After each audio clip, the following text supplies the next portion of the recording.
misconceptions. We've got truth in our possession.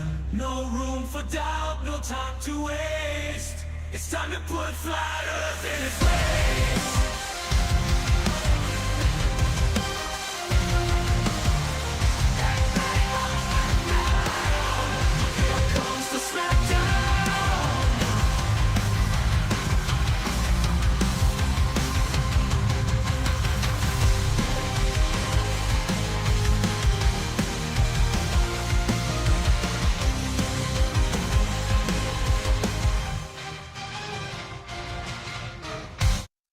Welcome everybody to Tuesday Night. I'm your host MCToon.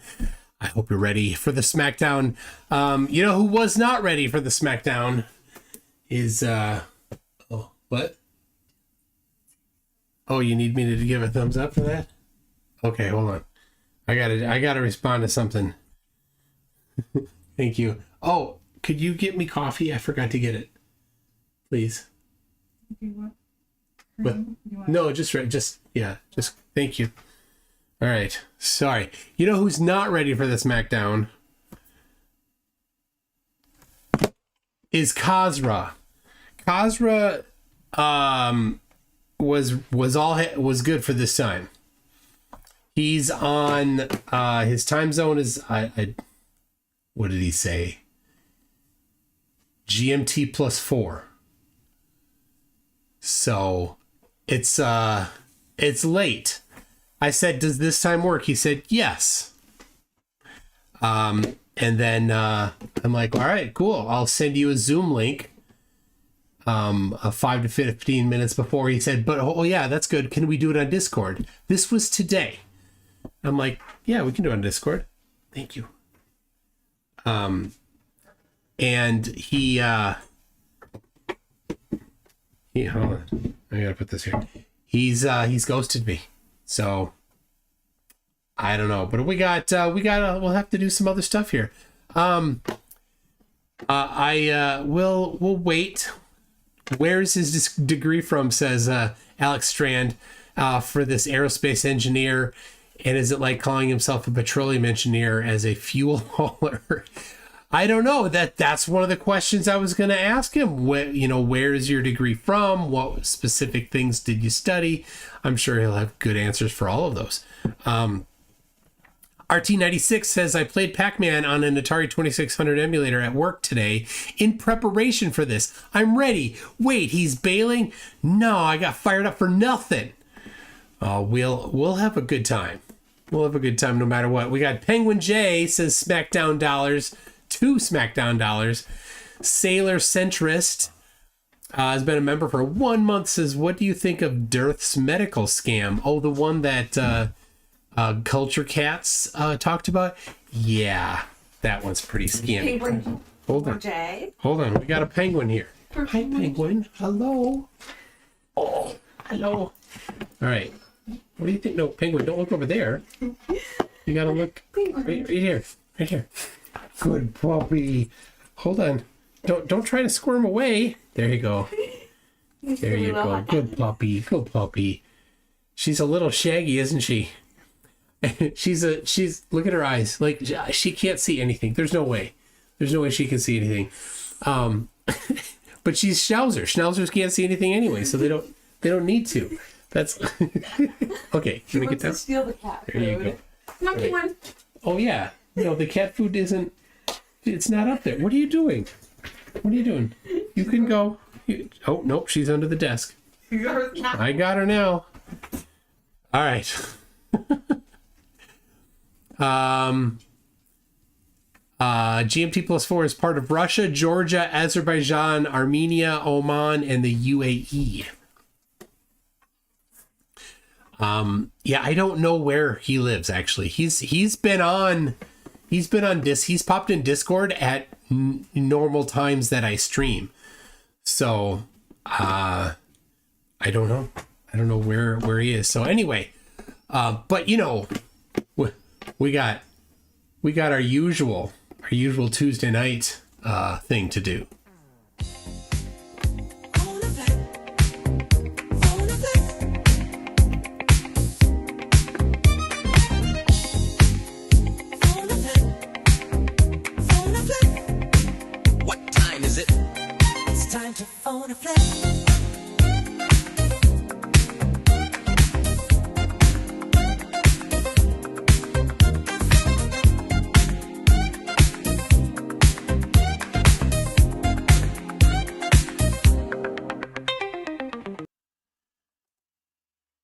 Here we go. Calling him. Yeah, Mikey, what's up, man? I'm sick. You're sick. What happened? What happened? Laryngitis. So now I can't talk. Yay! Who's complaining? Exactly. I'm complaining, Mikey. Yeah. How did you get laryngitis? Wait, I know. Let me guess. You found a dancer from Regina, and you were doing a little and got a little bit of a sickness. I got it. Did your eyes lock? Did you gaze into each other's eyes? And then maybe. And then the angels sang. I thought you were talking about other stuff today on your show. You thought I was going to be talking about us? Well, Kazra has ghosted me. I think I think he fell asleep. Yeah, I would too, watching your show. You would? Yeah. But only when you're on, right? Yeah, I would fall asleep watching myself, yeah. Yes, yep. You should, you know what you could do? You could just film yourself sleeping. Yeah. Just put up the camera and then just go to bed. And the cool thing about that is it would be more accurate information than when you talk. Yeah, exactly. That's funny. Okay. What is the update on the Canadian Space Agency lawsuit? You'll know when I hear it. But in the last week, what's happened? Nothing. I've sent the papers in. He hasn't gotten back yet. What? No, you already sent papers in. You sent new papers in? I had to update them. Uh-huh. And every time I have to update them, I have to refile them. Okay. Because they want PDF format. And there's a certain procedure for every time you do it, yeah. And you didn't send them as PDF? No, I did, but I needed to change some things. Okay. Just in case it goes to trial. I know it's not going to go to trial, but okay. If it does, now, whatever. How did you manage to use a crayon to fill out the PDF? A crayon? Yeah. Well, I'm very skilled at that, you know. It takes years of experience. Good. Yeah. I have a good sense of humor. You do. I appreciate that. And once again, you don't think it's going to go to trial because it's going to be dismissed when CSA says we move that you dismiss, and the judge goes, okay. Yeah, right. Yeah. Is that? Well, they're going to have to come up with some proof from space. They won't be able to do it. Well, but Mikey, you're the plaintiff, right? They haven't done it since 1989. But Mikey, you're the plaintiff, right? Yes, exactly. Okay, so you have the burden. Yes. And Okay. I'm stating that they're conspiring a story about space. Okay. And they have to provide proof of it. No, but that's not how the plaintiff's job goes.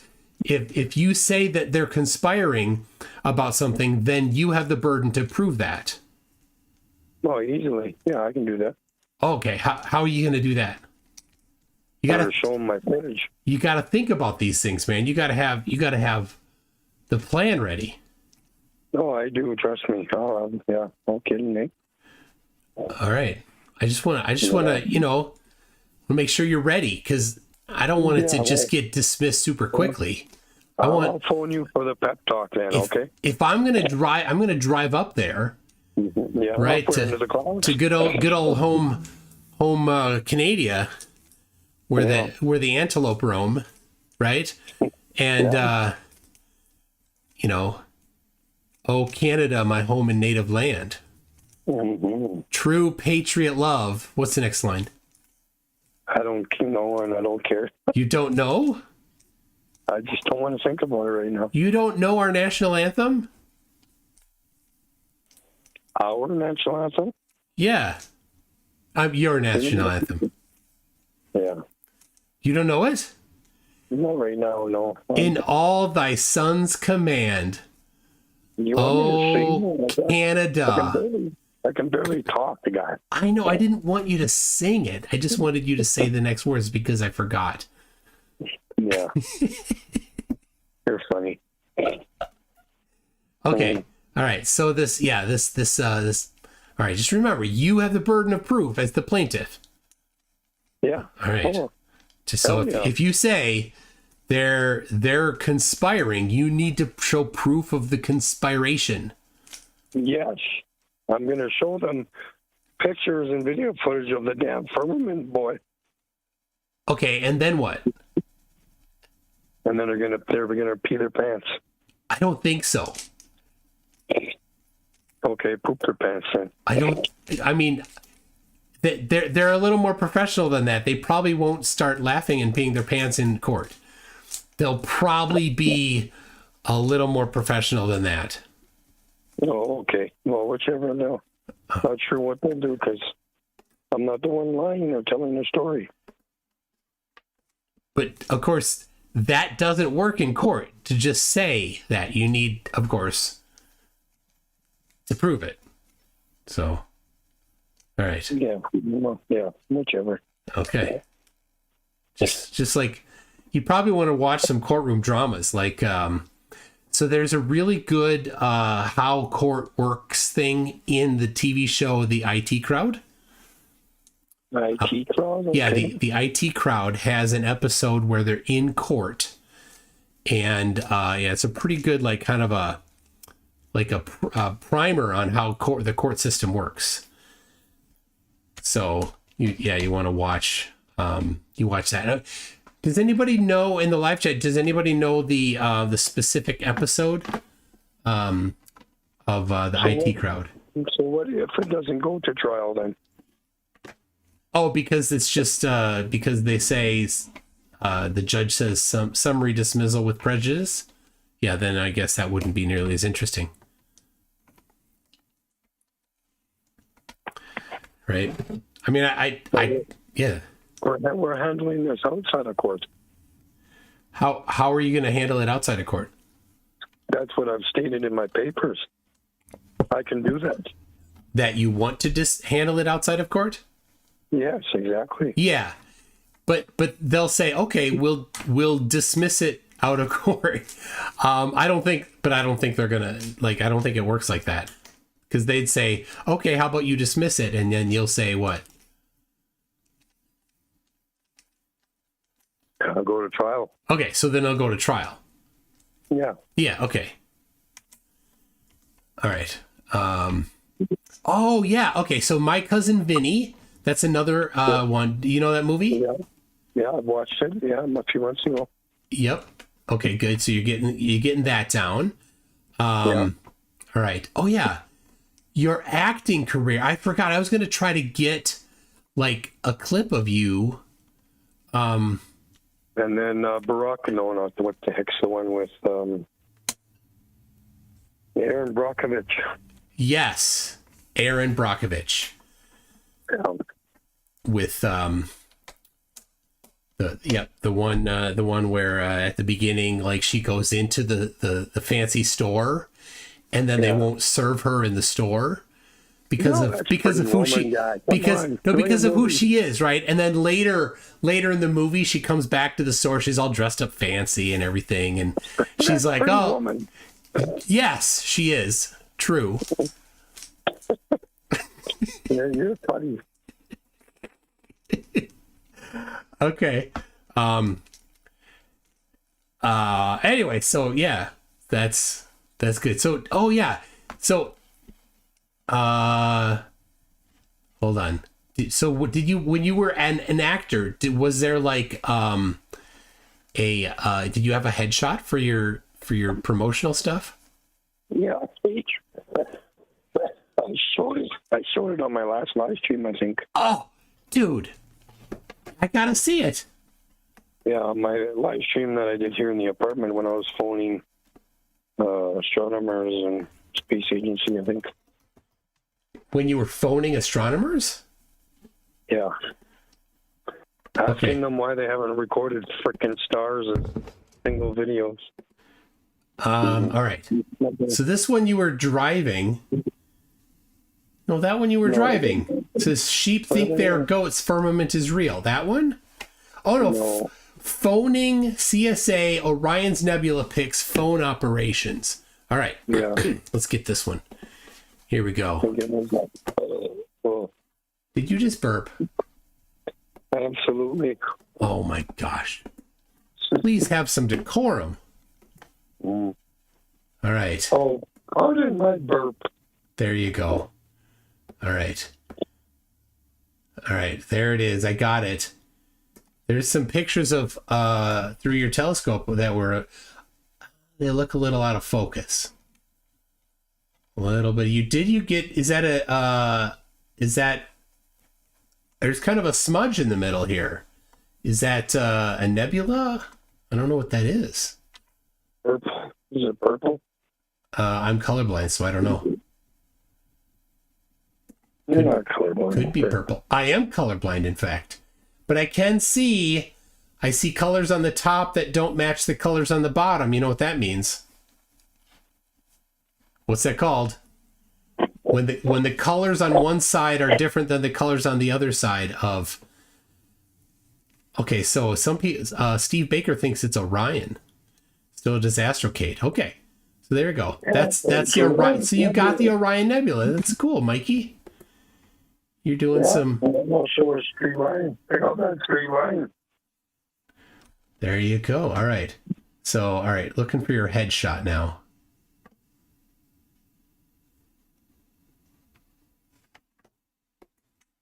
You were talking to the Drunk Debunk show. Yeah.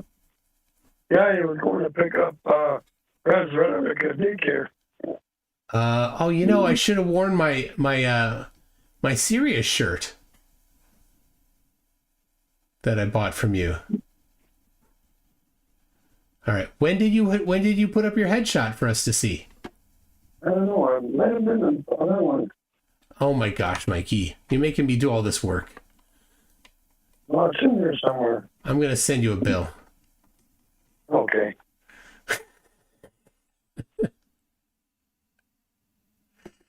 How do you like that picture there? That star, eh? The firmament stuck to it. This is amazing still shot right here. Are you watching? Oh Yeah. my gosh, this is so good. So good. Okay, at the end says Aldebaran. Or no, it says Gutter Girl 61.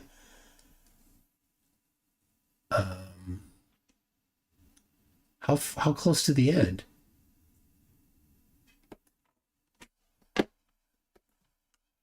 All right, we're just a couple minutes from the end here.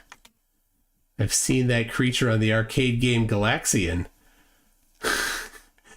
Jimmy Madison says, I call my Dobsonian my Flurf Destroyer. Oh, Kazra. Oh. Kazra's here.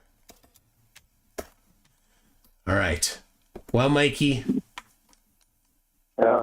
I can't find it. You know what? We're going to have to leave it for another day. They didn't show me enough. But hold on, you're uh-oh, Mikey. I didn't know you were a Freemason. Mm-hmm. You're doing a Freemason hand sign here. Where? Right here. It's right on screen. No, it's the opposite way. You got to do a right angle from the right shoulder. That's the Freemason. All right, Mikey Freemason. Good to talk to you. Get better. Get well soon. And practice your courtroom stuff. Make sure you study hard. Absolutely. All right. Love you. Bye. All right. All right. Let's see. You ready? All right. Here we go. Starting voice call with Kazra. And let's see if I have 5 minutes. Oh, good. Okay. All right. 5 minutes for Kazra. Let's see. Okay, there. Oh, good. CK's got it.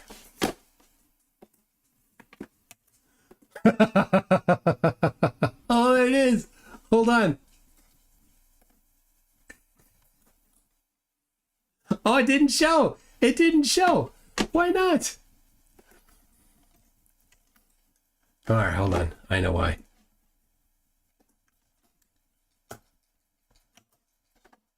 There it is. There it is right there. There's his picture. His... That's great. That's awesome. Mikey, so good. Such a good look there. All right, well, Kasra's coming up soon. Getting ready right now. Oh, is Dick Wayne in the house? Dick Wayne and there. Hello, Dick Wayne. Dick Wayne and Professor Phil Bell might be doing a debate, and I might be hosting. That'll be fun. That'll be good if we can make that happen. Get the schedule figured out. So, oh, hello. Hi, Penguin. What's up? What are you doing? All right, you wanna come up again? Here. All right, you can come up. Here we go. There you go. No, don't lick me. I don't want your tongue on me. Nope, don't want it. Don't want it. There you go, good girl. Yep. There you go. Yeah, Dick Wayne never misses a show. Yep. All right. Icy Spin sent a DM. Let's see here. A front-facing camera headshot. It's backwards actually. Okay. Here we go. Joining call with Kazra. Are you there? I'm in the call. What are you doing, Penguin? No, you're fine. Kazra, are you there? Can you hear me?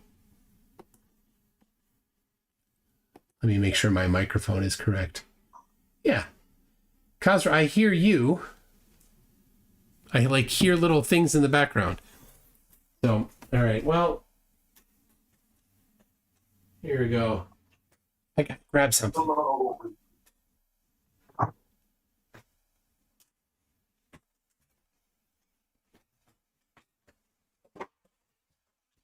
All right, there it is. Awesome. All right, Kazra, calling Kazra. No, so that I think he like popped into the call, and it's in the background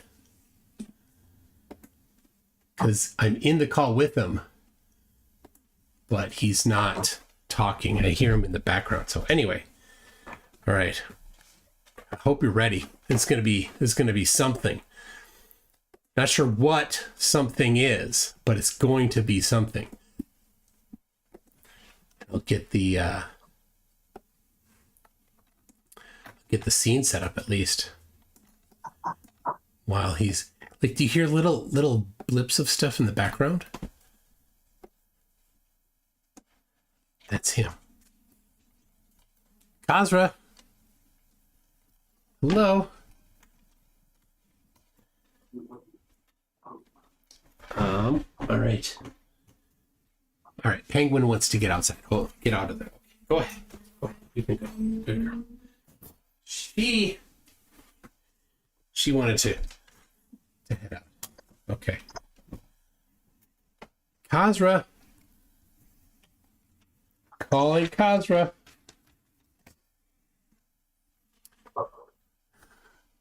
Can you hear just that little bit of background stuff? Right. Anyway, let me see what else we got. We got going here in the chat. We got Kango44 says, looking back at some old Trolls v Trolls. Did you know Mikey was caught up in some stuff? Yes, I do. I know that he had some issues, but it wasn't. I looked into it. It wasn't like super overt stuff. It was goofy. It wasn't cool. I don't know how serious it was. I don't know.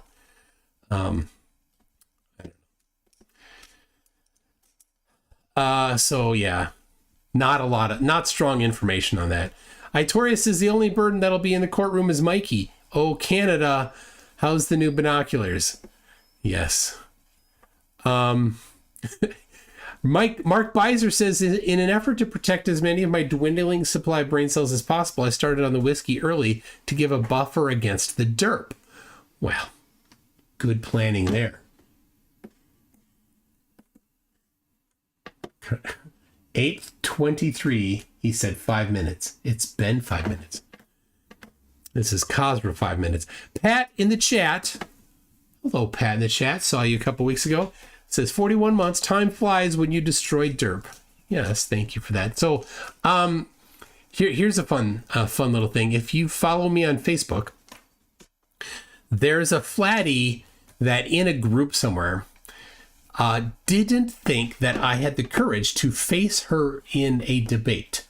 So I said, okay, I'll face you in a debate. Let's talk like super aggressively, as if I didn't have any courage. So, hold on.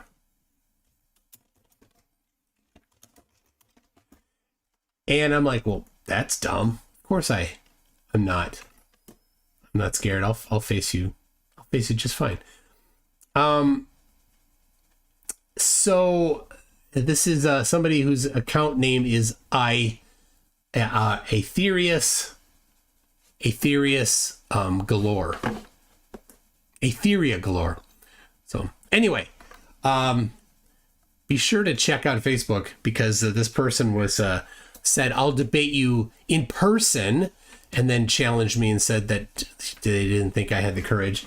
And then I'm like, okay. And they said, anytime, you name the place, you name the time. I'm like, okay, it'll be September 22nd at the Richfield, Minnesota VFW, 7 p.m. And then she's like, oh, it has to be in the UK. I'm like, you said anywhere. So anyway, we've got Kazra here. Let me, can you hear me, Kazra? Yeah, I can hear you. All right. They can see you now too. Can you see me fine? Okay. Yeah. Okay. Yeah, cool. Your microphone is how you doing, Michael? super soft. Super soft. Yeah, it's not very loud. I don't know. I mean, loud, I right? I can turn it up a little bit here. So I'm just letting you know it's not very loud. You've been louder before, so. What about now? It's the same. Is it louder? Okay. That's right. I can fix it How is it here. All right. I got it a little bit. Yep. All right. So a while ago. I think this is better right now. Okay. Yeah. Okay. All right. So for everybody's so everybody's up to date. So you had sent me a while ago a video that you said was the new model that all the flat earthers were all into. And I watched that. I thought it was interesting and asked if you wanted to present it. And so this is it. You and your time zone is a bit difficult, so thank you for making it work. Yeah. Thanks. His sound is horrible. It's all muffled. Oh my God. Is it a webcam mic or the wrong mic? Let me just change it. Let me just double check this one. Give me a break.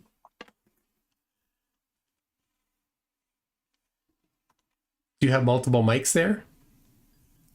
Yeah. I think this one is coming from my my webcam. It should come exactly from here, but it's not coming. Let me just change it. All right. In the meantime, while you're doing that, I'm gonna get my tab open. Make sure everybody at home, make sure you get your tab ready to go, because you might need it. All right. Is it better right now? I don't know. It's the same muffle. Hold on. Okay, so the mic. Oh yeah, I gotta change the input device. It's gonna be better. All right. I have my tab to your stream open, says Dave Hansen. Excellent.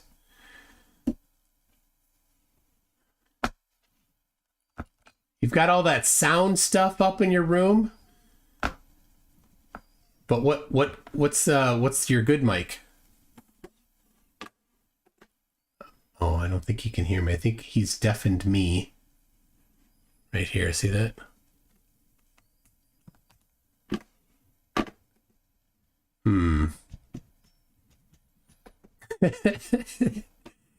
If he wasn't changing the input device, what did he fix the first 2 times? I don't know. We'll see.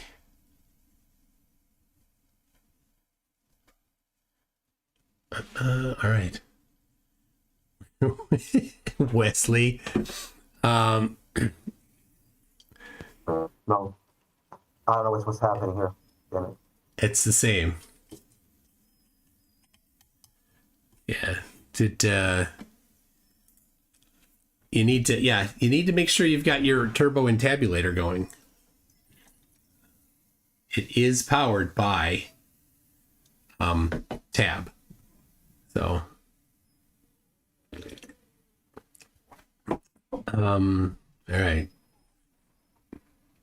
So can you hear me right now? Is it better or not? No. This is the exact same audio input as before.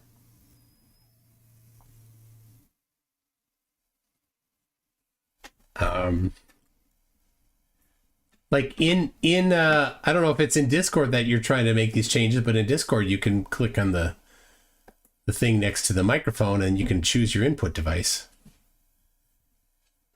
My input device is set to Zoom because I use Loopback, and I have created a device in Loopback. He's got all the sound tiles in the background, and then it comes through that microphone. QZoper1, the best thing about Flurfs is bad sound settings do not affect the quality or quantity of the flat earth evidence they'll offer. Michael, I have to restart my computer. Just give me like 2 minutes. I need to restart the system. See what happens. Okay? All right. Oh, sorry. Literally. All right.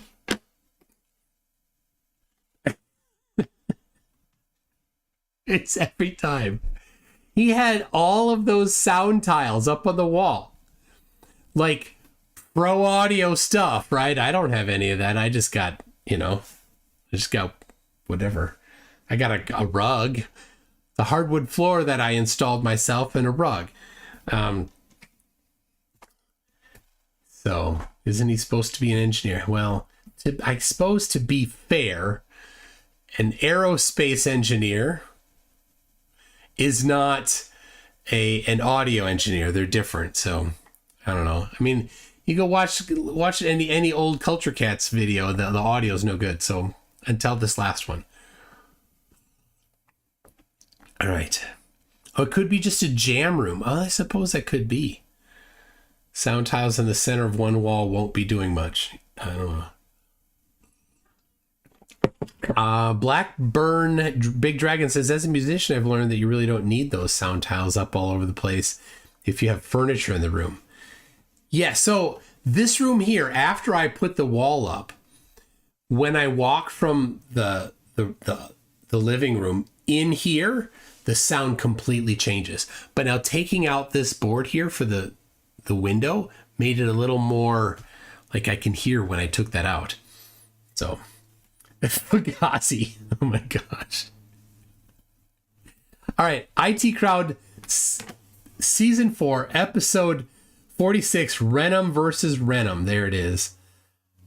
There it is. I'm going to take that. I'm going to send it over to Mikey so he knows which one he needs to do. Where is it? 5 1. All right. I need to send it to the correct phone number, of course. And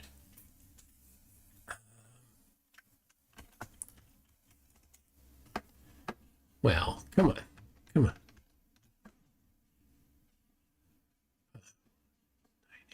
There it is. There it is. Let's get it here. All right. IT Crowd, Season 4, Episode 6, Renum versus Renum. Oh. All right. Thank you. All right. Captain 457. If he's... Yep. All right. Oh, all right. It's happening. Something's happening. Something's happening on his system there, so we'll see. Yeah, I don't know why he wanted to use Discord instead of Zoom, but whatever. Because he's got Discord figured out so well. I'm not saying it's the aliens,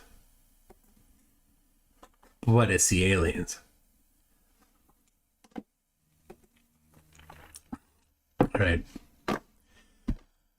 Dude, that's just...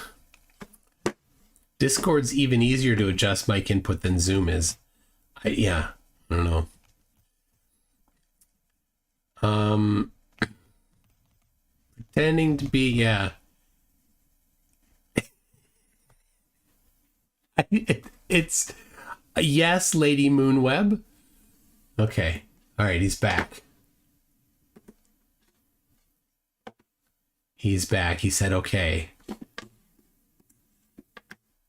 Let's see if it's gonna happen here. We're gonna try it.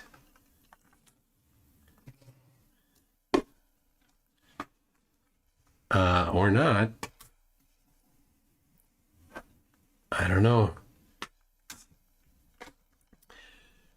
I need to give a little slack. It is a very inconvenient time. If it's +4, UTC +4, then it's 8, 9, 10, 11, 12, 1 plus another 4. That's 5 a.m. So, all right, he got up early. Yeah, I got it. I suppose he's probably got to head to work in a little bit. Arnold, I think you're right there. I usually drink my coffee right-handed or beverages right-handed, but I do need to do it left-handed with this one.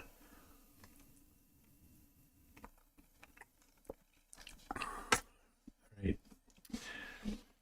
Man. Dick Wayne, cool. I am well aware what optics means and how optics work, though. Thanks. I don't think you do, Dick Wayne. I think you're very much completely unaware of how optics work, Dick Wayne. And so let me just encourage you, Dick Wayne. If you think that you understand optics, you would then have a reference to the, some citation in the annals of science, pointing to the different optics things that you might claim are happening. So when flatties are like, that's just the limitation of human vision, and while looking at a picture that was taken with a camera, like, that's not human vision. I'm surprised you didn't know that. Right. There we go. We've got something going on here.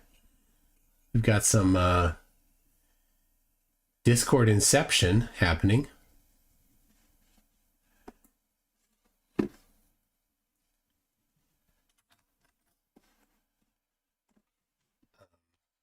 So I don't know what's going on. You're looking at the pictures with your eyeballs, so you're eyeballing it. I love that. Dick Wayne, that was amazing. That was so funny.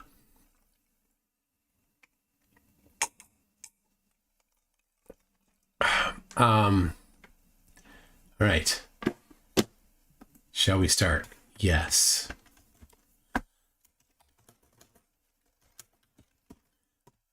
I'm in the call.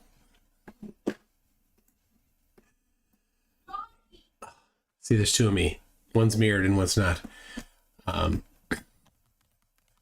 So cameras don't have limits. Got it. Yeah, cameras don't have limits, and neither do eyes. Nope, they don't. The difference between you and me, Dick Wayne, is I can cite that. You can't. You can't cite the limit of human vision for how far something can be seen. I can. So, okay. What is going on, Kazra?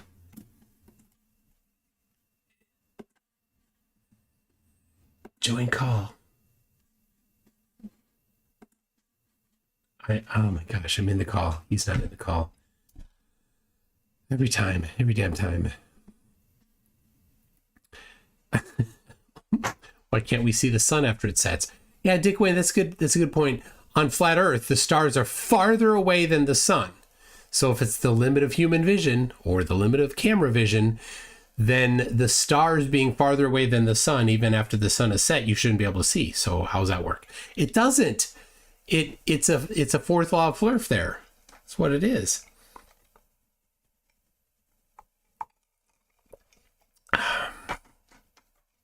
All right. Gosh. I have a feeling, I mean, I could just probably read the newspaper to everybody, and Flurful Vision allows you to see and not to see. Yeah. Come on. I don't know. I don't know. What do you do? What do you do when, like, he's in the call? He's actually in the call.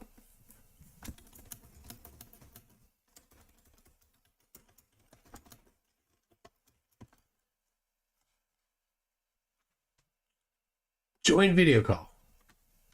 I'm in the video call. Like, what y'all to see? Here you go. There it is.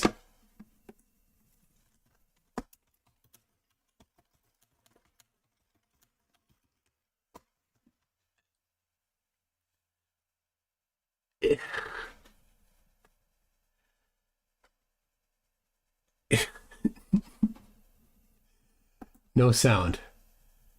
Yeah. All right, I'm going to send him a Zoom link. Hey, can you hear me right now? What's going on? Oh, I hear something. I hear just some very faint thing.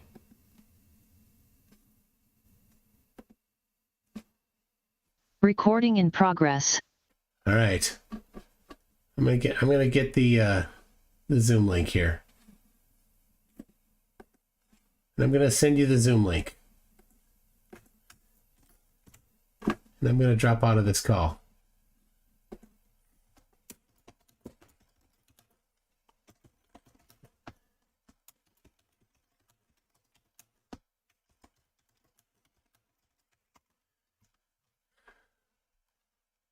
It's insane, just childish nonsense. That seriously.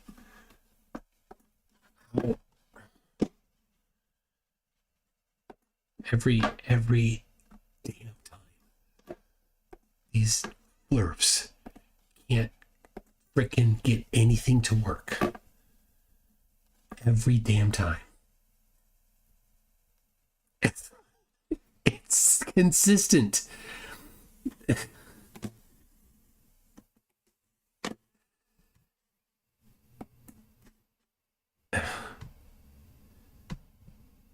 I'm in the call and I don't see you. And I don't hear you in Discord. So join the Zoom call, because Zoom will work maybe better since you can't figure out Discord.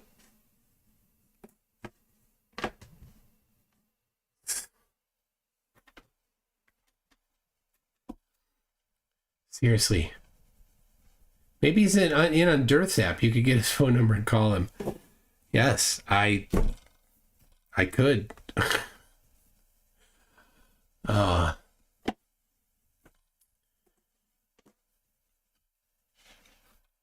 right. The rabbit says it's time to duel. Tell you know what I'm going to do? I'm going to just, here you go. People just jump right in. Just jump on right in, and you can all leave when he shows up. But there's the Zoom. You can all hop in. Who wants to join? Would there be mountains on a flat Earth? Yes, there would be. There's still bumpiness, but they think all the water is the same flatness. So, oh, he started a call again. I wonder if it's going to work. No, it's not going to work. I fix it. Let's try. Give me call. Not work.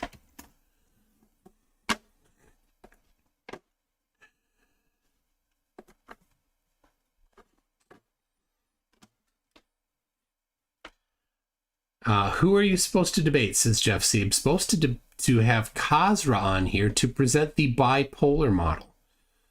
But I don't think the bipolar model is getting a very fair representation at the moment. Nothing is working. Just so I think what's happening is he is getting his Discord to work just as well as he's getting Flat Earth, his Flat Earth model to work.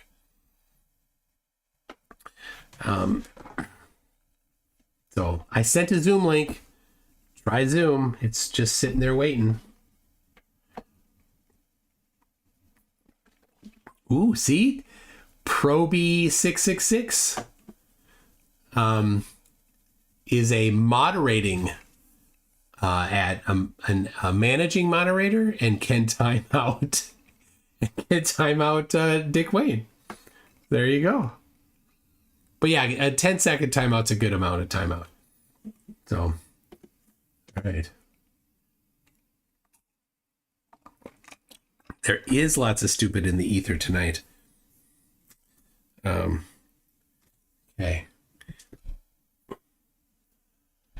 Jeez. We are envious of Proby. Yeah, Proby, did you got that for donating $100 to Critical Think, right? I forgot exactly who all did. But yeah. That was my bribery. All right, out of the call. You see, like he was on, I could hear him. It just the audio sucked before. Then he rebooted and came back. Can't see him. He can't figure anything out.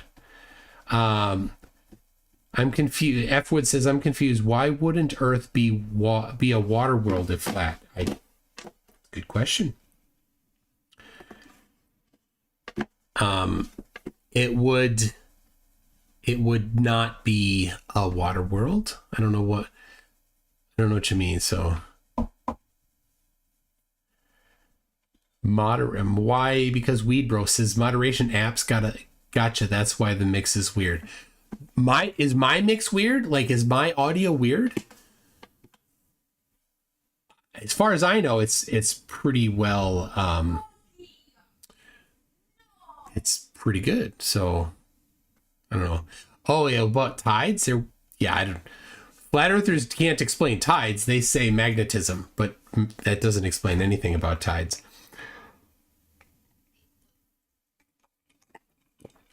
I think the Earth would covered more in water if it was flat. Well, I mean, guess like stuff would stick out of the water. All right. I see Kazra in Zoom. I see the microphone is working, but I don't hear anything. You're a tad bit echoey, but I think that's just natural for your room. It's probably the window. It's probably the window that's being the echoey, because I know when I walk in the room, I hear it differently than when I have that panel in. So I don't know. I'll put that back in eventually, but it's out in the garage and it's like, yeah, it is kind of nice to walk in and see outside when it's sunny and stuff. My audio is 5x5. Sweet. All right. No. Oh my gosh. Oh, we got somebody join with a random character thing there. Don't know what that is. Did anybody join? Is anybody working to join? Because I did post the video there, the Zoom call. Well, I don't know. We may have a flurf that's defeated by tech, by sleep, and then by tech. We're at 55 minutes right now. Tried Discord, no good. Tried Zoom, so far nothing.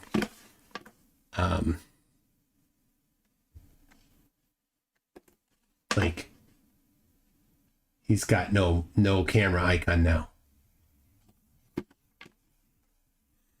Let me show everybody so everybody can see what I see. There you go, in the upper right there. You can see there's just a microphone right there, but no camera. And Jesse Gordon is connecting. Jesse will watch. Jesse's just gonna pop right in.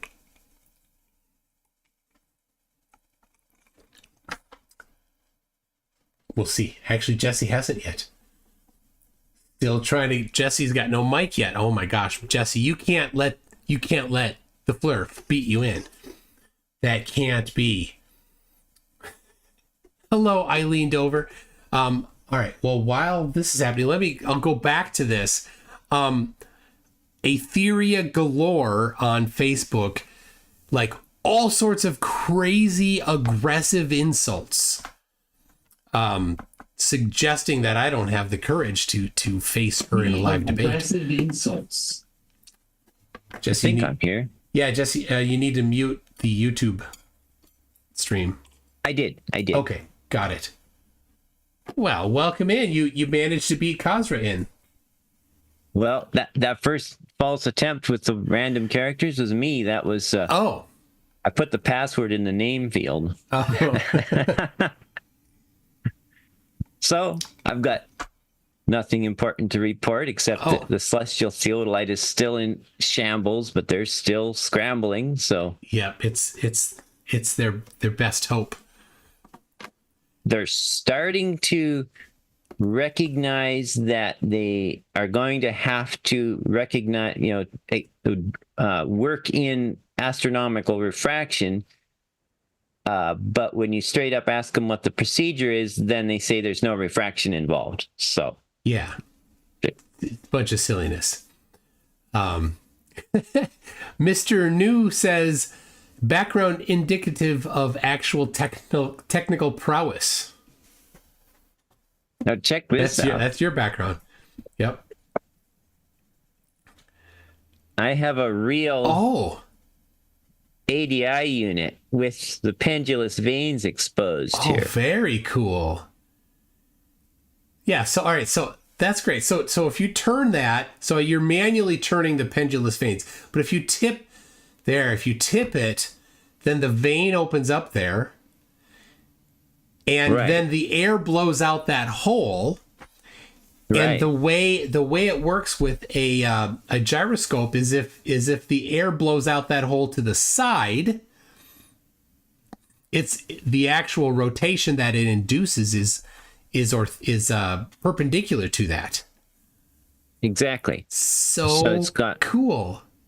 It's got one on this axis and then one on this axis as well. There you go. And then of course,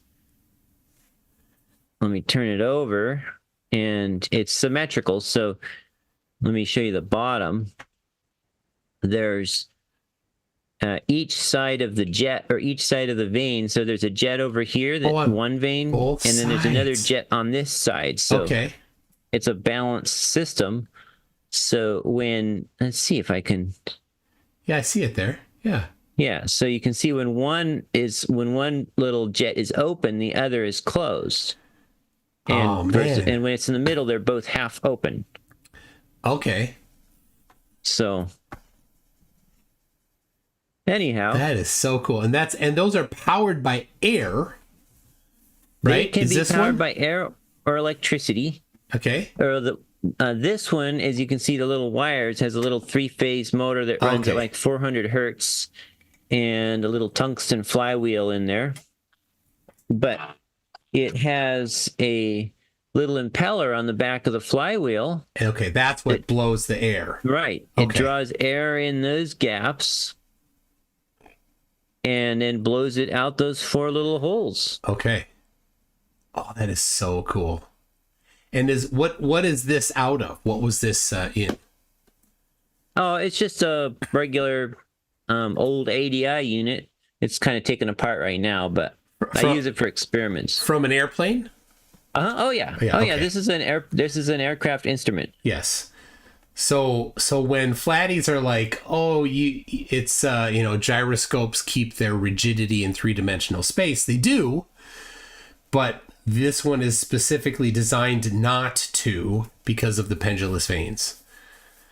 And so when it's Right. Well, it keeps rigidity, but of course no gyroscope is perfect, so it slowly drifts. Yeah. Or even if it was perfect, if you're flying on a rotating curved Earth, it would eventually get out of level. Yeah. So the pendulous vanes slowly move it towards level, so it always stays level. And so the aircraft can bank and dive and everything, but the gyroscope holds its rigidity with the constant gentle correction from the pendulous vanes to keep it to true vertical. That's so cool. And then this was the caging thing. Let's see, does it still work? Yeah, it's just a little mechanism. You pull it, and Okay. it locks it into the upright position. Okay, yeah, so you can like Part of it's missing, I think. Okay. Because before pendulous vanes, they would have to intentionally wait until they were in level flight and then cage it. And then Right, for exactly. the next, depending on the plane, how fast and how good the gyroscope is for the next 10 minutes or 15 minutes or whatever, they were good. Right, exactly. And if you look at the PDF manual or the printed manual for these things, they guarantee a correction rate of like 2.5 degrees per minute, which is like 150 degrees an hour. So it would be impossible for any airplane to go fast enough without going into orbit. That's yeah, And this 100 could that's still pretty fast. keep up with that rotation around Earth. That's pretty cool. So it's amazing what Awesome. they thought of. And this thing's probably from the 70s. Yeah. Where did you get look, it? we got, what's that? Where'd you get it? Oh, an old-timer friend of mine was an FAA-approved aircraft instrument repair technician. He had his own business, and he repaired all kinds of instruments. And so he gave this to me because it had been on an airplane that got under salt water, and so it was not ever going to be airworthy again. Oh. But I took it all apart and scraped out all the crud that the salt water had made, and I actually got it running again. That's pretty It's cool. noisy as anything, but it runs. So, is that a piano behind you? Yes, that is a piano. It doesn't get played often, does it? Or are the keys exposed? Oh, the keys are exposed. Okay. All Yeah. right. Nice. Yeah, Kazra showed up. We just see his microphone. No camera. He says he's installing Zoom. And it'll be 3 minutes. Well, if we see him, Yep. oh, maybe he's using the web app. I think he initially was using the web app, and now he's installing it. So All right. Well, it's Yeah. hey, are we, oh, that's Icy Spin. Icy Look at Spin that. is coming in. We're gonna have a full panel in here before Kazra gets in. Uh-oh. Hold on a second. Dick Wayne, did you time out foot in mouth? Hold on a second. Hold on a second, Dick Wayne. I don't see it. I don't see it, Dick, foot and mouth. Let me check. Hold on.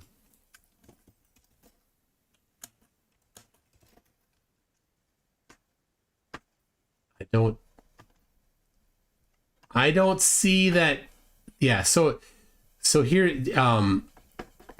you're not a mod. So sometimes it doesn't let you post things, but you know what? I can fix that. There we go. There's Icy Spin. Going on? Well, that's two people that managed to get in before Kasra. Oh, I just came in to tell you that your audio sounds fine. Okay. Super. Perfect. But I figure the reason Kazra never checked his mic was because there's sound doesn't work in space, so he didn't know. That could be. Oh, I can tell that Icy Spin's on a Mac. No, I'm on a PC. Why is your camera on a motor, or why is it moving back and forth? Magic. Oh, that's Cool, right? Is it's it just like panning across an image that I have for my background. It's okay? It's like a face tracker app in OBS or like plugin or something. Okay. Okay. Yeah. Sea Dog says Jesse is awesome. Thanks for having him on. There you go. Jesse is awesome. So Jesse, you have your experiment that you're trying to do in that lake to pull the. How's that going? Is there an update on that? No update in particular. I have almost all of my ducks in a row for a pre-trial, and I still need to go out there and just run the motor wide open. It's a 1968-esque 3 horsepower outboard 2-stroke, and I put all new gaskets and seals and crankshaft seals and everything in it, and I need to just go run it wide open for 2 hours in the lake just to make sure it can do it without overheating and burning up. And I need to build a little spool dispensing bracket so I can spool out string while I go. And I think that's the only 2 things left on my to-do list before I go test it out. Awesome.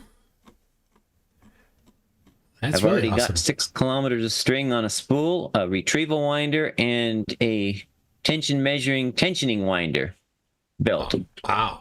So now the other guy that came on to Will's final debate, who had done it. So you had talked with him. Yes, he consulted heavily with me before doing his to try to get some ideas. Okay, and so what did you find from his? What are your thoughts on his experiment?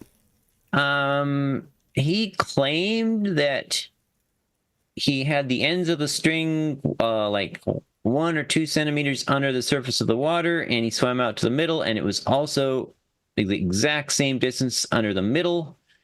But the video, his YouTube video, shows it actually floating in the middle. So Oh, so the Earth is concave then? I guess so. Or it wasn't neutrally buoyant? Yeah, and getting neutrally buoyant string is extremely difficult because even if you get it just right, doing a test sample, by the time you take it out to the lake and put it in, the surface tension and it takes a while for it to become fully wetted. And so before it's fully wetted, it's going to have, of course, less or more buoyancy. So I'm not sure what the deal was, but it clearly looked like to me in the video that it was, and he did not document it well.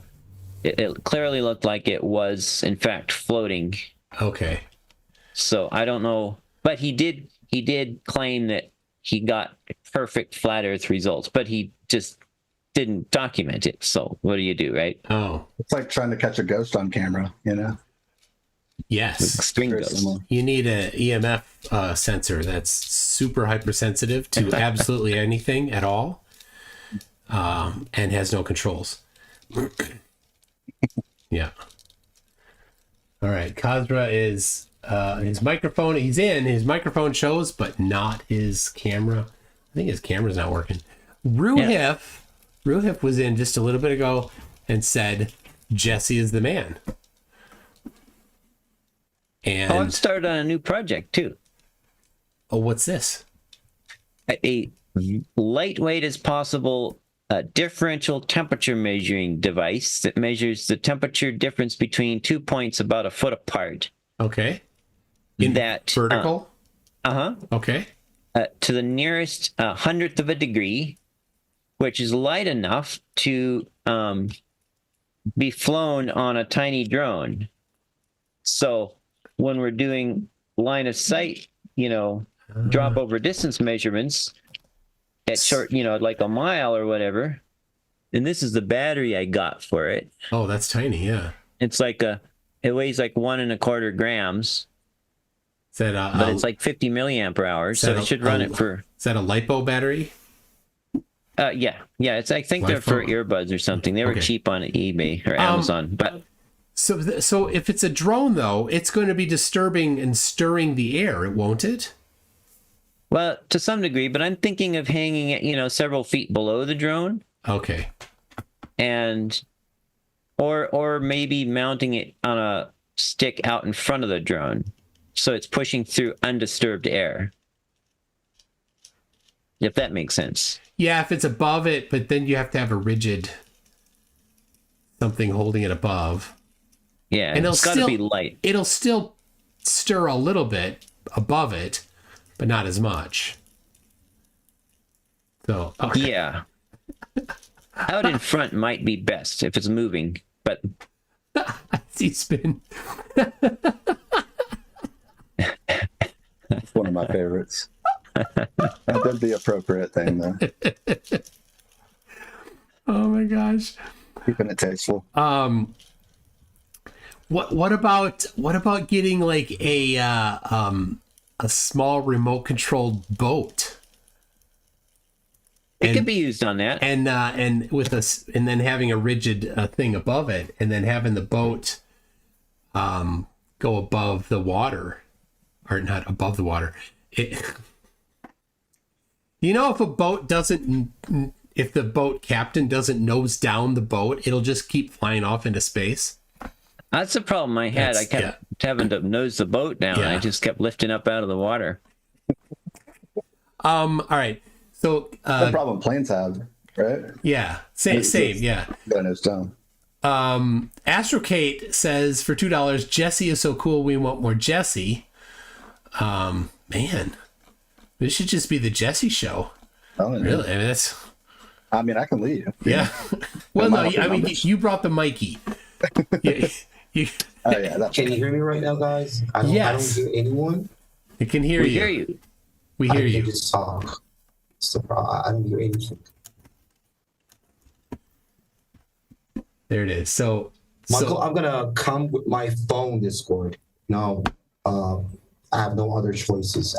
It's gonna be a little bit hard for me, but I'm gonna come to Discord with my phone. But I know that will works. So see what happens. okay. Your sound is really good now, though. Yeah, better sound. But he can't hear us.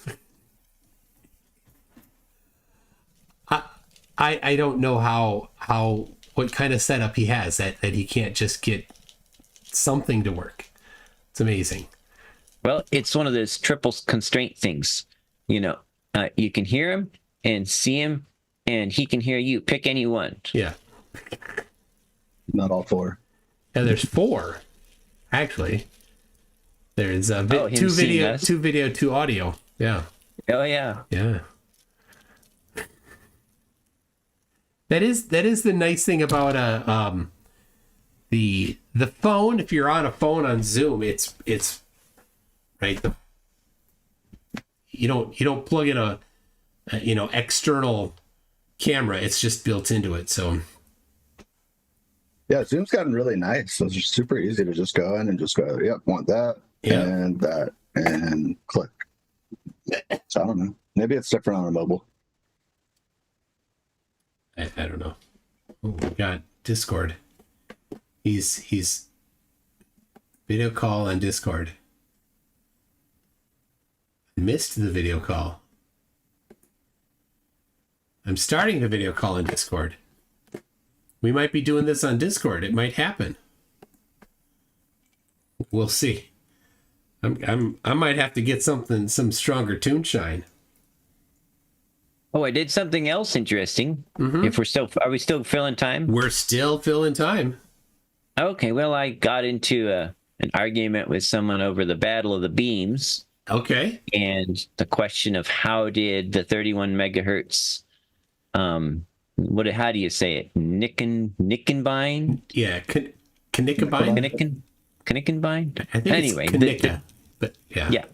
The 31 megahertz German bombing mission guidance beam system that Germany was using against England. Yep. Mostly getting it jammed, but right now, yeah.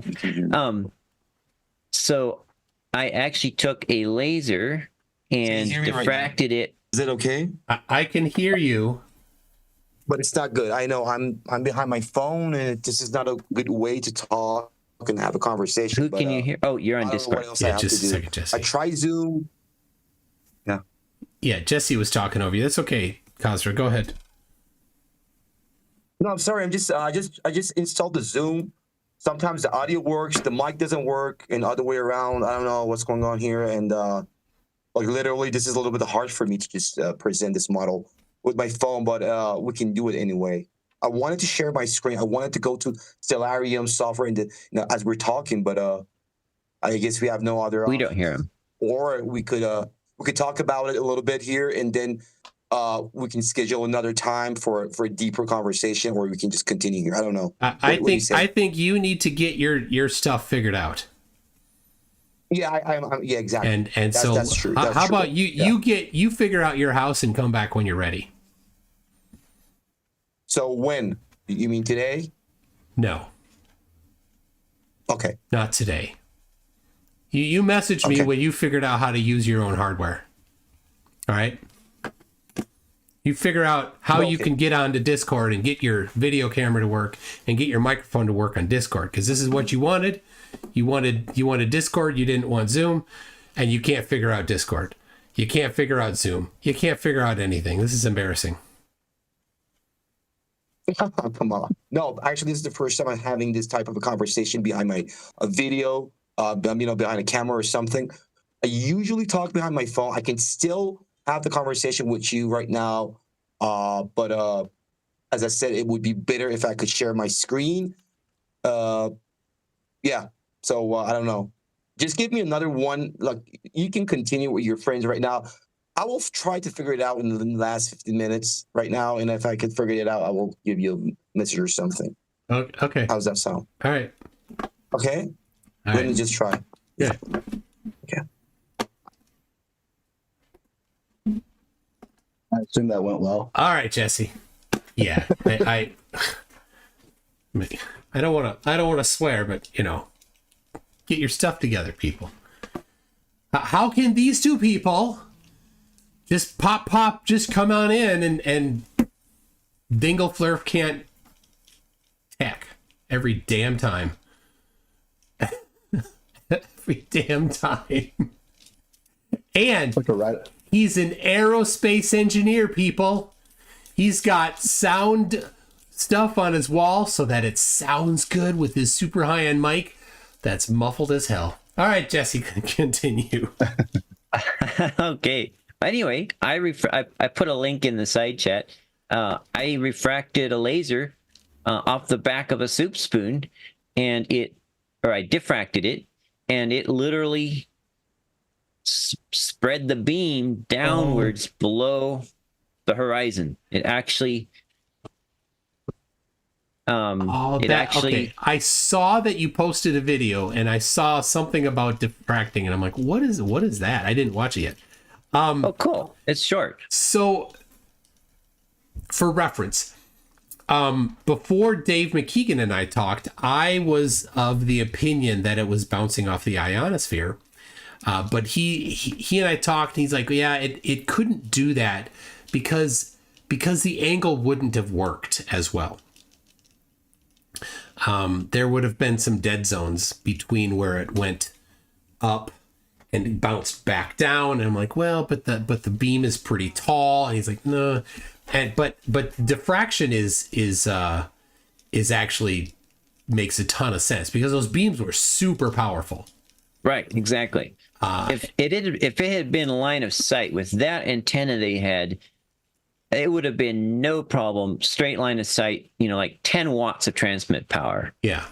Probably 1 watt would have done it. But they were pumping out 1,000 to 3,000 watts into this huge array. And then instead of using 2 amplifier tubes, they used 7 amplifier tubes in the receiver to make it super sensitive. In the receiver? Yes. So they were losing most of their radio energy somewhere. So for some reason, this was not line of sight. It could not have been line of sight. It had to have been diffraction. And so people know how diffraction works. If you imagine a jetty on 2 sides sticking into to create a bay in water, right? So the jetty is just 2 thin strips that stick out into the water. And then, you know what? I should draw this. How about that? Actually, let me just bring it up on Google Earth. I think I know of a perfect spot where the waves coming into the... Oh, what's the canal that's not the Suez Canal? The Panama Canal. All right. Here is, you got your jetties there, right? I'll fill them in. So now, if... maybe the intuitive way that people think about how it works is that you've got these blocking here, and then the waves here would just come through, and all you would get is this little strip of waves coming down. But that's not what happens in reality. What happens in reality is the waves diffract around it, and so you get these curving things. And are you, as Jesse's maybe getting this up here, so you get this kind of thing where you get these waves on the inside, but because there's a certain amount of energy in the wave that gets here, hits here, and then that amount of energy gets spread out over the whole arc here.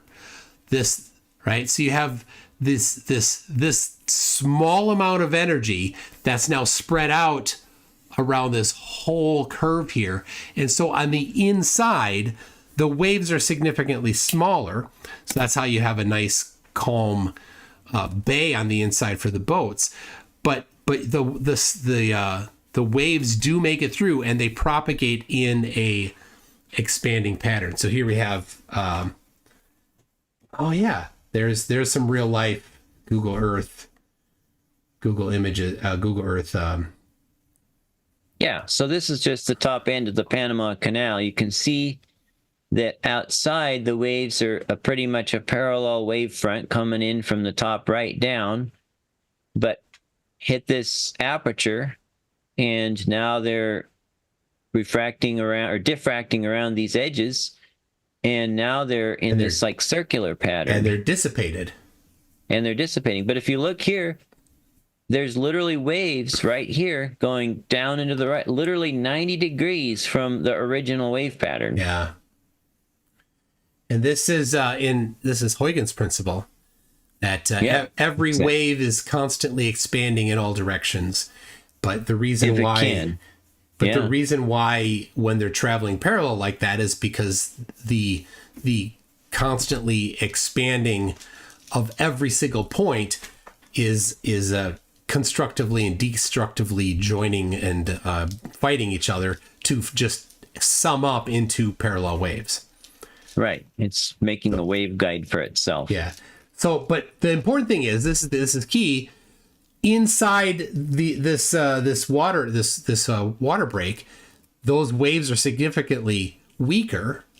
Exactly. And so when you have electromagnetic diffraction, the diffracted signal is weaker. And so that's why you need, why they use such a powerful beam, or they had to have such a powerful beam, because when it diffracts around the surface of the Earth, then it gets weaker. Exactly.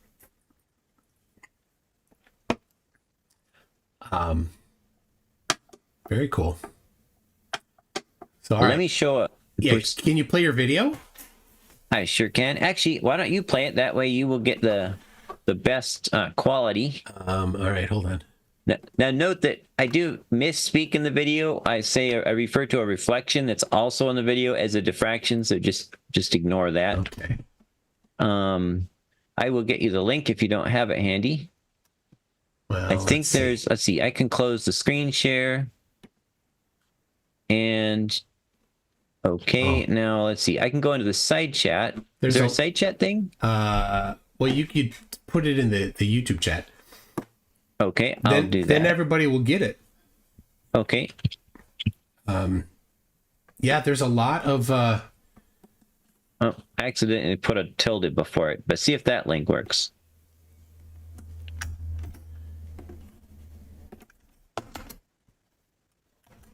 All right, it did. All right, here we go. And it looks like you're freebasing something here. Yep. What's that? It looks like you're freebasing something here with the spoon. What is freebasing? Never mind. Freebasing? Never mind what freebasing is. I don't know. Okay. I don't know what freebasing is. Actually, I only know from what people told me. Anyway. Right. So that's a little 300 milliwatt 532 pumped laser. And here it is diffracting over the top edge of a spoon. Got it glancing off a soup spoon. And here, oh my goodness! Look at this. So that's a reflection, just a specular reflection off the top of the spoon, which makes sense. But then below the horizon is diffraction, and it gets pretty weak, but it goes way down. Oh, that is cool. So to me, this really helped me understand why they had a super sensitive receiver and a super powerful transmitter, and it's just very, why did they have to do all that to make it work? Well, that's because most of their radio energy was going up into space. It wasn't even reaching flyable altitudes above England. Yep. Yeah, that's awesome. So that tape, the bottom of the tape is the height of the spoon, or the where the laser hit without the spoon. Is that what that is? Yeah, because the laser spot itself, of course, was 90% of the energy. Yeah. And it was so bright, it was going to upset the camera exposure. So I put black tape where the actual spot was hitting, so I could see that. Got it. Well, that's pretty cool. So now what? Now the Flatty's got nothing. I don't know. Which is the same amount as they had before. Yeah. And for reference, visible light is photons, radar is photons. So, same thing. And I'm going to try this again. I just ordered some 24-inch shiny rubber play balls off of Amazon, because that makes it the right ratio for my wavelength of my laser and the diameter of Earth to be the same ratio as the 30 megahertz and the Earth diameter. Oh, okay. That's cool to get the matching diameters and frequency. All right. All right. Well, anybody else want to join? I'm popping that in for everybody here. I'm going to pin that because I don't think Kazra's going to get his act together. What do you got new, Icy Spin? Not a bunch. We've been bouncing around to some of these other lives, mainly tracking Vlad and the gang, as it were, because they're pretty silly. So those are always fun. They just say some off the wall stuff, but well, Vlad is a sad individual. Like I can only watch a tiny bit, because all he does is get angry at everybody, and he just constantly just rants in anger.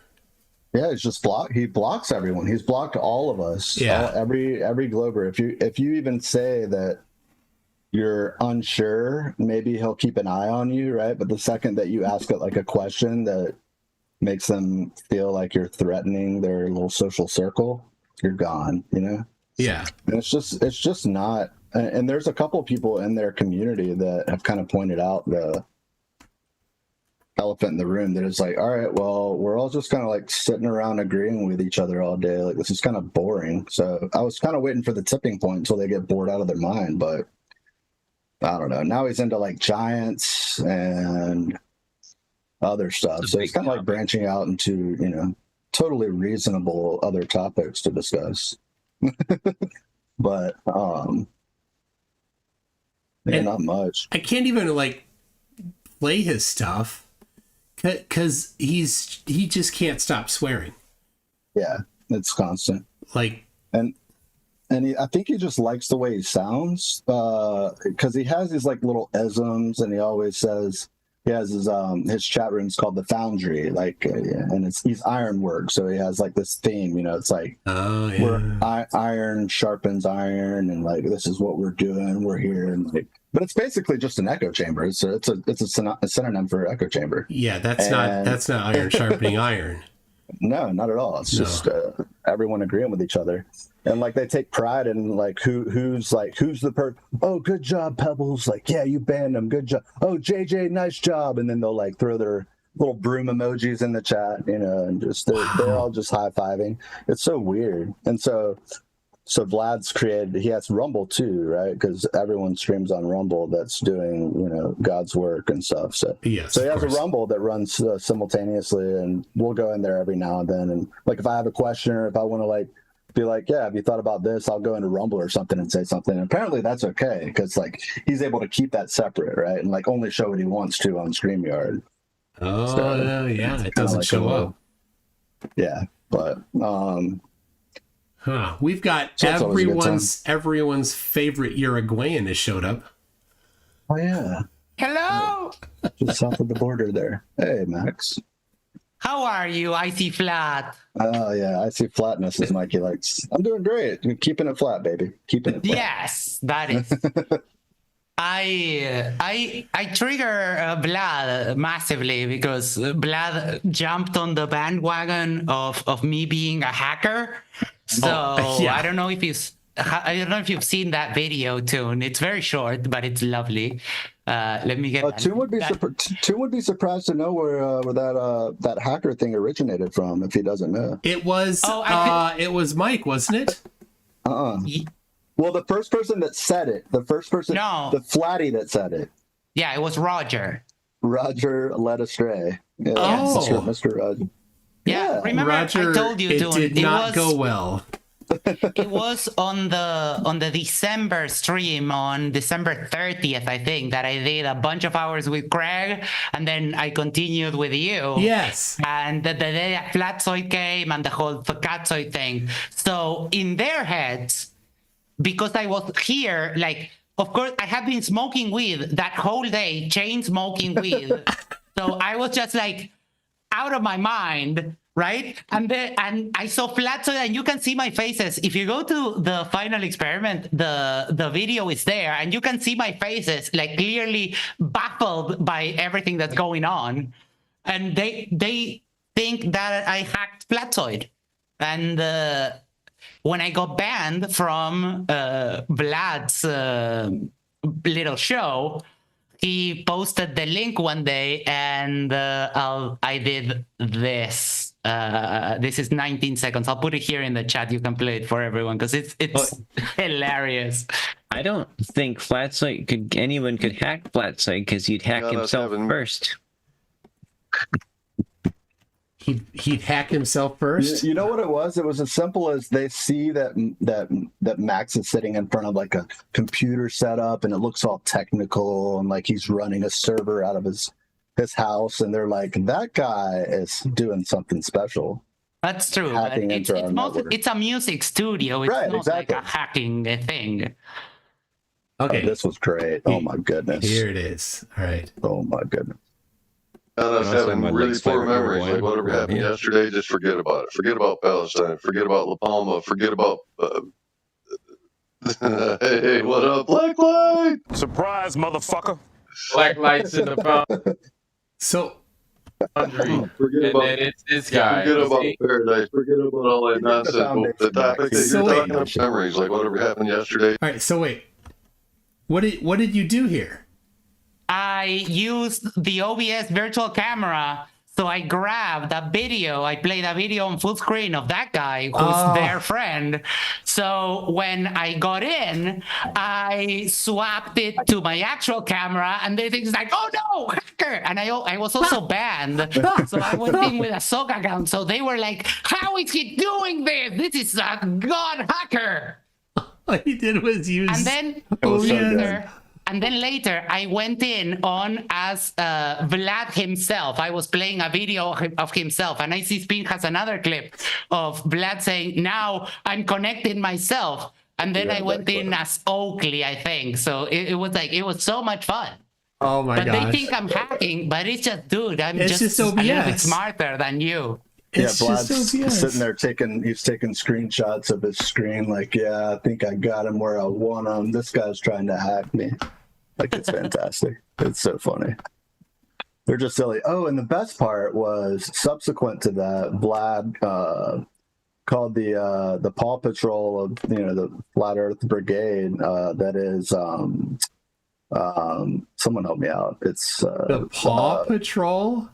No, it's the guy that sombrero, tinfoil sombrero. Oh yeah, and Lowry and Nicole and all those guys. And he basically said, teacher, this guy is like hacking me, and we need to like teach him a lesson. And like, so he went and cried on their show for an afternoon, and that was pretty funny. Oh, that's so nice that they have each other to console each other. That was so sweet. It was really precious. But yeah, I think a couple people have joined. What? Oh, you're okay. I got a kitty here. Hey, kitty. Oh, you gotta get Penguin out. I'm gonna have Kitty in here. That cat's a star. I can tell. I can tell by her look. This is She likes to be on the TV. This is Raccoon. That was a very cool laser demonstration, Jesse. Gotta say. Oh, thanks. I like it. Get out of here. Oh my god. Yeah, Max, I was going to say my least favorite Uruguayan is Man of Stone. Is somewhere in Uruguay. He's in the Ether Cos area, so Alan, Shane, really, that sort of thing. Yeah. Oh my god, I have an etherpology near me? That is fascinating. He's not Uruguayan. Know. He's Canadian, I think. But what the fuck is he doing here? Canada kicked him out. hiding from law enforcement. I don't know. Something like that. Yeah. All right, Jay Donaghy's here. Microphone is not working though. Looks like on mute. Yeah, no mic is here. I'll see if I can. Man of Stone is the one who told me he was. I don't remember the exact words, but had good expertise with orbital mechanics, but then couldn't tell me the most simple thing about even the most simple of Kepler's formulas. Not even the most simple one. Oh, he's on that train of the Earth, Moon, Sun system. He did all the calculations for, what is the pull on the moon from the sun and what is the pull on the moon from the Earth, and worked out that there is more pull from the sun at a certain point, like when the moon's closest to the sun, and couldn't understand why the moon kept in orbit. Like it was a 3-body orbital problem. Yeah. And it was just, he couldn't understand it. Like they're not very clever. Actually, if I may, the sun pulls on the moon always more than twice as hard as the Earth does, everywhere in its orbit. It's not a 3-body problem, really. It's simply, take the Newton's universal law of gravitation, apply it to the sun and the moon, then apply it to the Earth and the moon, and then the sun has twice the influence over the moon that the Earth does, always. Yeah. So the particular situation he had was the sun at the center, the moon being a new moon, so like closer to the sun, and then the Earth. And he was like, oh, shouldn't the moon go towards the sun? And I'm like, yes, it does. Like it does go towards the sun because the Earth is also, going in that direction as well. Like he just didn't understand. Yeah. Apparently he never heard of Lagrange points, did he? Oh, probably. Or calculated how far away the moon is from the closest Lagrange point. Yeah. But yeah, I don't know. Man of Stone puzzled me because he knows how to code an Arduino. He managed to decipher the Bob's gyro data, so he's not an idiot. But I don't know when it comes to flat Earth. But he is an idiot. Well, because he can't figure out that if the Earth were flat, the sun could never set. I mean, it's a mandatory part of being a flat earther is to be an idiot because the sun could never set. It's so simple. I spoke to that Kazra guy the other day in Discord, and I forget what the topic was. Could have been Chicago skyline, something like that. But I remember getting into a deep inside a rabbit hole kind of thing, and then forgetting who I was going to respond to in the end when I figured it all out. So he does have a microphone? Yeah, he was in Discord group chat the other day in BC. Yeah, he keeps his microphone inside a bucket of paint, though. I mean, yeah, it requires a container. Nice. Hey, gents, I'm going to take off, but it sure was good. All right. Thank you, Jesse. Indeed. I'm sure you'll play a little bit on your piano now. Yeah. All righty. See you later. Bye. Cool. See you. Yeah. Goodbye. Any word from Kazra coming in? Nothing in Discord. So my guess is that it's morning for him, and he's probably got to head off to work at some point here. So, or whatever he does during the day, so. Where is he? I thought he's in America. He says his time zone is UTC +4. So. Okay. He's so paranoid he Eastern can't Europe. share like the country. Well, I don't ask when I ask for scheduling. I don't ask what country they're in or where they live. I learned this long ago. Ask their time zone. And some of them don't know their time zone. Sometimes this is a challenge. And so then so I'm not asking them to say where they live. That's the part of it. But then if they can't figure out their time zone, because there are some blurps that aren't smart enough, they'll say, okay, what city do you live in? It'll be like, or you'll tell a grown up, to ask a grown up. Ask a big. I always say big person. Ask a big person. Big person. Wait, I'm a big person, but how the hell should I know? So I seriously, I had somebody who was he didn't know. He thought he was Eastern time. I said, well, what city do you live in? Dallas. That's central, right? That's central. It's central. Yeah. Yeah, I think so. Yeah. Poor guy. Even Ruev, who lives in Australia. Yeah. I think I'm +10 at the moment, or +11. Hold on. If we just text TP debunks. I think. Oh, he's a half-time zone though. I don't even think he's real, to be honest. Yeah. +10. That was Adelaide. I mean, only Australia. Who else has 30-minute time zones? I think that's where they. Oh yeah, Adelaide. Yeah. Adelaide has a stupid time zone. Who has a 15-minute time zone? Is there one? Don't know. Is I there? think someone told me. Isn't There it like Talk about is. an island or something? Or? Come on, who in the chat? Who in the chat knows any It's like the Canary Islands. 15-minute time zone offset? Let's see if anybody gets it. Don't you no cheating. You can't look it up. You got to do it from memory.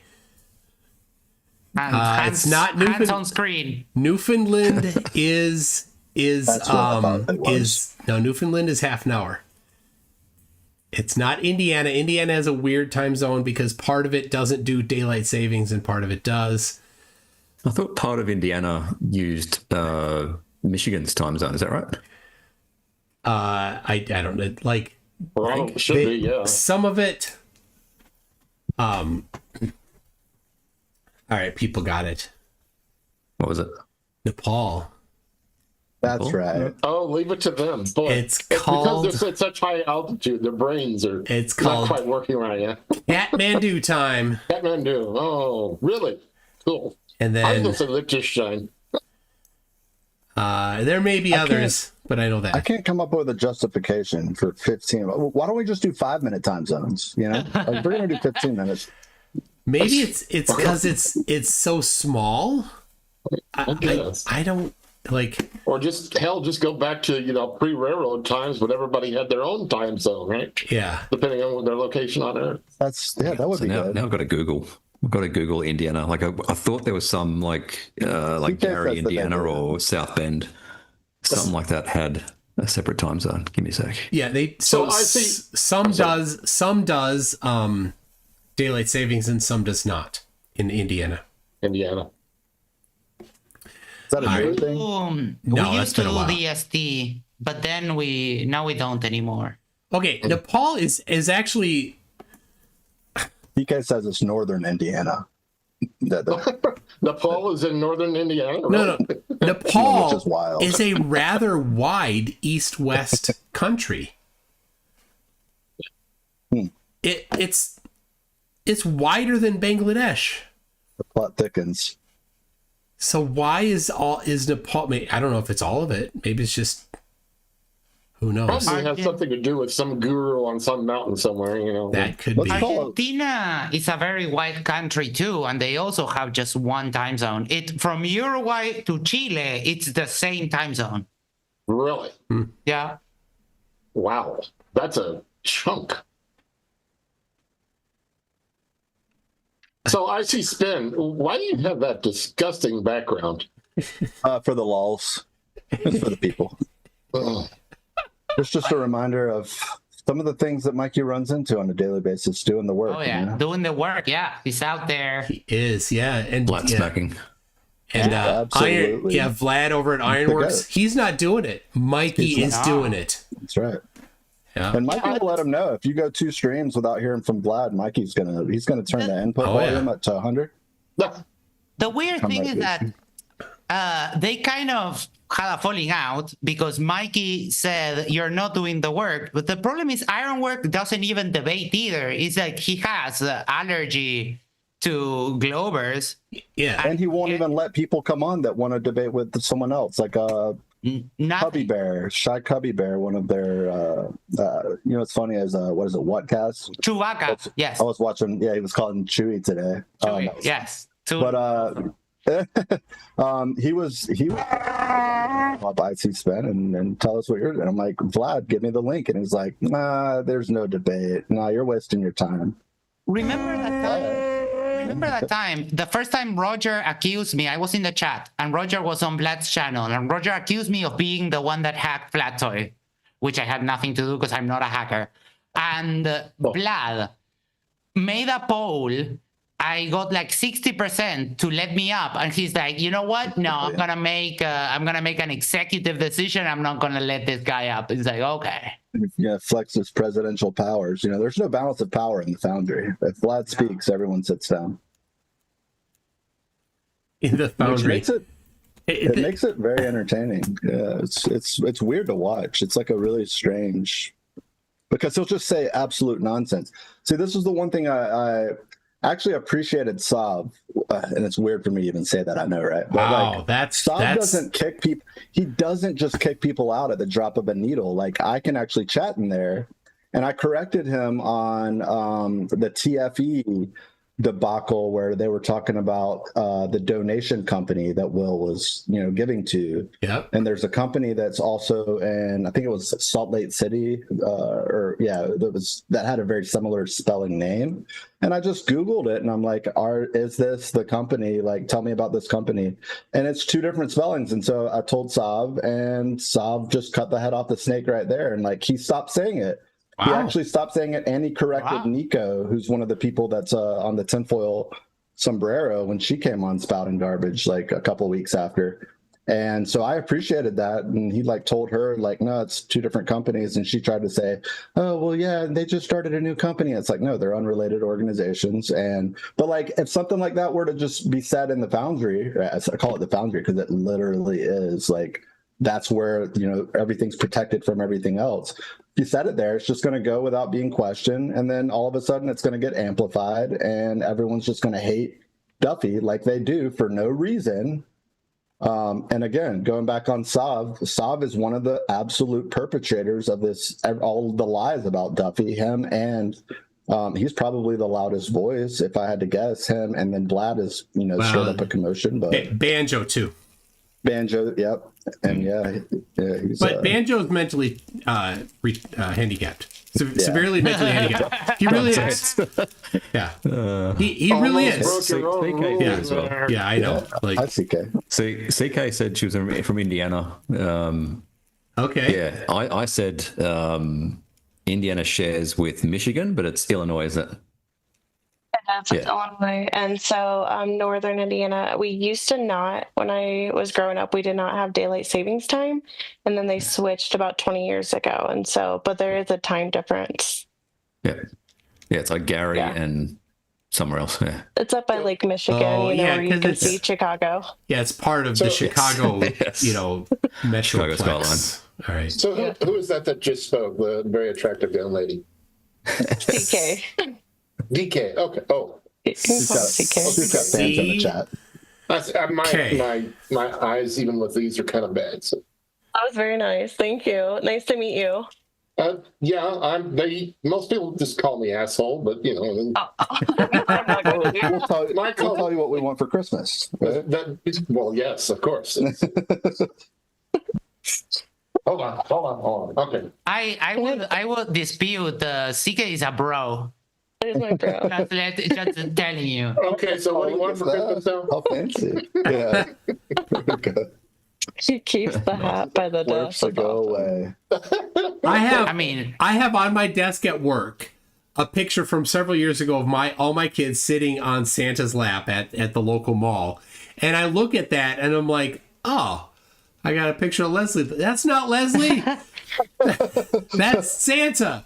Same thing. No, I got a restraining order put out against me when I had to have kids sit on my lap. So Probably not true. Let's say that's not true. I've never had. I've had people, try to hit me, but no restraining orders. We do know somebody that has had a restraining order against him. Yes. Someone that spits, somebody that's known for spitting. Yes, like a llama. Yeah.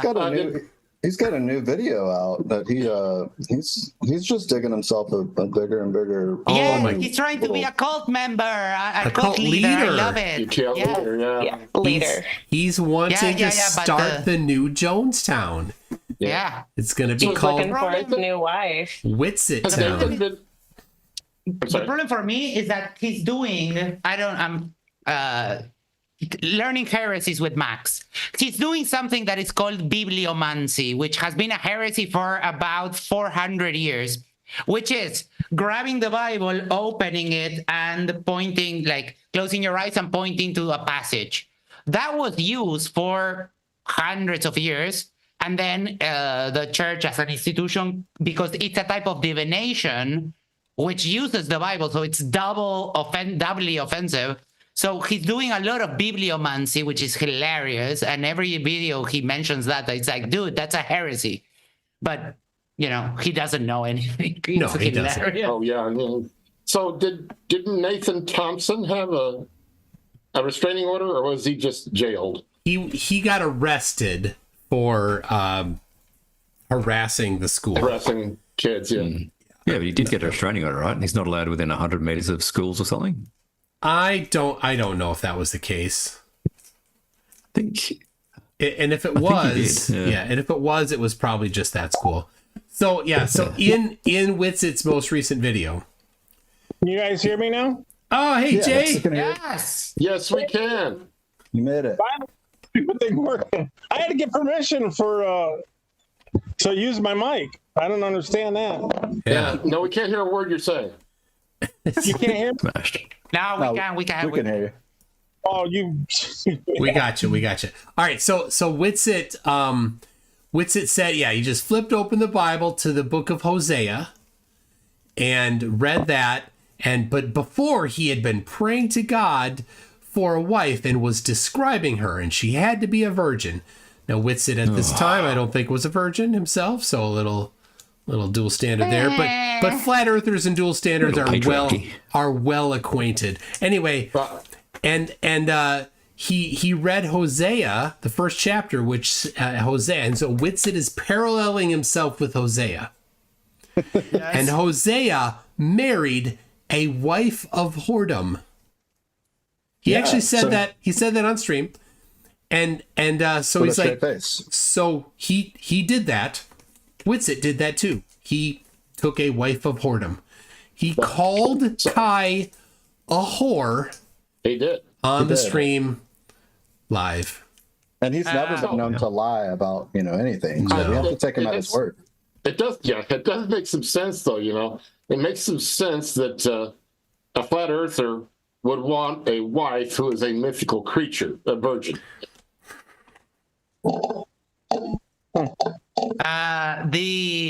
I was doing this tune because when you said that Witsit wasn't a virgin, I'm pressing X to doubt. Because that's a good point, Max. He said he was like I was only partying and drinking and smoking weed, and my bro CK and I were wondering. Smoking weed with the creator. Yeah, he said. my bro Max and I. Yeah, my bro CK and I were like, Witsit probably couldn't withstand a weekend of partying with me, and CK was like, yeah, me neither. Yeah, that's not a chance. I have a theory that people that refer to God as the creator are just doing it for the clicks, and they're not real. They're just atheists. I'm open to being proven wrong, but they try to separate themselves from any specific translation or they want to be as general just to get people in the door. Max, you're not that better, by the way. You saw it too, and I was like, oh my God, Yamaha is here. Let's see if he can get in, please. That would be so good. We cannot leave and leave you two alone. Crazy old man Yamaha is here. Yamaha! And now, the question is, can this flurf manage Zoom? He couldn't last time. No, not a chance. Not a chance. Jerry, come on, we believe in you. You can do this. Just click that link and do the firework. Get in here, Jerry. I like that he pronounces it Jerry with a J, with a G and then a J. It's like a Jerry kind of sound. It's funny. Oh, that's how he says it? Yes, because he has no teeth. Oh, that's right. No, he has two. What are you talking about? He has one teeth.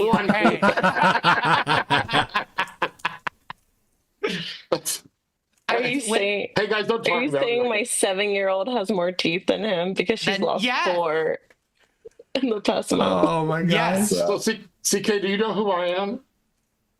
I've seen you on, but I don't know. Oh. Well, I'm a flirt from decades back. I'm big supporter of flat Earth. And I didn't know that. Oh, okay. You got my tongue's about to burst into flames from that. Okay, he's lying. Yeah, I'm like, yeah, that doesn't strike me as true. I've seen you on streams before. All right. I'm a triangle earther. Yeah. I think it's a like a pyramid. Yeah. You could be a rising earther. That's a new thing. Or is that a new thing? Or has it just been... It's always been kind of a thing. Rising. Flat Earth Society. Yeah, rising Icy Spin and Monkey Cat Pat Pat, like the tinfoil sombrero or the sombrero map.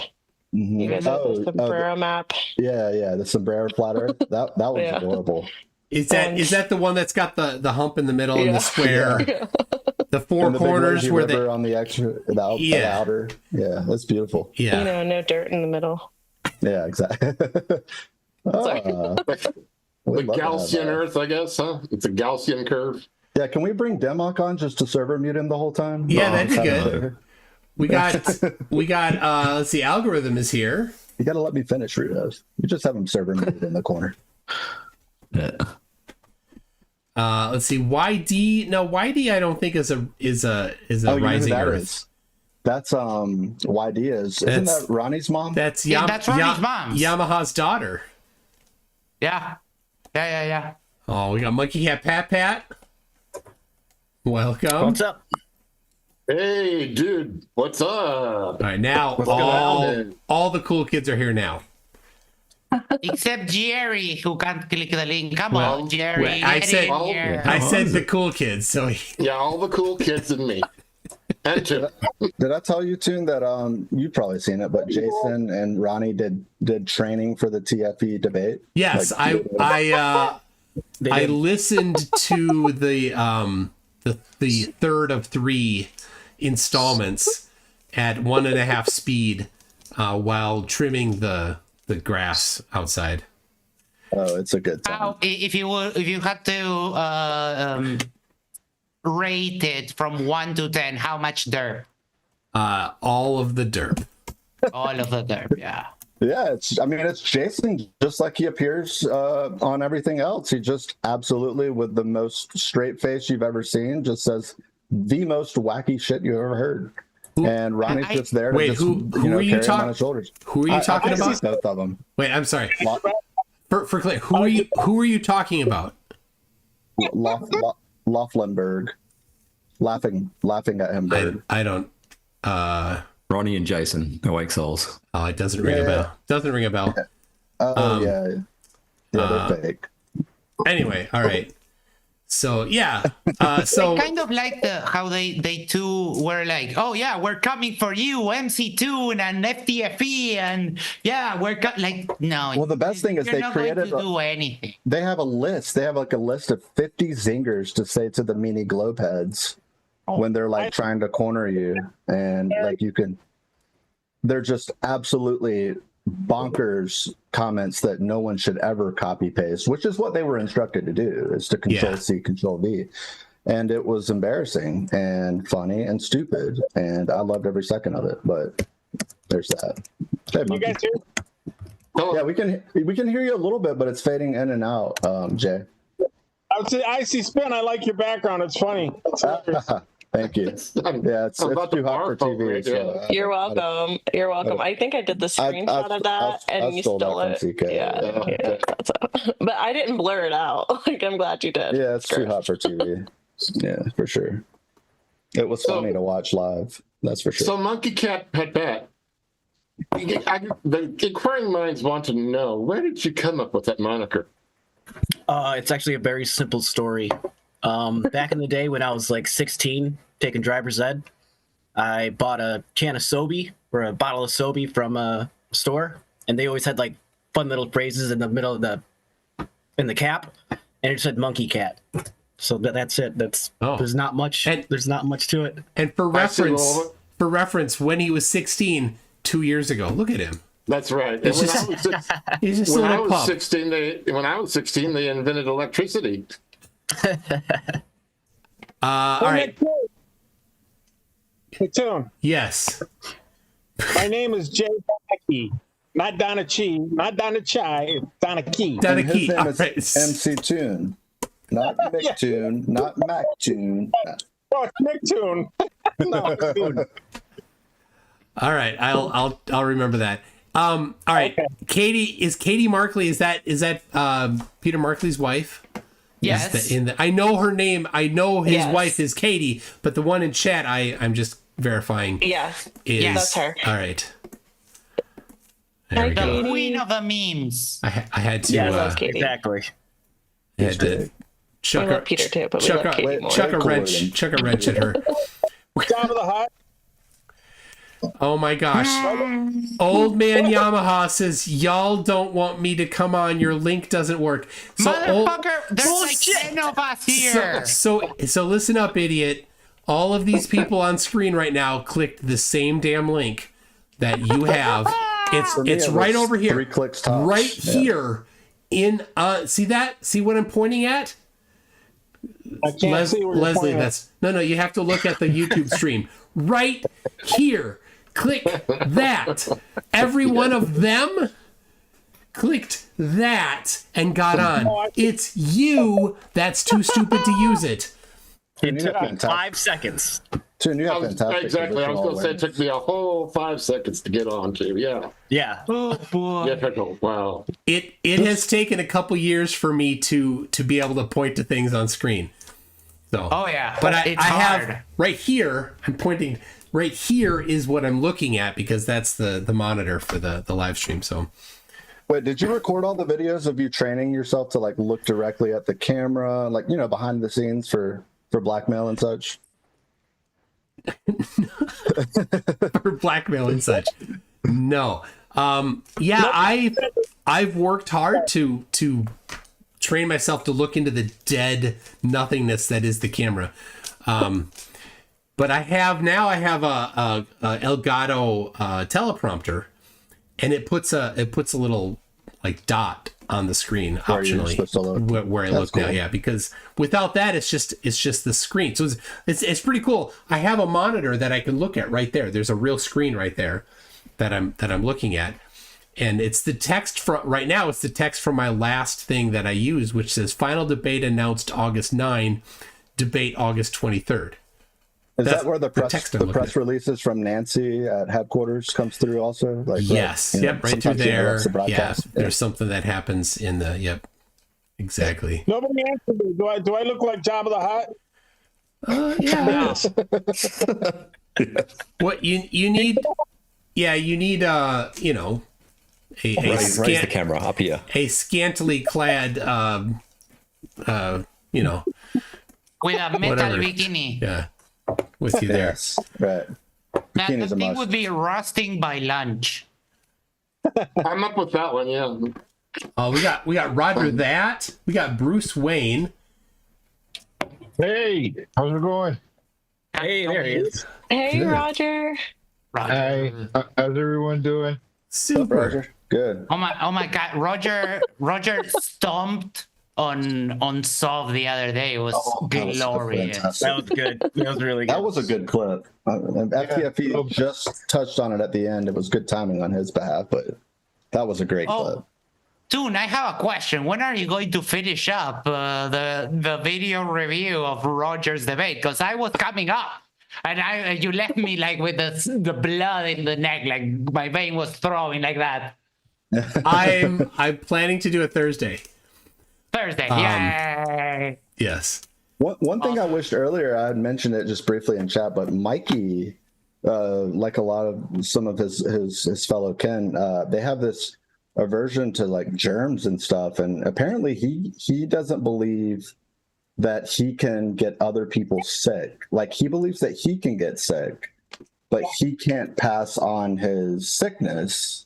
And in fact, he was going from like bar hopping and like out in the real world, just talking to people like face to face the other day because of this fact in air quotes that he is, you know, completely sure of, just like everything else he believes, I suppose.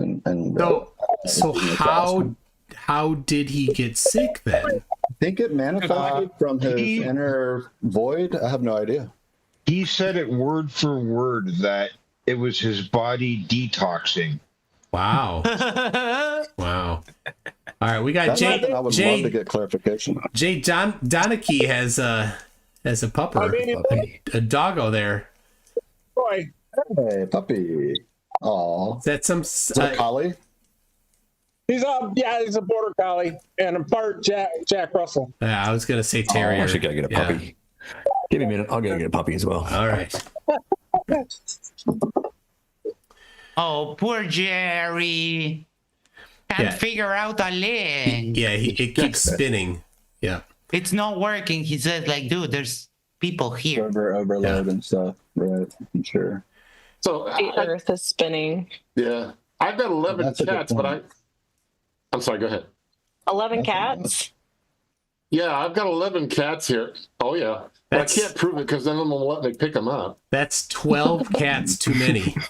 Are you expecting us to take your word for that many cats? That's 10 Was there a cats. to cat me. behind you? Huh? Where's she at? Oh my gosh. I swear, as soon as you Oh, said that, I no. saw your She's cat. right there. He knows what a cat is, and he was Oh my interested. God.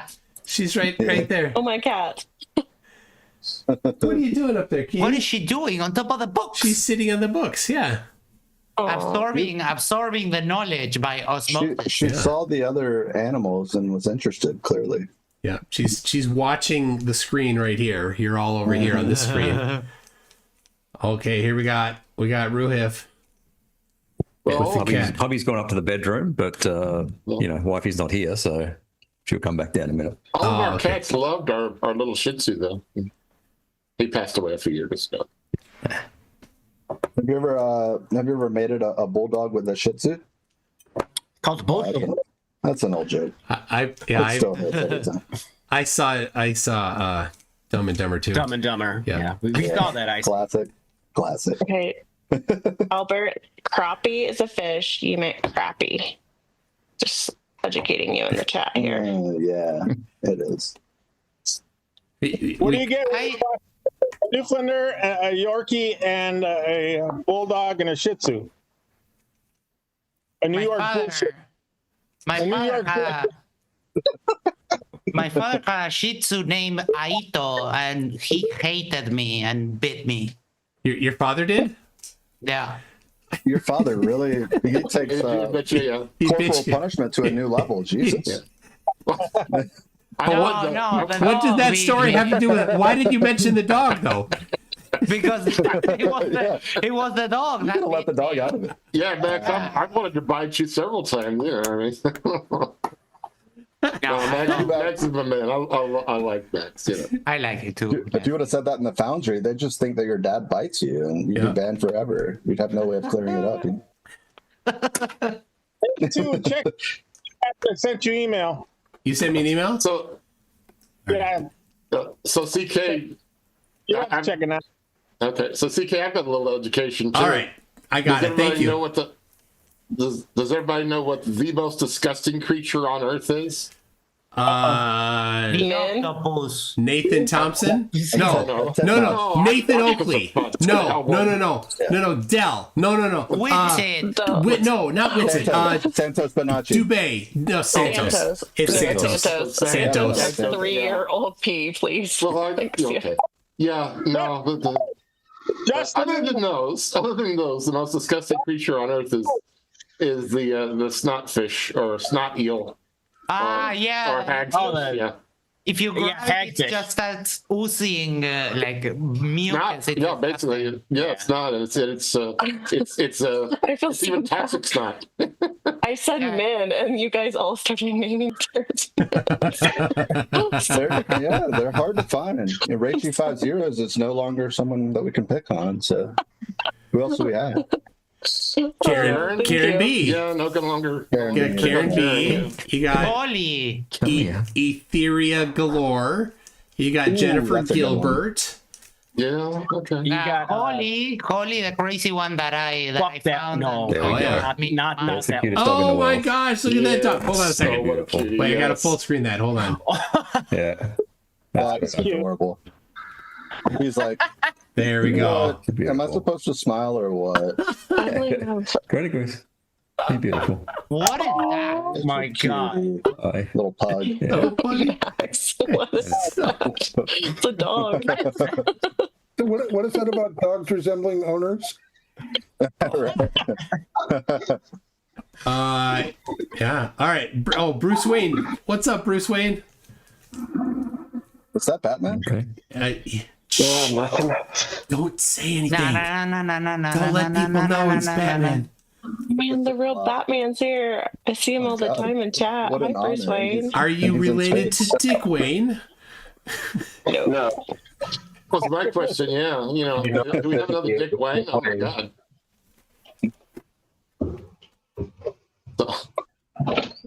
So you know, holy Zoom, Batman.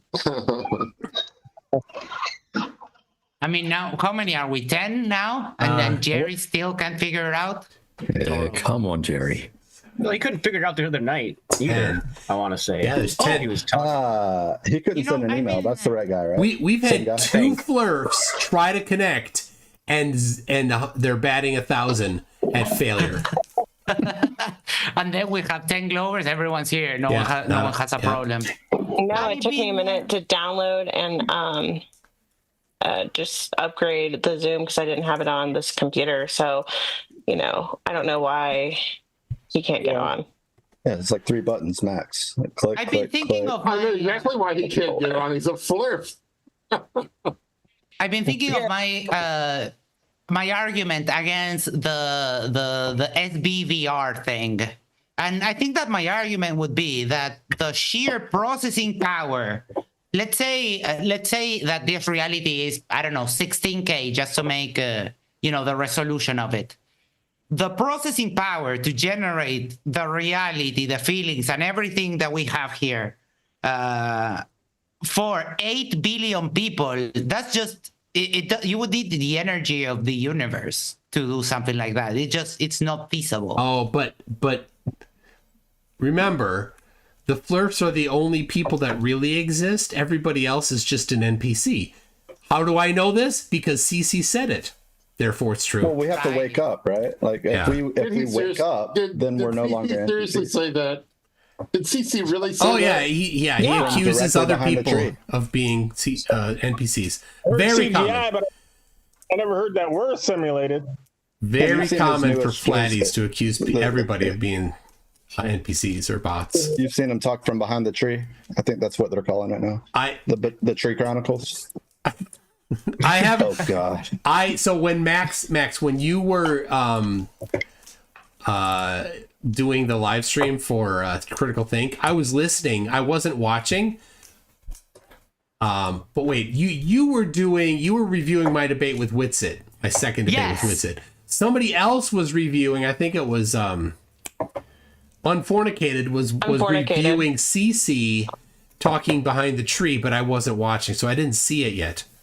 Oh wait, I think I have it. It's a beautiful demonstration of how autofocus just continues to work right throughout the entire thing. It does not stop working. It's a great testament to our technology, but it's not great on the eyes. It's just like, it's so wacky. He tries to be artistic and stuff. Like, remember when he was in the boot because his foot was broke or something?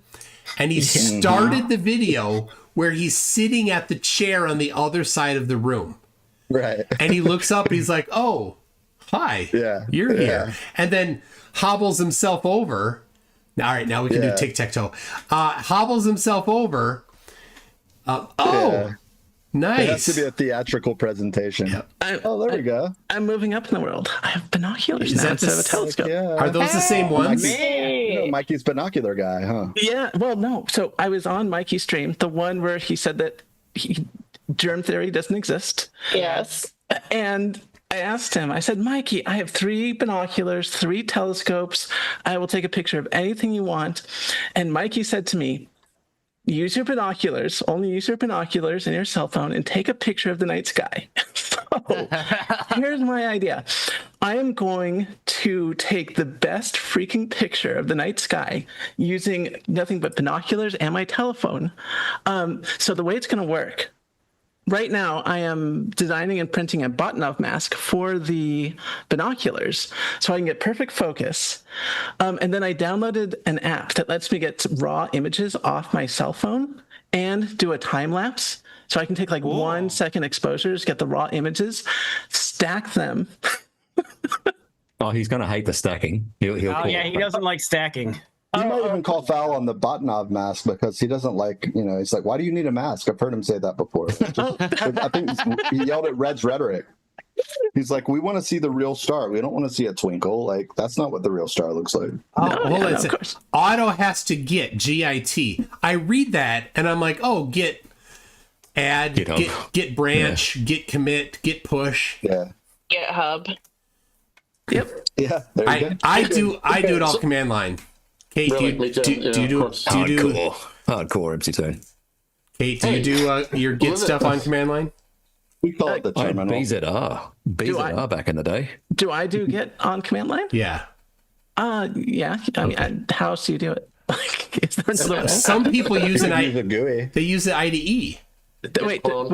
Well, no. So yeah, if I'm in Visual Studio Code, I'll just whatever. But if I'm on the command line, just Git. I mean, if there's like a GUI you can download separately, I mean, I've never seen it. So. Oh no, yeah.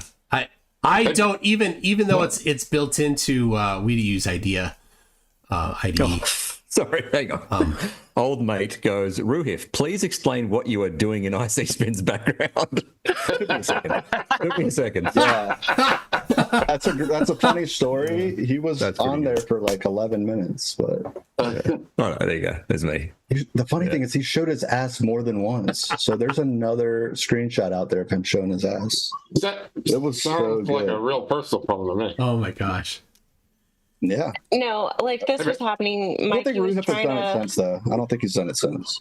No, and with Icy Spin's photo, Mikey was trying to talk to these kids, and this one kid just kept pulling down his pants, and Mikey had no idea it was happening. So a bunch of us told him. I emailed him the screenshot so he would see it. I think that was the stream where we were actually concerned for Mikey's safety. Like he almost the guy was like trying to open his door. We're like, Mikey, get the hell out of there. Yeah, we thought they were going to steal some more of his magnets on his card. Well, Mikey gets a little smart mouth. Like sometimes, I mean, Mikey's like 6 foot whatever, and he'll pretend like he's the biggest dude in the room.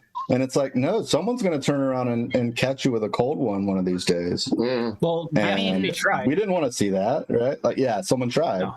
And like that happened not even a month after that. It's not this. It's not that bald flurf that we want to get cold cocked. It's a different one.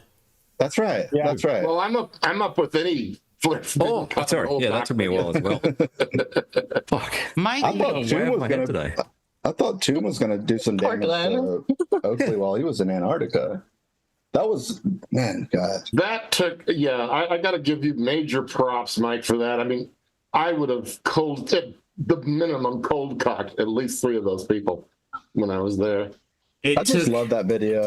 I grabbed the raw video and I saw you and Dave kind of like celebrating after it, where you walked back to the wherever the studio wanted you to believe that the entire encapsulation that you guys were staying in. Yeah. But like I could just tell y'all were on like a runner's high, like after the video and stuff. It was really cool. Oh, in the 360, you mean? Yeah. Uh-huh. I think all the flatters. I think all the flatters need to be hit with a geometry book. Yeah. I can't wait. We've been saying. I was saying the other day that I can't wait until space sex tourism becomes a thing. It'll be a whole new thing for them to deny. It'll be strange. It'll be weird to watch that develop. You know. You mean like sort of like the Mile High Club? But in space, you mean? The 100-kilometer high club is what it'll be. It is an expensive shit. Well, once they start opening up like space cruise, that's like third. That's not first or second day. That's at least third day, right? Like you're not spending that kind of money on first. Yeah, two unless days. you're Elon Musk, that's third, fourth date. Or Roger Moore in Moonraker. Ending scene, right? Yep.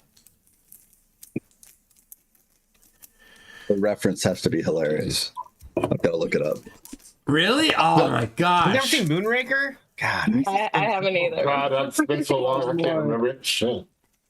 I'm only like 20, 21. Or how old is Monkey again? 18. I'm 19. 18. Monkey Cat Pat Pat is 16 2 years ago, so least. 18 today. Yes. Yeah, 18. Yeah.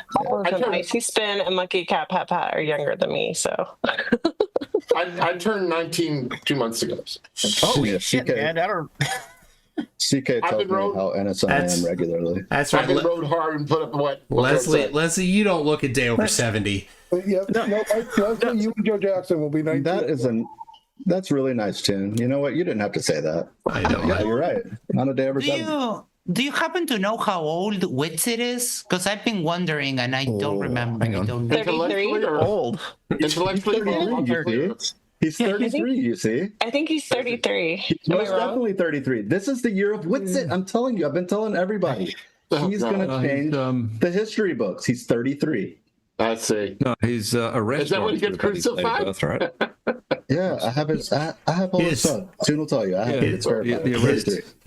I think he's 33. He's not older than 35. Hold on, things are coming. I have a large 34. I have a large folder of They're gonna steal the sky. They're gonna steal the sky from us. You know, Oh my God! Yeah. Oh, that Wait for it.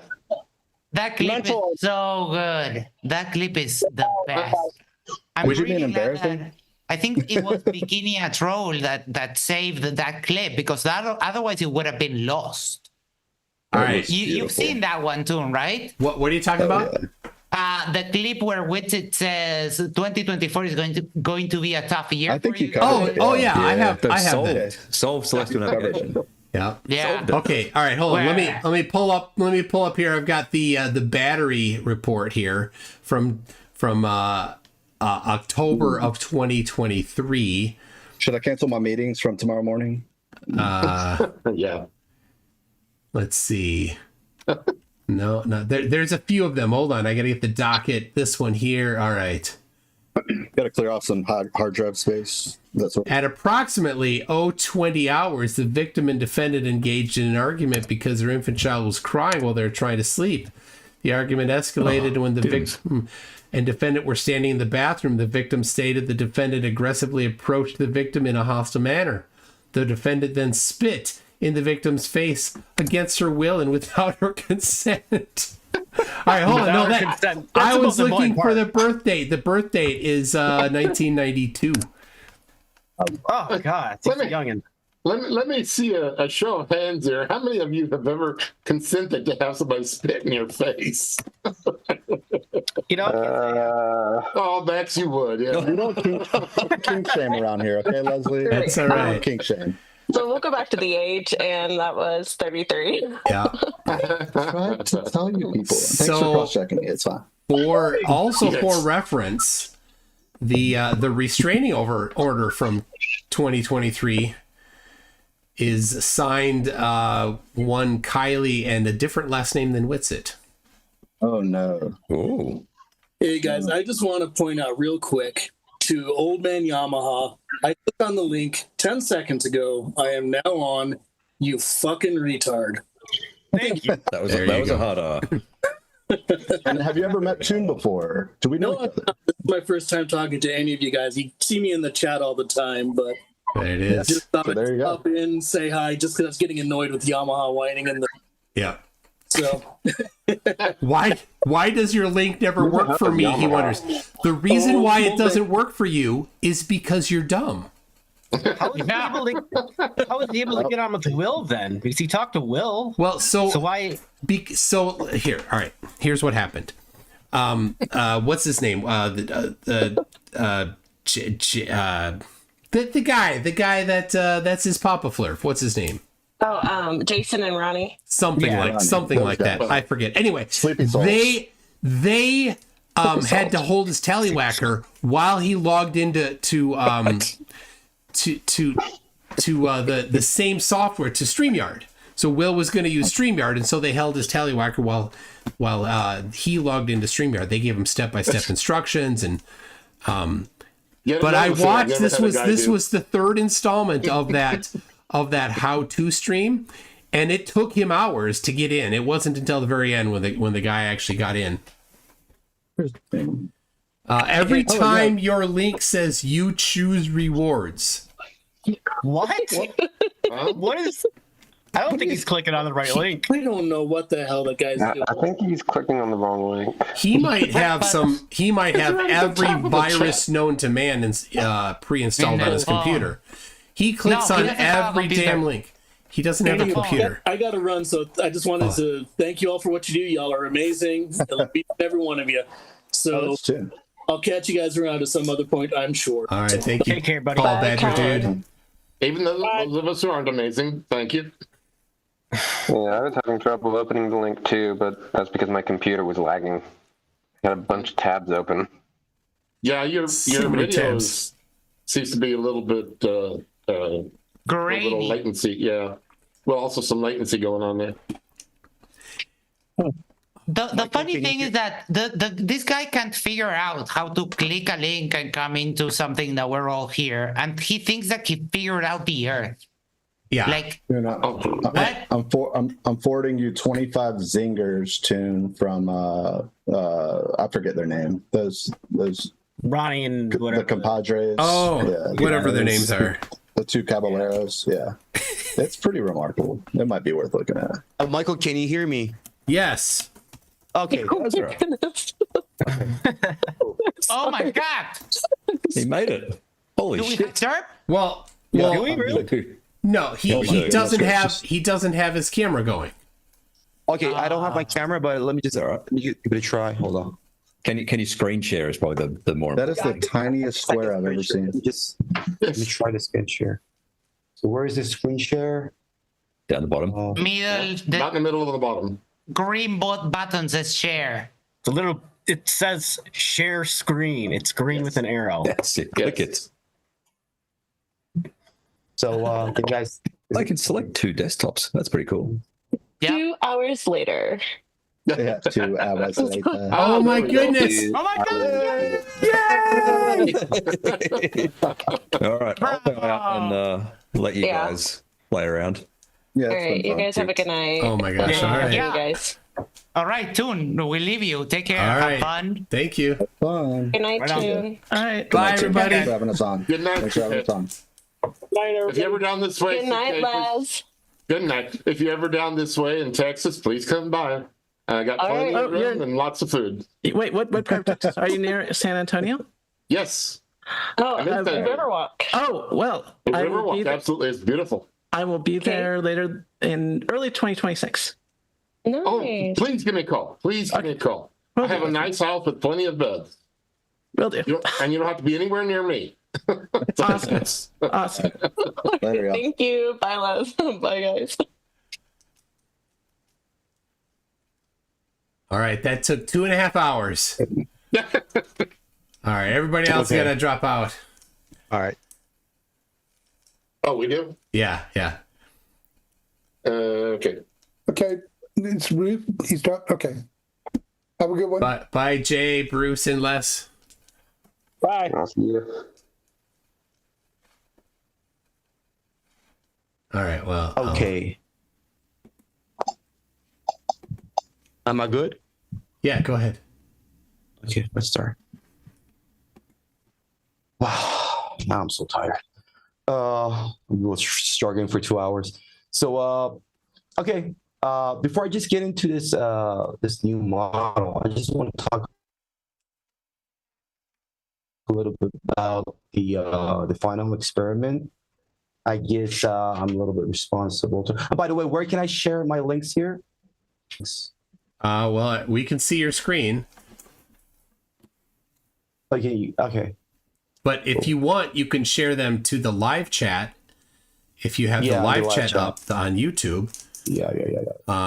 But just put a comment in, and I'll make you a mod so that you can comment with a link.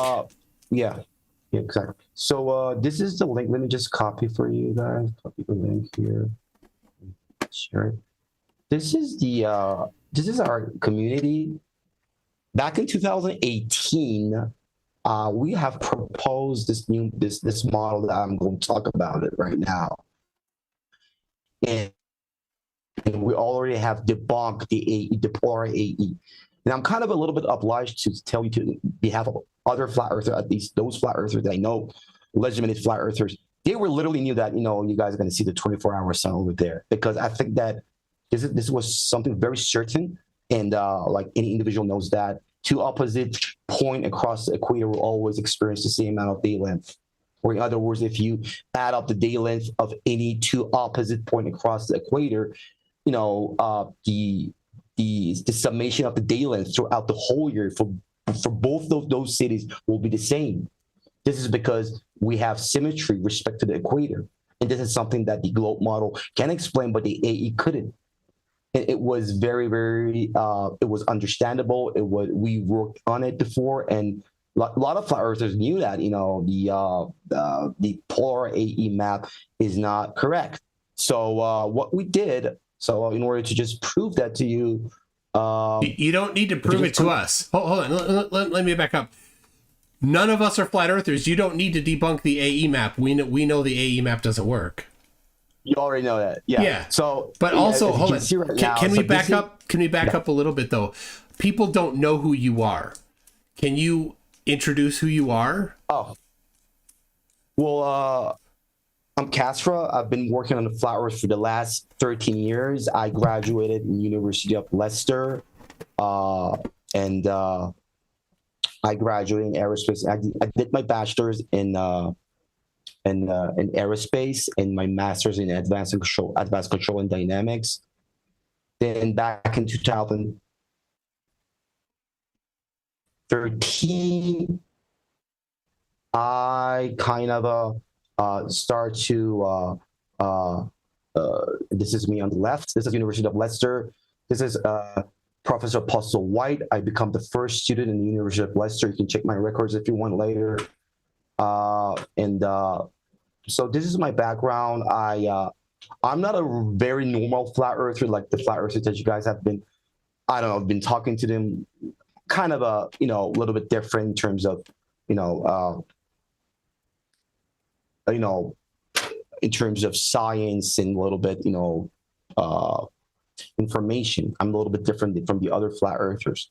So this is who I am, and I've been working on it. I think we had a conversation together, Michael. I think it was 1 year ago in Black Muse, a room in Clubhouse. Yeah. So 13 years. So, like, who was it? Whose video was it that was like your first video to introduce you to flat Earth?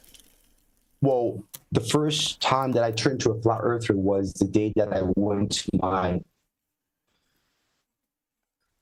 my professor's office, and I was asking about the curvature of the Earth and then why we can see things across the ocean. And when I start asking these questions from him, the moment that I asked this question from him, he just immediately went to his laptop and he started checking the curvature of the Earth. Okay, but the moment that he went to double check the curvature of the Earth as a professor of aerospace engineer, I start realizing that this is a subject that people are not very familiar. At least the mainstream science people are not familiar with it. Yeah, so it was resolved centuries ago. But but I'm just curious, whose flat Earth videos were you watching that kind of led you into it? I think it wasn't a flat Earth video. I think it was an observation across the ocean. I think it was it was Chicago. No, sorry, it was Toronto, Niagara. I think that footage actually got my attention in the first place. Then when I start, doing some search on flat Earth and blah blah blah, I start becoming against the globe model, right? This is how it really started. So if you want to know exactly what video makes me a flat earther, it wasn't only one video. It was kind of something that actually was built up in the first place. So the Toronto Niagara observation. Yeah, that some flat earther had posted on Facebook or something. So that's pretty old. That's a pretty old footage, I guess. Okay, that's a pretty old one.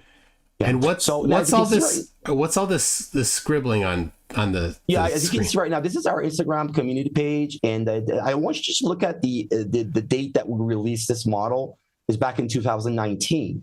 So the model that I'm going to talk about it today we worked on it 6 years ago, and the reason that we actually didn't come very openly, it was because we need people to get ready for it. I was pretty sure that if I wanted to talk about this model before the final experiment, not only the flat earthers wouldn't listen, even the globers wouldn't take it seriously. But after the final experiment, I think that everyone on the wreck ship, at least the flat earthers, the ordinary flat earthers, and the globers are looking for, some other challenges. Now I think that's the reason that you got me here. So this is the thing. Back in 2019, we start understanding that the polar AE map does not have a symmetry. In other words, the tropics, as you can see, are kind of are not symmetrical. Capricorn is bigger than the Cancer, and this is how it works. So what I'm going to do, how I'm going to start, I'm going to go through different projections. So what you don't really need to cover projections. I'm pretty sure that hold on is that you Globers and most of the flat Earth are, for example, go to Wikipedia. If you go to list of the projections, you get hundreds of these projections, right? This is what we can see right now in the Wikipedia, right? And the thing is that what I'm trying to say here is that among all of these projections, this is the one that the flat earthers actually uses as their own model. Yeah, as you can see, it's we're all familiar with this. Yeah, you guys are. Now, what we're going to do is that we're going to change and we're going to choose another one, which is this one. You're going to choose a different projection from the globe. Now, okay, this one is called. Yeah, I'm going to choose a different projection. Yeah. So the reason I'm using a projection, and you might going to ask me that, okay, if you might going to ask that, but the answer is that since we're in a globe platform, since most of the people are globers, we need to start with these projections. So the same argument that you would say against the polar AE flat earthers that you guys are using the projection, you can still use that argument against me. Then I'm using a projection, but I'm purposefully doing that in order for you guys to understand it better. But still doesn't mean that I believe personally that this is a projection. But it can be seen as a projection. So why? Oh, hold on. Why don't you just get the flat map of flat Earth and skip the projections? Well, I can claim that the map that I'm showing you right now, it's not a projection. It's the real map, and if I project this on a globe, I will get the globe model. In other words, if you just transfer, or if you just transfer, but you don't need to talk about the globe, because you don't think the Earth is a globe, right? You think the Earth is flat, so you don't need to bring the globe into it. Just like you don't need to bring a claim. You don't need to debunk the Earth being banana shaped. I do understand. And you don't need, and since you don't think the AE map is correct, you don't need to talk about the AE map. What you should do is you should show us what you think is the proper scaled flat map of flat Earth, because that's the easiest type of map to make, right? There's no distortion. A flat map of a flat surface is not distorted. So there's no projection. Where on your globe you can claim that. Yeah. Yeah, every flat map of the globe, of any globe, must be distorted because it's exactly. So all you need to understand. So a flat map of a flat surface is not distorted. Exactly. But you need to understand, even when we use these maps like this projection that you see on my profile, this is the World Lambert azimuthal equal area projection. The imagery is derivative from NASA's Blue Marble Summer Month Composite. So this was the NASA's image that Henrik Lambert using back in time, and he used it to hold on. Lambert in the 1700s used later, NASA. Lambert from the 1700s used NASA? No, the image that you see in the Wikipedia is using the NASA Blue Marble Summer Month Composite. This one, not Lambert, he did the projection on the equator, which is called the equatorial projection. That was the thing. But this one that you see on the Wikipedia right now, this one is coming from the image from NASA. Now I don't want to get into this right now. And this is not from NASA. This is just the Wikipedia map projection page. They didn't go to NASA to make this. Now, if you read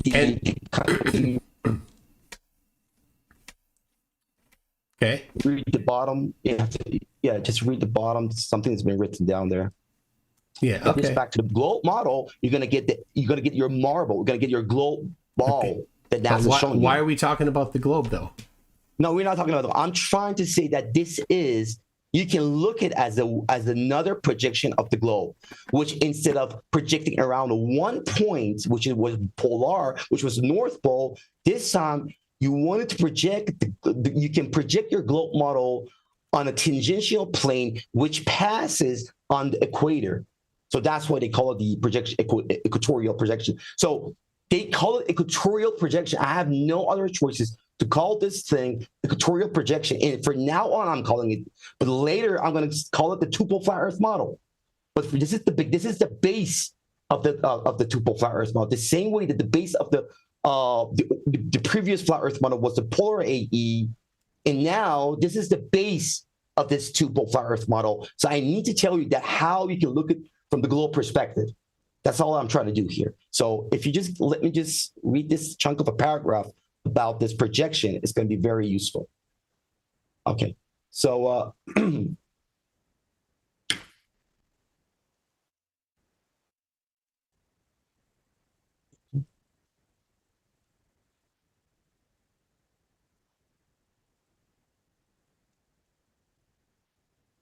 okay. So you're going to read the description of it? No, I'm not reading. I'm just I forgot to save one of these these pages. It's here. No, not this one. Sorry. What are those scribbles there?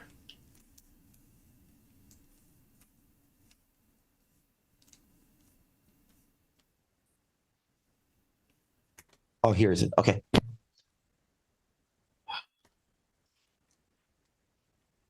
So, yeah, hold on. Oh my goodness.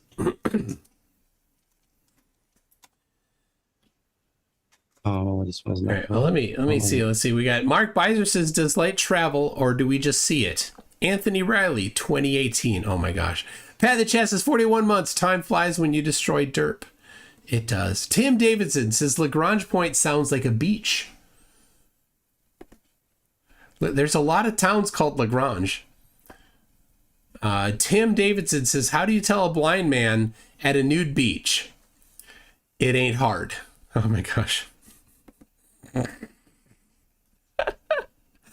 Caucasian Sensation gifted one membership. Thank you for that. Are you ready? No? Nothing? Okay. Dave Kircher says, thank Titicaca. It's Tuesday. You know who mentioned Titicaca? Nathan Thompson. He wants to go there. Otto says, rescue doggos. Nala, Sugar, and Benno say hello. Well, that's cute. Okay, I'm gonna never mind. Let me just explain it by myself. I wanted to open this page for you guys and read it, but I'm gonna do it by myself. Never mind. Yeah, okay. We're just all confused why you're using the globe as your model for flat Earth. It's just. I'm not using any globe. No, the same way that the polar AE was a projection of the globe model, you can look at this new model as a projection of the globe. It would be possible. So you start with the globe. No, I didn't start. I start from the globe because you're a glober, Michael. Don't do that. No, don't just start with flat Earth because you're a flat earther. Okay. Start with flat Earth. You see, if I was presenting the globe, I wouldn't start with flat Earth. I'd start with globe because all I care about is globe. I'd say, here's the evidence that the Earth is a globe. I don't need to talk about flat Earth. Yeah. Okay. No, right. Okay. Let's start with. Okay. So the polar AE that we had before is you can look at the meridians look like a straight line. So if you look at the meridians or the longitude lines, you have these straight lines, and the parallels or the latitude lines are a bunch of concentric circles. Yeah. And the intersections of these graticals are 90 degrees, 90 degrees, the intersection. This is the layout of this this polar AE, which is very, very simple. So you're dealing with straight lines as your meridians, and you're dealing with concentric circles as your latitudes, right? But on this map, it's a little more complicated. You don't have any straight lines for your meridians. It's all called complex curves. All these curves that you see here, and the things I'm telling you right now, Michael, is not coming out of my mouth or from myself. These are things that if you just do a little search about the azimuthal equidistant projection or the equatorial projection aspect, you're gonna read all the things that I'm telling you right now. So these are the gratitude of this coordinate system the system that we have. The latitude line, the longitude line, or the meridians are complex curves, except the one in the middle that you can see. The one exactly in the middle here is a straight line, and the reason that we choose straight lines in the middle because it's very easy. It's a very useful thing to put a reference in the middle of our screen or in the middle of our projection. Okay. So except the vertical and the horizon in the middle, the rest of the curves, the latitude and the longitude lines are complex curves. This is why this is more complicated and more advanced than the polar AE, which you have straight lines and concentric circles. Now I want to pay attention, even your globe model, your latitude lines are still concentric circles of your equator, but your longitudes or your meridians are kind of a perfect circles. So again, on the globe model, you have perfect circles. On the polar AE, you have straight lines and perfect circles. But on the Lambert projection or the two-pole flat Earth model, we only have complex curves. And the other important thing is that if you look at this projection, we already have two poles. And it's like that the half of the world has been projected around or been concave around the south, and the other half has been around the north. Now, the good thing about this model is the good thing is that it has a symmetry respect to the equator.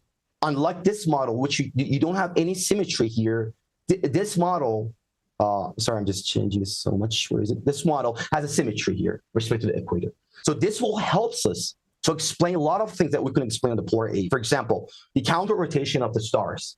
The 24-hour sun experiment, the 24-hour sun in the Antarctica, the focal pendulum that swings, in a counter rotation as you move across. It doesn't explain the Foucault pendulum. I will tell you how it explains the Foucault pendulum. You don't know anything about this model, so let me just. I will let you to ask a lot of questions, but let me just finish it. So, if you look at the whole layout of this, you have two poles. Your equator going to be your equator is going to be a straight line, but this is just an imaginary line. It's not a real line, and I will later tell you that why we don't have straight lines as a track or trajectory of any celestial body. You cannot find anything that moves in a straight line in space or in the sky. So these straight lines that you see in the middle is just for making things easier for ourselves. So you have a symmetry respect to the equator, like the globe model. This is going to be similar to the globe model. You have these tropics that they become smaller, and again from south they become smaller. And so if you look at it, it's kind of looks like a globe model, and it's I will tell you that how we can explain a lot of things with this model, or why this model or this map is way better than the polar AE. So again, I don't care to compare it to the AE map, right? But what you're just doing here is you're demonstrating the fourth law of Flurf. What? Why? This is the fourth law of Flurf. So for every Flurf explanation for something, it contradicts some other Flurf explanation for something. I don't care about the other fluffers. Yeah. Look, I told you in the first place, like I've been in this for 13 years. I heard a lot of flat earthers. Look, let me tell you, a lot of flat earthers were saying that you guys were faking the whole thing in the final experiment. If you go on to YouTube, you find hundreds of people are saying that why Steve didn't come out of your map, why you guys have multi-shadow there. They were agent. You have stupid flat earthers that they still think that you guys staged everything down there. And of course, flat earthers are stupid. Yeah, a lot of them. And second-class flat earthers, third-class flat earthers, you can talk about them, but I told you, like all of them. I believe in science consensus, and I believe that the 24-hour sun was true, and I knew that it's going to be a 24-hour sun down there. So I don't use any flat flurries laws or whatever. I'm just saying that I don't know what's your question right now. So if you're ready, let's move on. I'm just saying. Yeah, I'm just pointing out that this is matching the fourth law. So that's all right. Eric, continue. By the way, what is the fourth law of the flat earthers? The fourth law of they debunk the other ones. Yeah. Is that every Flurf explanation contradicts some other Flurf explanation for something. So what was contradicting the other flat earthers that I said right now? Well, you now have a problem that AEMAP had solved the problem of the water flowing over the edge, but now you have the problem of water flowing over the edge. AE had solved the problem of getting farther out, right? Yeah, they just invented this nonsense about that you couldn't get there. But now you have this now. But now, if how do you get between? How did Japan bomb Pearl Harbor? That's a long flight on your map now, right? They're on opposite sides of each other. They'd have to fly across all of Asia, across Europe, across the Atlantic, across the United States. So you can think about. So if you think about Sydney, Santiago, you can look at. Can you see my mouse? So look at. You can show us Japan to Hawaii, because that's the one I just brought up. Japan to Hawaii. So so this is if you could like this is the west side of the United States. Go to Hawaii. Find Hawaii. You just move toward the west, right? Find Hawaii. Find Hawaii. Can you find Hawaii on there? No, this is just a projection. This is a projection for the globe model. We don't. The land masses are not exactly where they should be. Okay, then so Hawaii is somewhere here, right? Is it in the Pacific Ocean? Somewhere here. You can't find Hawaii on there. 13 years and you can't find Hawaii? Hawaii should be somewhere here because this is a projection. It's farther north on that map. Right there. There you go. Hawaii on your map. Hawaii is farther away from the equator than Seattle.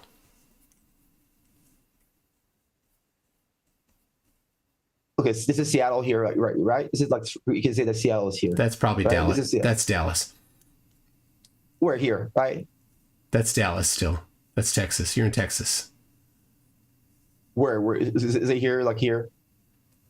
That's Michigan. So you want to say this? So you want to say this one is closer to the equator than this one?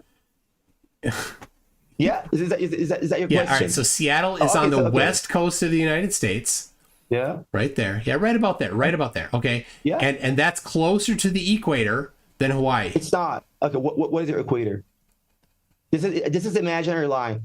We know there's not actually a white line drawn across the ocean and the land. Yeah. But there is a location that is 0 degrees latitude, and that's the equator. So that's the line that the sun traces on the equinoxes. That's the equator. So the equator is a location. And so on your map that you're showing here, Hawaii is farther away from the equator than Seattle is. No, I don't think so, because this map has been distorted. Well, then show us. You're not sure about this. Show us. I do understand what you want to say, but then don't show us the distorted map of a flat Earth. Show us the non-distorted map of flat Earth. No, okay, so this is azimuthal equidistant. What does it mean as equidistant? This isn't the azimuthal equidistant. This isn't the regular AE map. It's about that. Just read the title. Why? But why? Why is it? Oh, it's the AE. Yes, it's AE style with it's not the Gleason map. It's AE with 0, as the center point. Yeah. 0 latitude, 0 longitude as the center point. Yeah. A silly thing for you to pick. I don't know why, but anyway. So where is the non-distorted flat map of flat Earth? Okay, so do you have that? No, I don't have that non-distorted, and I don't think that this is you can think that this is distorted. Right? You said it was distorted.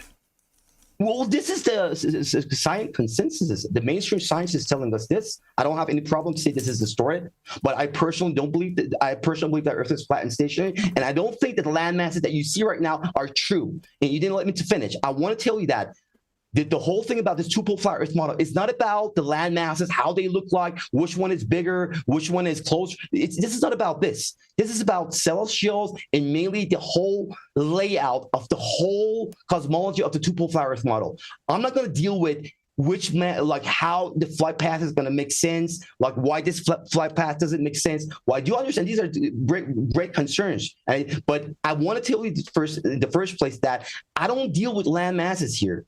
The only thing that we're going to use here is that we're going to say that this is a flat and stationary plane. That's all it is, and it has 2 poles. It has two poles, one on north, one on south. That's all we're going to say here. Look, if you want to say that, okay, why that city is farther, why that city is closer? Well, I do understand these questions, but this is not my concern right now. Well, I just want to point out that airplanes fly between locations. There's 100,000 commercial flights every day. Yeah, and they use a map. They use a non-distorted map to do their computation. They use internally in the software that they use today, and it's a globe that they use. So if you're going to say that the Earth is flat, you need to do a better job. You need to show how at least the same quality, but certainly better would be good. But let's say same quality. So if you say Earth is flat, then that a flat map of a flat surface is the easiest type of map to make. So you should just have that. 13 years you've been doing this. You should have a flat map, right? So you need the exact flat map of the whole world from an individual person. Of course. This is not rational. No, this is not rational. I cannot go travel the whole world and do a cartography for you and tell you that exactly where the land masses are. All I'm trying to do here is that I'm telling you that, okay, if we're assuming that it's flat and stationary, this time we're going to say that it doesn't have a one pole, it has two poles, and sun will revolve around the both poles instead of the one pole. Now, as I said, the land masses are important. The flight path, there are hundreds of flight paths that will go around. And if you pay attention on the north part of this map, the north part or above the equator, it looks similar to the AE. So all those flight paths that make sense on the AE. This is, as you said, this is the AE map. It's an AE map centered on 0 latitude, 0 longitude. Exactly. You mean like I meant. You mean Gleason. Gleason is an AE centered at the North Pole. Exactly.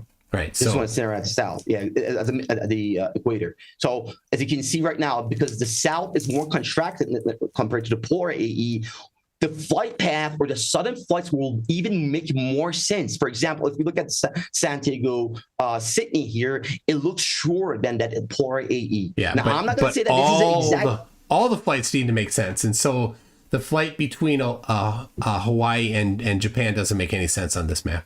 Not at all. Not even close. It's ridiculous. Why? Because the shortest distance between 2 points is a straight line, and so the shortest distance between Japan and Hawaii on that map goes across all of Europe, all of Asia, the Atlantic Ocean, crosses the southern tip of Greenland, crosses Canada, comes out around somewhere around Seattle, and then heads over to Hawaii. And that's not the flight path. That's not the flight path that any flight takes. It's a great circle. Airplanes go into a great, they don't go in straight line. So the straight down that you're drawing right now in your mind is completely wrong. We don't go in straight from, I don't know, Hawaii to Seattle like a straight line. Why would we use a great circle on flat? Because a great circle is the shortest distance between 2 points on the surface of a sphere. That's a good question. And if you just let it is a good question. Yeah, it's a good question. So you want to say that, well, so you can still, this is the same argument that you can tell to the polar AE. Do you agree? This is not related to this map. This is against all the it's flat Earth. Every single flat Earth map that could ever be conceived of does not work with flights. Cannot work. Distances don't work. Obviously, that is not the shape of Australia on that map there. Yeah, so circumnavigation more likes to be like you're just circumnavigating around the North Pole or around the pole that you're doing. So the reason that you go in the Great Circle in the flat Earth model, I can tell you that it's because even in the flat Earth model, you're going to circumnavigate. And when you circumnavigate, or in other words, if you project your Great Circle of your globe model on even on a polar AE, you're gonna get an arc. You're gonna get a circle. You're gonna get a curve. You're not gonna get a straight line. So just project your globe model with your flight path, which goes to the Great Circle. Just project everything on a flat plane, and you're gonna see that flight path or that Great Circle would look like a curved line on a flat plane. So the reason I'm saying that this is not a straight line is because it has to circumnavigate. But Michael, so it's a globe then. So it's a globe then. Well, the reason that you're seeing, okay, on the flat Earth, the shortest distance should be a straight line. Yep. Yeah, I do understand that, but there's some other thing that we'll theorize later about it. it's not. I'm not going to tell you right now that what's going to happen about this. What sort of theories that we have to explain that thing. But in terms of that great circle that you said, I keep telling you that though it's circumnavigating, even the shortest distance will still be the circumnavigate. The shortest distance will still be a curved line, not a straight line. That doesn't make any sense at all. The shortest distance on a flat surface is the straight line. Euclidean, yeah, because you're looking at you're looking from a Euclidean perspective. Yeah, because you're claiming that the Earth is flat, and so Euclidean is what we would use. We would not use spherical geometry on a flat surface. You'd use flat geometry. Use spherical geometry different. Yeah, you'd use flat Euclidean geometry, the standard 5 parts of the assumptions of geometry is what you'd use. That space is flat, not curved. And so, yep, that's what you'd use. And so a straight line on the surface of this map would be the shortest distance, and that would be the flight that every airline would want to take. But it's even worse though, because if you take the actual latitude longitude that a flight would take in reality between Hawaii and Japan and plot it on this map, then it's significantly longer than the straight line that I described that goes all the way across Asia, Europe, the Atlantic, and North America. And there's no plane that could make that flight. That distance wouldn't work. So you're saying in reality it will pass over all these continents. Is that right? It would have to if this is the non-distorted, non-projected flat map of a flat surface as you claim. So if you look at my mouse right now, don't you see that it will pass this? Look, if I'm just making the arc here between the West Coast and but that's Japan. A longer flight than the straight line on that map. Why would they take that? So you're saying that why does it go like this, right? You're saying why doesn't go like a straight line? Yeah, right? Yeah. So because it wants to circumnavigate. Now you want to say this. Now you want to say that. So they take the longer route, the impossibly long route, the route that is probably 20,000 kilometers, 30,000 kilometers maybe, and they do it in just 8 hours. They just How fast is this plane flying? 1,000 kilometers per hour, 600 miles per hour, something like that. No, they're going to have to go 2,500, 3,000 kilometers an hour. For the life. Yeah, to take that big curved route, that's how fast that plane's going to have to go. But this curve, like but right? commercial planes don't take that. They don't go that fast. They're not. How do you know a 787 doesn't go as fast as an SR-71 Blackbird? I know, but your problem is that it has to, because there isn't enough time for that distance to happen. They'd have to be going that fast. You're seeing this distance so long? Is this so long for you here? From here to here? Is this how long did you be? That's longer. Is 8 hours? This looks 8 hours to me. Is it more than 8 hours? It's a lot more than 8 hours. No, it's not. You know how? I can prove that to you. If this is 8 hours, another 8 hours here, another 8 hours here. If you use 8 hours, you can make a circumnavigation. But you're taking reality, the actual time it takes in reality, and then putting it on your claim of the map. But your claim of the map is proven wrong because the distance across the United States is known. The distance across Europe is known. Yeah. So if you take that map and you draw a straight line from Japan to Hawaii, that distance we know is more than the width of Asia, and more than plus the width of Europe, plus the width of the Atlantic, plus the width of North America. You add all of them together, plus then you get the distance from the coast, the west coast of the United States to Hawaii. So you add all of them up, and you're going to get much more than 8 hours for a plane flight. You're going to get somewhere, I'm just going to ask, maybe 20 hours if you were just to add all of them up. So what was the answers to the other flat earthers of this question? Well, have you ever what did you get so other far? flat earthers don't have as much of a problem with Japan to Hawaii. They have a problem with Santiago to Sydney. They claim that the flights don't actually exist is generally what they claim. So they don't. So you need to claim that there is no actual flight between Hawaii and Japan in order to get out of this little conundrum you've painted yourself into. Well, come on, you got to be fair, Michael. The Sydney Santiago on the Polar AE looks too stupid, looks too long. But come on, look at this flight here. It doesn't look that much irrational. It's incredibly too much longer. It's the same problem as Santiago Sydney. Okay, what's the flight? What's the duration of the flight? Is it 8 hours? How long is it? Japan and Hawaii. All right, well, let's look it up here.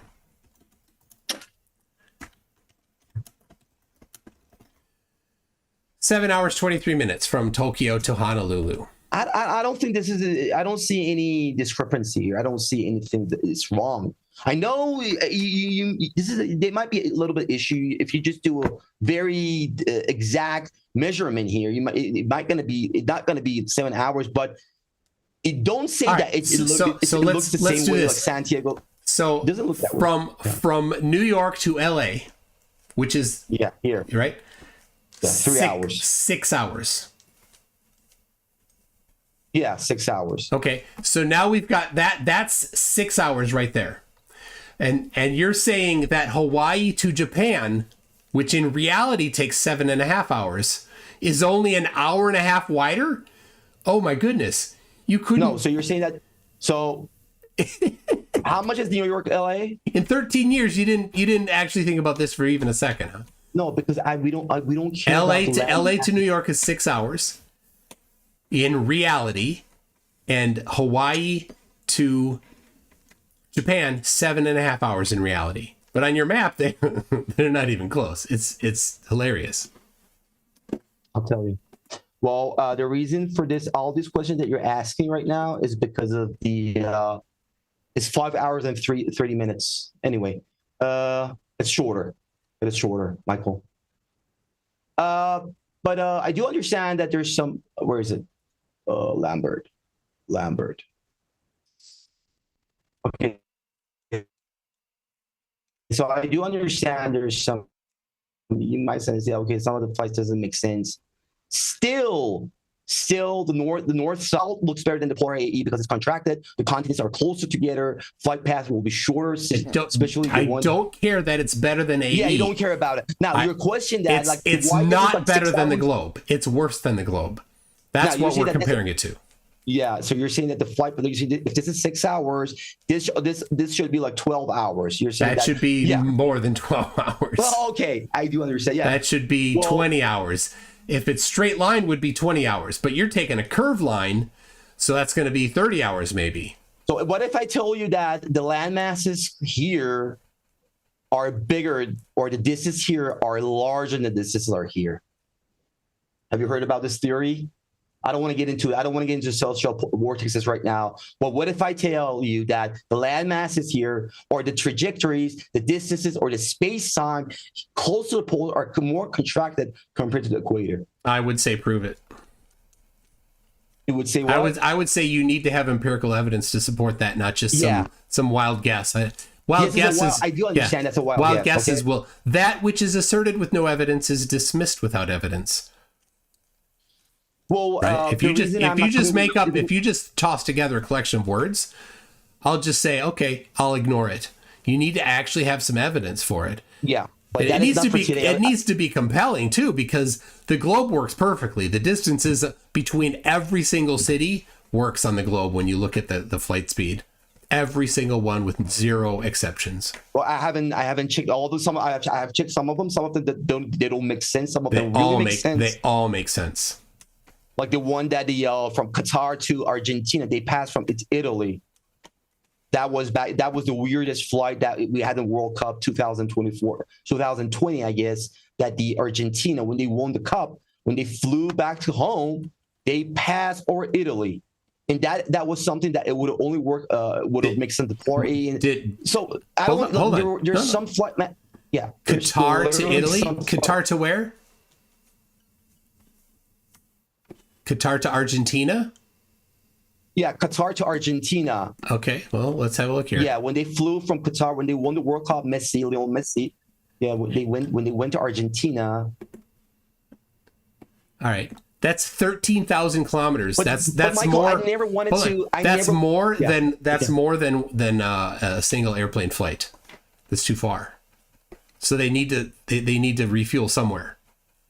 And so whatever airline is doing it is going to have to stop in a hub. So do you know that it's going to stop in a hub that they're going to there's laws about where they can and cannot stop.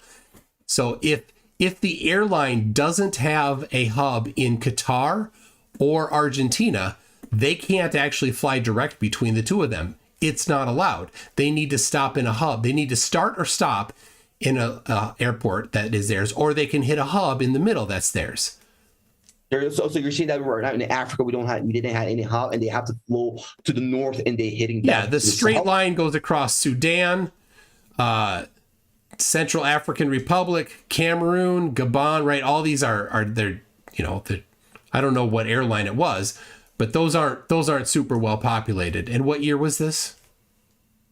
This was 2020. 2020? Okay. So they're going to have to stop somewhere. Sorry. 2022.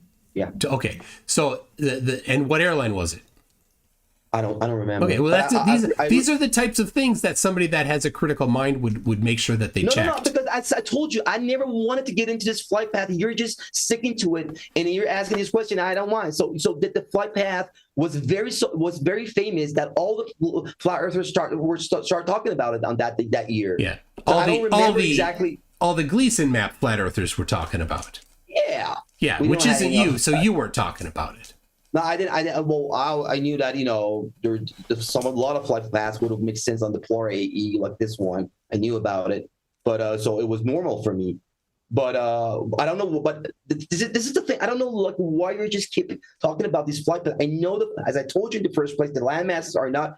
I cannot validate the location of the land masses that they're exactly precise where they are. This is the thing. I'm not quite the stars, the sun motion, and especially the rotation of the stars that will create the Coriolis effect and these things about the sky. But you're sticking on the ground and trying to ask me that why the flight path doesn't. And I do understand these are very good questions, right?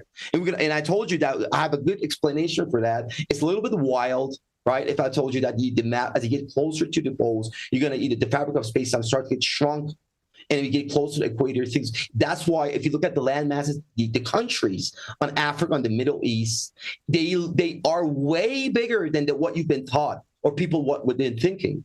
Because it appears that the world on the middle looks way more expanded. And as you move toward the poles, it's like that the world is being contracted. Now I know this is wild, but this was the thing that I never wanted to talk about here, Michael, right now, because it's not. We're not ready about these things right now. We need to just talk about very, very certain things that we know, or at least we have access to those informations. Flight path, I know we have information about. Yeah, we have all sorts of access to that information. It's free. Yeah.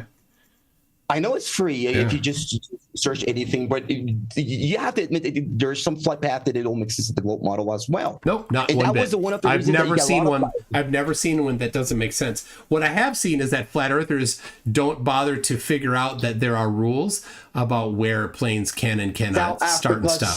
South Africa, Australia, again, I know you're going to say that the conscious airplane goes, but again, those flight that goes to the north and comes back to the south. There's a lot of flight that goes to the north and comes back. Now you want to say it because of the hub, there's a lot of other factors that will play, but I do understand that. I literally understand that. That's why flight paths are not good criteria. They're not good indicators, good indexes that we could just measure everything or try to understand everything. I disagree. I think they're fantastic.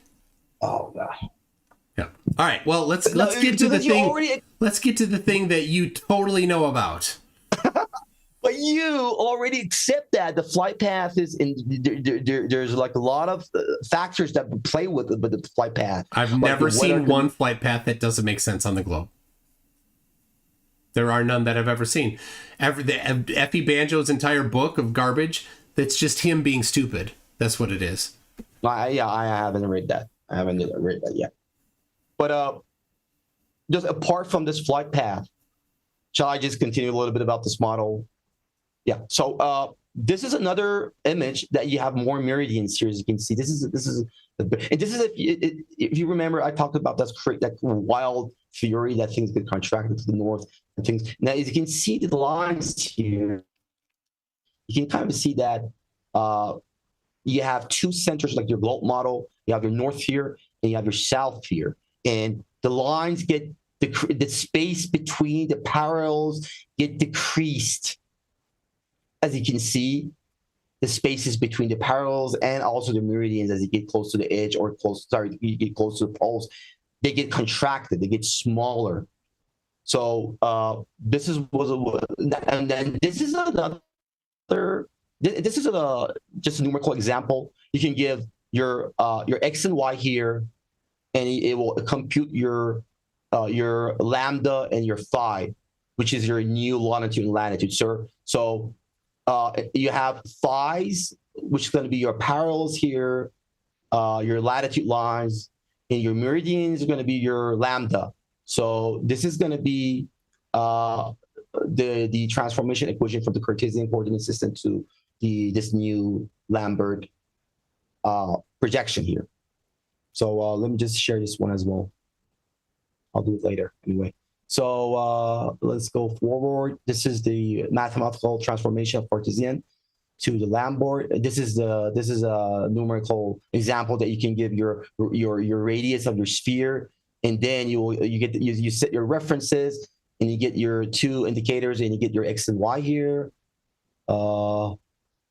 And you have, and this was the list of the projections. We spoke about the list of the projections. It's Lambert. This is the polar AE. We spoke about the polar AE. We already know about the polar AE, how much is wrong. Okay, so I guess this part is finished. So we already spoke about the. Wait, what was all that math about? That was showing a projection from the globe, right? Yeah, hold on. Let me just bring it up again. I don't know why you're projecting from the globe when you don't think the Earth is a globe. It's so confusing. This is just in order to just check out whether the values are true or not. So let me just share it with you. This is the math of this projection. No, I'm just giving you the math of the projection. That's all I'm trying to do. I'm just which is completely irrelevant to flat Earth, because the flat Earth isn't a projection from the globe. Flat Earth is just flat, right? Yeah. So as I said, you have your x and y that you can turn into phi and lambda. And you need to understand that phi are these parallels, and they're not concentric circles. Unlike the polar AE, that the latitudes were concentric circles, perfect circles, basically perfect. Yeah, all right. These are the latitude. Okay, let's move on. So this is about the projection, and this is going to be the base of the two-pole flat Earth model. The same way that the polar AE was the base of the flat Earth model back in time, and they have used that. I want you to just throw that in the garbage, because that's a really erect ship, and you don't need to convince me of that. You need to at least, Michael. This one looks better than I've had concavers on for debates. I know a lot of them. And concavers, when they come on to debate me, they don't debate the globe. They debate the AE map. I'm like, you don't need to debunk the AE map to convince me that the Earth is concave. You need to provide evidence that the Earth is concave in order to suggest that somebody might think that the Earth is concave. They don't get it, and you're not getting it either. You don't need to compare your map to the AE map. I agree. The AE map doesn't work. You need to compare it to reality and see if it works. Now, do you agree that this map has more feature and better, it can explain better than the polar AE? No, water spills off the edge. Okay, you think that there's no edge? How do you know there's no? Who told you there's no edge? Look at this picture. I'm looking at your map. Look at this picture that I just put right. Look at this. Okay, so all you've done is you've invented a new Antarctica. Yeah, no, this isn't Antarctica. Just don't confuse everything together. Your Antarctica is still here. So Antarctica is the ring around the Gleason map, and now you've created another ring of ice around your map. You didn't solve any problems because distances don't work, And oh, Michael, don't go back to this. You said that you don't have the ring around yourself and your water will fall down. And then I told you that you can stop. This is so important because a lot of people, and this is a mistake that most of the people would have do when I talk about this model. They think that we have to get rid of the ice walls. No, you can still have your ice wall around it. It's a completely different phenomenon. Do you have any evidence for this? Of ice walls? No, I'm not saying that the ice walls exist. Good. I'll just ignore your claim then. Okay, it's not that you cannot have. Everybody will ignore your claim that has a brain because it's just still have the ice wall around it. It's just a baseless claim. The reason why the Gleason map people invented the ice wall idea is because they needed to have some sort of a boogeyman to reason why, you know, it's holding in the water and you can't go there. They said, of course you can. But now you've brought it back for the same reason. You need to, you know, some reason to hold the water in instead of spilling over the edge. Where'd he go? He went away.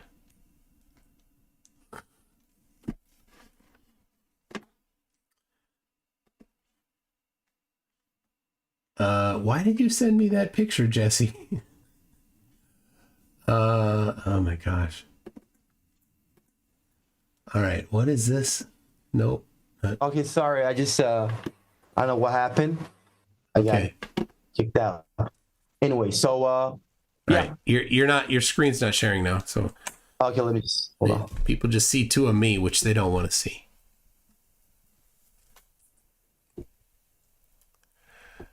All right. Sure.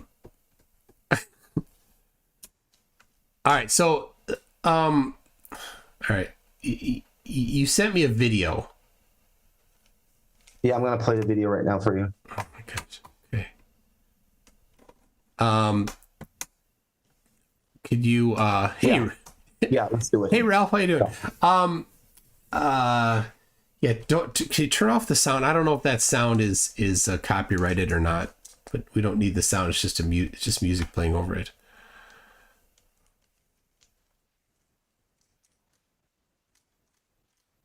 Do you have my screen?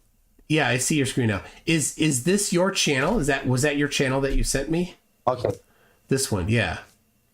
Yeah. What is Earth? What is Earth? Yeah. Let me just share this one as well.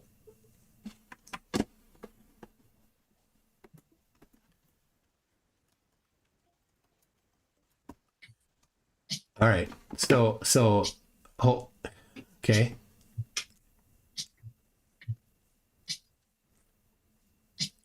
So this is okay. So what I started here, I started from the image from the equator. Did you make this video? Yeah, I just made the whole video. Why did you make it vertical with the bars on the sides? Yeah, to be honest, it was the format was for a Telegram channel because my followers are most likely in Clubhouse and Telegram. Okay. But when I turn it into YouTube, it just turned to be like this. Yeah, I know it looks a little crazy, but yeah. So let me just go through it. So basically, we're seeing that the sun has a symmetrical pattern.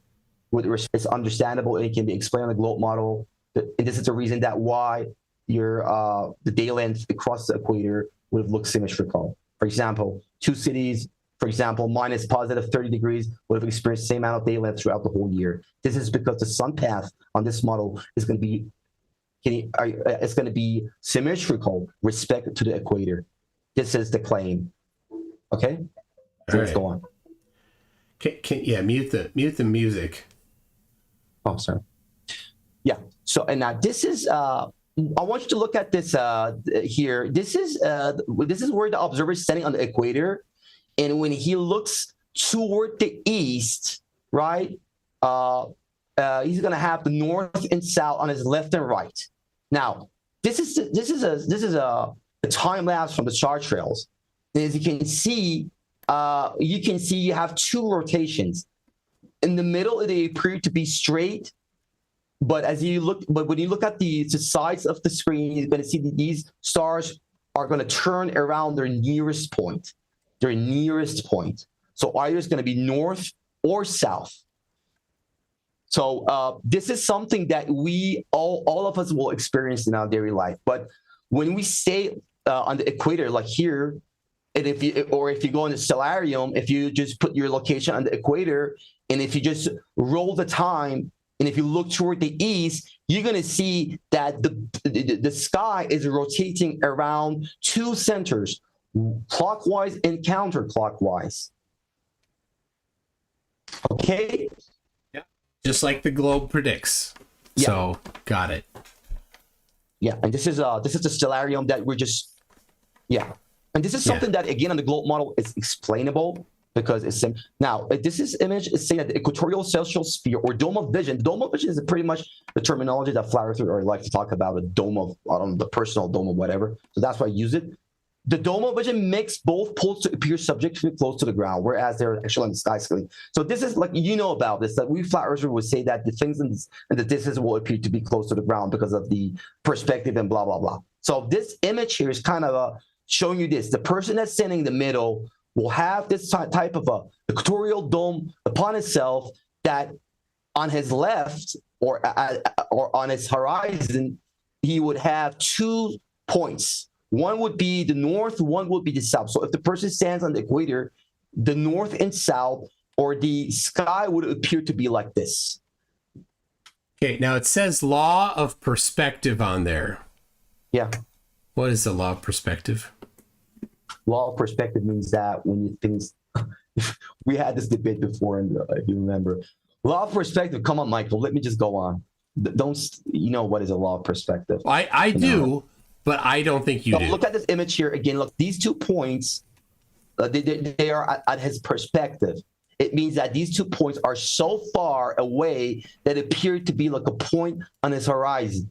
So this is going to be the dome upon us. You can call it the zenith dome. So basically, this is the zenith coordinate upon ourselves. The zenith coordinates is a local coordinate. So this is your local coordinate that you see right now here. I'm not using anything new. I'm still on the consensus of science. Okay, I haven't. So the consensus of science is that the law of perspective is that things get smaller as they're farther away. And so something that is on the ceiling, as you say, will never touch something that's on the floor if both are flat. What will happen is, as they get farther away, the gap between them will shrink using a well-defined formula, well-known formula that an aerospace engineer would be able to handle perfectly fine. Do you know what that formula is? Inverse square law? What? What formula? Inverse square law? Inverse law? No. What law are you talking about? 2 times the arctan of R. Okay. Yeah. How much it will shrink? Okay. Yeah. The amount that it shrinks. No. It's an asymptote, right? So that the first 10 units, it's going to shrink a bunch. You add another 10 units, it's going to shrink less than the first time. Another 10 units away, it's going to shrink less. And every time you go another 10 units away, the amount of angular size reduction gets smaller and smaller, and it reaches an asymptote. So objects get smaller as they're farther away. So, for example, the gap between stars must get smaller as they're farther away. The size of the moon must get smaller. The angular size of the sun must get smaller as it gets farther away. Exactly. All of these, but that never gets to zero. So the gap between the ground and the star or the sun or the moon never gets to zero. It approaches zero, and that formula is well known. It's based on its linear size and its distance. Those are the 2 things that you input into it. All right, and so it's gonna approach to zero. I agree with that, and I agree with that the sun and the moon should get smaller as it goes away. But I haven't brought up right now. I never talked about this. But they don't get smaller. They don't. I know, Michael. But I don't know why you're just jumping around. I know about that. That's another issue. But the reason why is because you put on your slide here, law of perspective. Yeah, because look, I'm talking about the size of them. I'm talking about if I cannot see Polaris from the equator is because the Polaris is at my perspective. No, it's not. Do you agree with that? You're not applying On perspective. the flat then. Earth cosmology? You're not applying So perspective. because you're saying that because it doesn't get smaller. Now you're saying that you're not applying perspective because the object it's not getting smaller. You're using this argument against me. Just because you're small, your object is not getting smaller. Therefore, you're not using perspective. Well, you can say that. Okay, But still, in our perspective. I'll give you a more example here, an application of the law of perspective. I'm in Minnesota, Minneapolis area, 45 degrees north latitude. The angle to Polaris is 45 degrees. Okay, so whatever distance it is from where I am to the North Pole, the GP of Polaris, call that one unit, right? So now if I go, so that's 45 degrees. So that means that also applying the law of perspective, the elevation of Polaris above flat Earth, if we're taking your model, flat Earth, has to be that same distance, 1 unit, whatever that is. 1 unit, that's how high. The distance from where I am to the GP of Polaris is the same distance as the GP of Polaris to Polaris's actual position. Okay? And I'm very far, many thousands of kilometers away from the GP, no doubt. Okay, now if I double that, I'm 2 units away. What's that going to do? That's going to make a 2-2-1 angle on that, or sides on that triangle. We can solve for that. It's not going to be half of 45 degrees. It's going to be more than that. It's going to be, I don't know offhand whatever it's going to be. Yeah. Now, so if I go 3 times, 4 times, 5 times, 10 times, so we've got the bottom of the triangle is 10 units. The opposite side, the adjacent, right, of that triangle is 10 units, and the opposite is 1 unit. We're still going to get a positive angle on that triangle. An aerospace engineer would handle this just fine. And so it doesn't matter how far away you get, the angle of Polaris, the angle of Polaris above the horizon must always be more than 0, and not just more than 0, a good amount more than 0, because even if you're 10 units away, you're still looking at a pretty good size. So you're saying that on your so you're claiming that on your globe model when you go. I'm not talking about the globe. I'm talking about your model. So leave on the reality. If we go on the equator, do you agree that the Polaris is going to touch the horizon or not? Yeah. So why are you saying? So I don't understand. This I'm testing your model. I'm not testing the globe. No, you don't know about our model, Michael. We're talking about the reality. The reality tells us that on the equator, the Polaris is going to touch the horizon. Yes, and that doesn't match your model.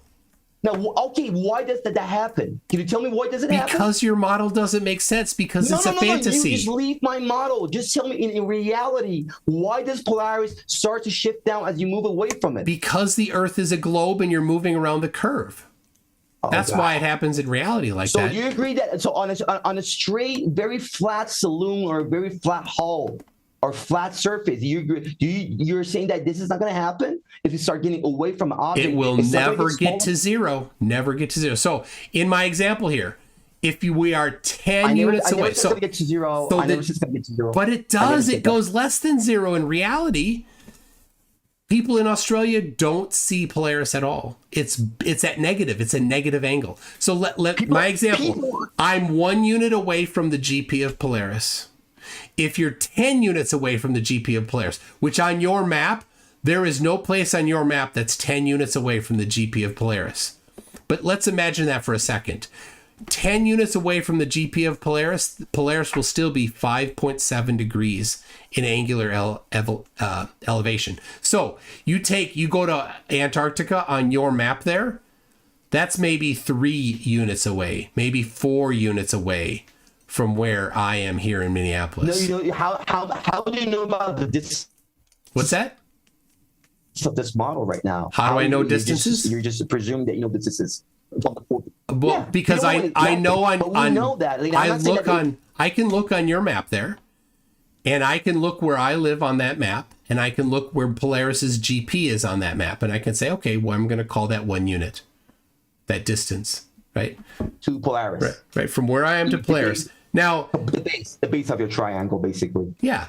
And then on your map, the distance then from Polaris to Antarctica is maybe 3 or 4 times farther than from Minneapolis to the North Pole. Yeah, because you're looking at a very simple way. As I told you, you're just looking at a plane. Just a very simple plane. Which is That's what why, which is your claim. I'm testing your claim. Yeah, but you're just looking at the plane, but it's not a Euclidean plane. It's not a Euclidean. All these questions. Why would it not be a Euclidean plane? The answer of this question will be exactly the same answer of that flight path that you said. Because the Earth is a globe. Okay, got it. Sorry, what? The answer is because the Earth is a globe. Why can't you make a flat map of this, do you think that right now this is wrong? Do you think? Okay, so what's wrong right now with this image? No, what's wrong with this image right now? What is wrong with this? What is right now with this image that the person is standing inside this personal sphere or personal dome? And we know that the person has a limitation of his sight. We know that he cannot see very far beyond. We know that. And we know that it will be created something like this around itself. Why do we know that a person can only see a certain distance? Where's this in the annals of science? How we know that? Because if you just stay on the beach, you will not be able to see the boats after a while. Because the Earth is a sphere. Oh. Yeah, that's why. I know why you want to keep it. Okay, But the person standing on the beach can see the stars and the sun and the moon, which are certainly farther away than the boat. Because they're so bigger. This is a very bad comparison that people would do. How big are the stars? They're so okay. How big do you think the stars are in your flat Earth? Michael, if I tell you that the stars are so bigger than those boats, I can tell you that the stars or the sun would not disappear faster than the boat. Do you accept this or not? You say the stars are bigger than the boat in your model? If I say the sun and the moon are stuck 100 times bigger than the boat that you see on the ocean. Okay. Do you agree that the boat will disappear 100 times faster or sooner than the sun? It won't. It will not get on flat Earth. It would not get obstructed bottom up. It would get too small to resolve. Exactly. So you agree that the objects that are bigger, they will disappear way slower than the boats that are smaller. They would have to shrink in angular size as they get farther away. Yeah. And then eventually they would shrink to a point light source. Exactly. And if the sun actually got so far away over flat Earth that it was a point light source, you would still see it because it's bright. No, it's not bright. The sun. Hold on. There's a Are light you saying attenuation. the sun is not bright? Sun is bright, but the sun would not be powerful enough to light the whole world at the same time. Why not? Because it's not that much powerful. It's not that much big that you have in your mind. You have made a very big, powerful sun in your brain, and you think that if you just put it on the flat Earth, it will lit everything up. No, it won't. It's not that much big. So if you just stay next to a highway, and if you look at the lights of a car, you would see that after a while, the lights of the car start to disappear. It doesn't mean that the Earth is curving. Here's the problem. Here's the problem. I'm looking at your map. In December, when... Can you bring up your map so people can see? Okay. Did you want to finish this one? I'm going to hit. Well, let's do this. Jump ahead in your video to where it's showing the movement of the sun. It's near the end of your video, right? So people can understand what you claim about the movement of the sun.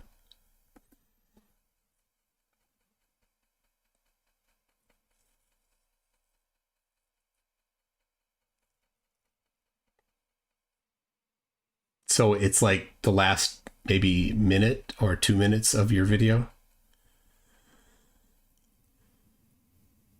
No, jump ahead. Wait at the end. Wait at the end. Here you go. Go to like 5 minutes in your video.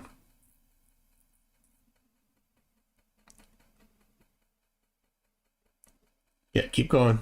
Keep going. Yeah, keep going. No, that's not it yet.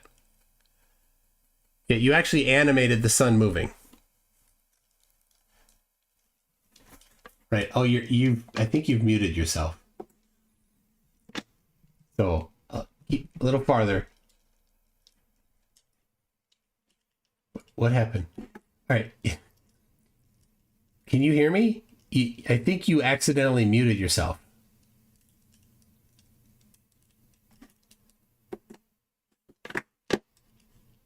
Yeah. Okay. That was an accident. All right. So, yeah, let's get into the solarium. This is solarium. No, wait. No. I want people to see what you think the sun does. So go to your video and jump to like minute. I'm gonna change the location. I'm gonna do exact. Why are you're using Stellarium? This is the globe. Okay, let's do it. The video that I'm gonna show you on myself. Why can't Flat Earthers stop? Why can't Flat Earthers stop using the globe for every damn piece of evidence that they talk about? Flat Earthers love the globe. They only have the globe. The only thing Flat Earthers ever have is the globe. They always go run into the globe every time. All right, jump forward. No.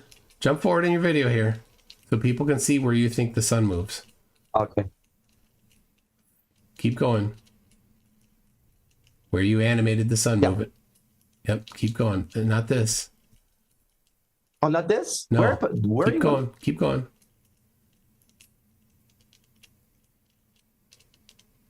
Where? Are you talking about here? Okay, I know where you're talking about this part. Here? There, yeah, this part. It wasn't that part. Okay. Yeah.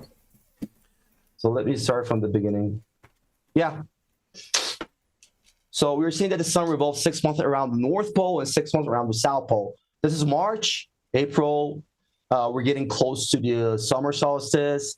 We hit the summer solstice. We're coming back to the equator, getting close to September, August, September, the equinox. We go down and then for another 6 months. There. Right. Okay. So when you get to December, pause it in December here. All right. Right there. That perfect. Yeah. Right there. Okay. So where the sun is right there. Mm-hmm. Where is it? Yeah, it's over Australia.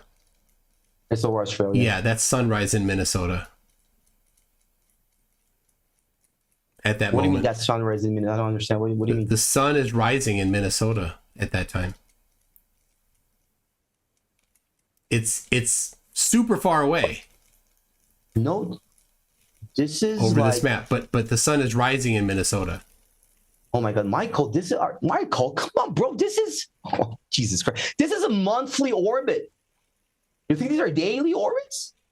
You think the sun takes an entire month to travel around 1 day worth of time? No. See, let me just show it to you. The hell are you talking about? Look at this image here. Hold on. 13 years. Well, that was very weird. But it wasn't 13 years. Not at all. Everybody thinks that they want to be the OG idiot, but he's not. This is where's desktop? Okay.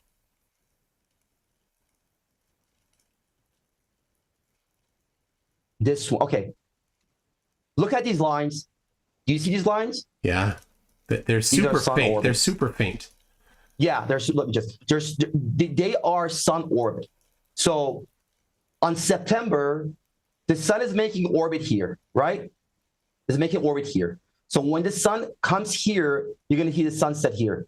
What's the problem with it? I don't understand why you think there's a problem. I said December.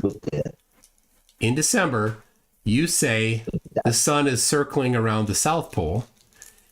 And when I look at the position of the sun, when the sun is rising for 6 months. No, for 6 months. For 6 months, what? No, so you didn't get the point. It's not going to be only in December. It's going to be for 6 months that it's going to go around the South Pole. Yes, I understand that. Every day you think that the sun is going to circle the South Pole every day, right? For winter. For 6 months. Yeah. For example, now for their summer. Yeah, and it's our winter, and we're heading to the winter summer. Okay. So I think within a couple days. So right here, we're seeing a snapshot, just a moment in time on screen right now of the sun over Australia. Right, and this is one of the days of December, and at this moment in time is when the sun is starting to rise in Minnesota. What do you mean? mean? Oh my God. Are you unaware that we get to see the sun in the winter in Minnesota? What do you mean this time? This is a whole month that you're seeing. No, I'm not. I'm seeing one instant in time of Every a day day. you're gonna see the sun in Minnesota.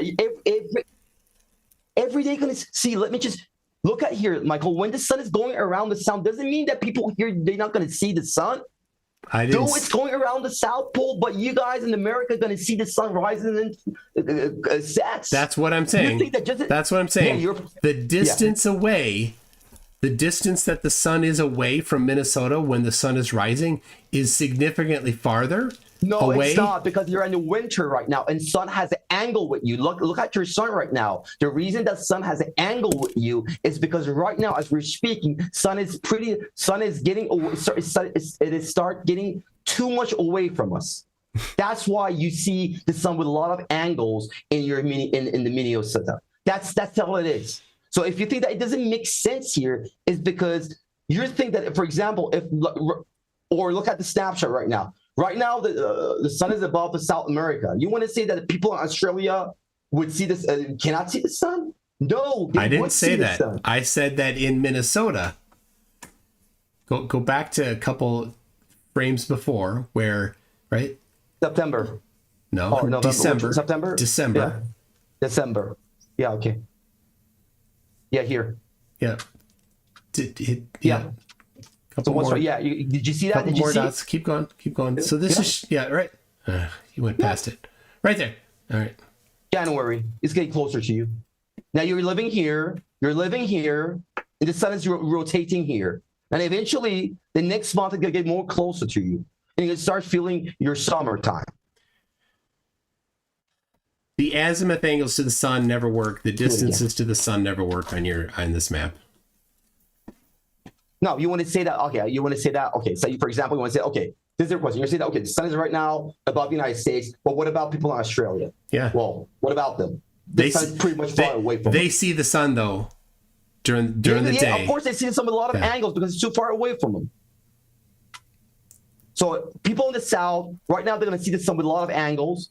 And as the sun comes... With a lot of angles? Sorry, with a shallow angle.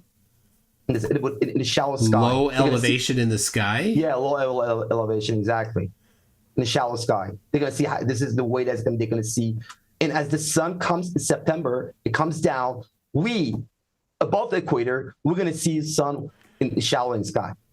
So but the azimuth thing, do you know what an azimuth angle is when I say that?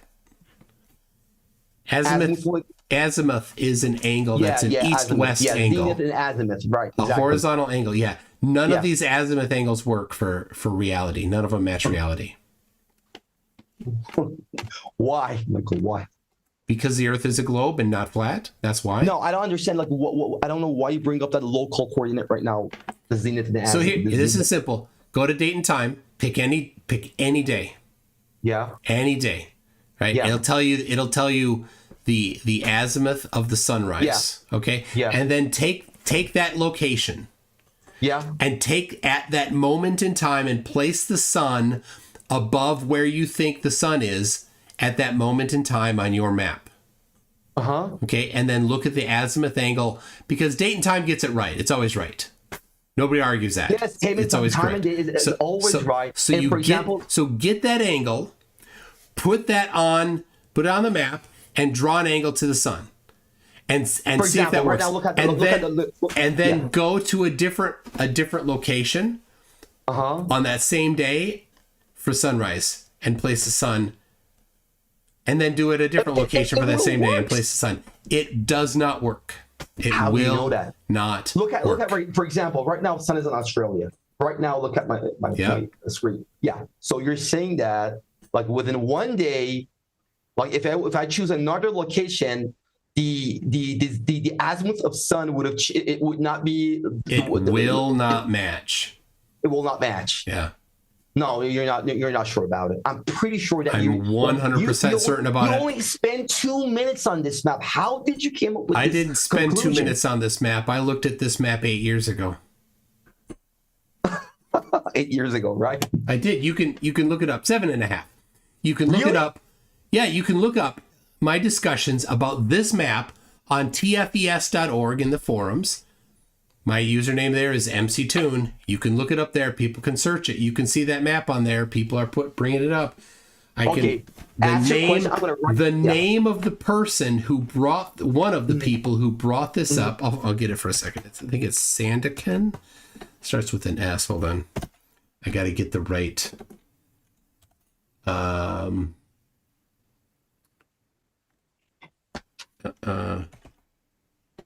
Bipolar map.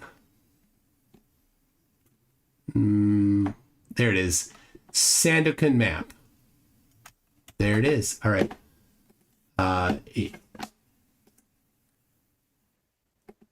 So did you brought up the same question for him? Because you're claiming that the sun elevation or sun elevation angle would not match. Azimuth. The azimuth, yeah, the azimuth angle.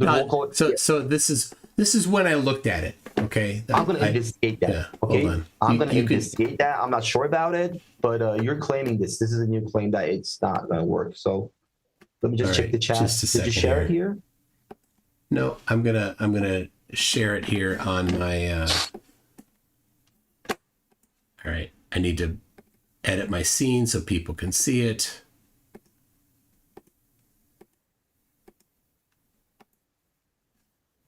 I just changed my sound card right now, so I just fixed the problem. All right, I'm gonna share. There you go. So this is the map from Sandakan that I put into this folder November 30 of 2018.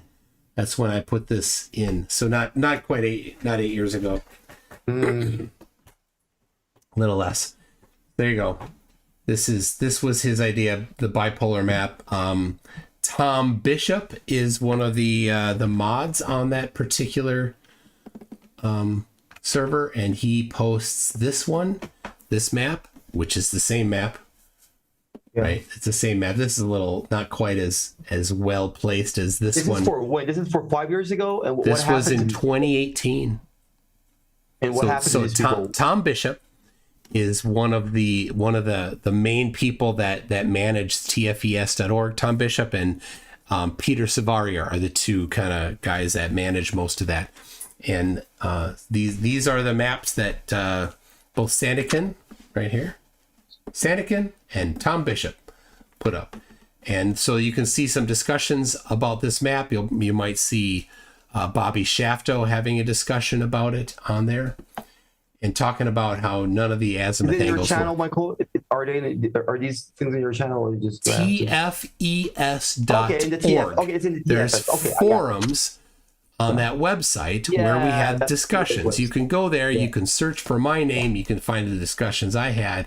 So you brought this discussion. So you brought this point up before. Like this is when I first was considering this kind of derpy map. Yeah. Right. Right. Yeah. So let me just investigate that. So I didn't just spend 2 minutes looking at it.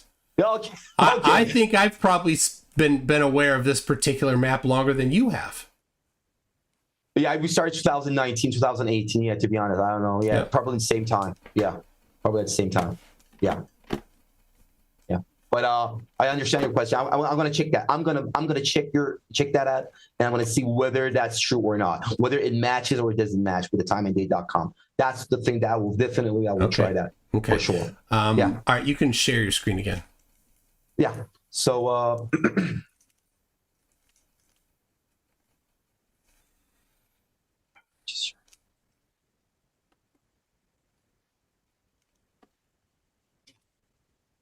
So this is a motion that you just brought an issue on it. All right, so I think it might be better if you went back to earlier in this video here.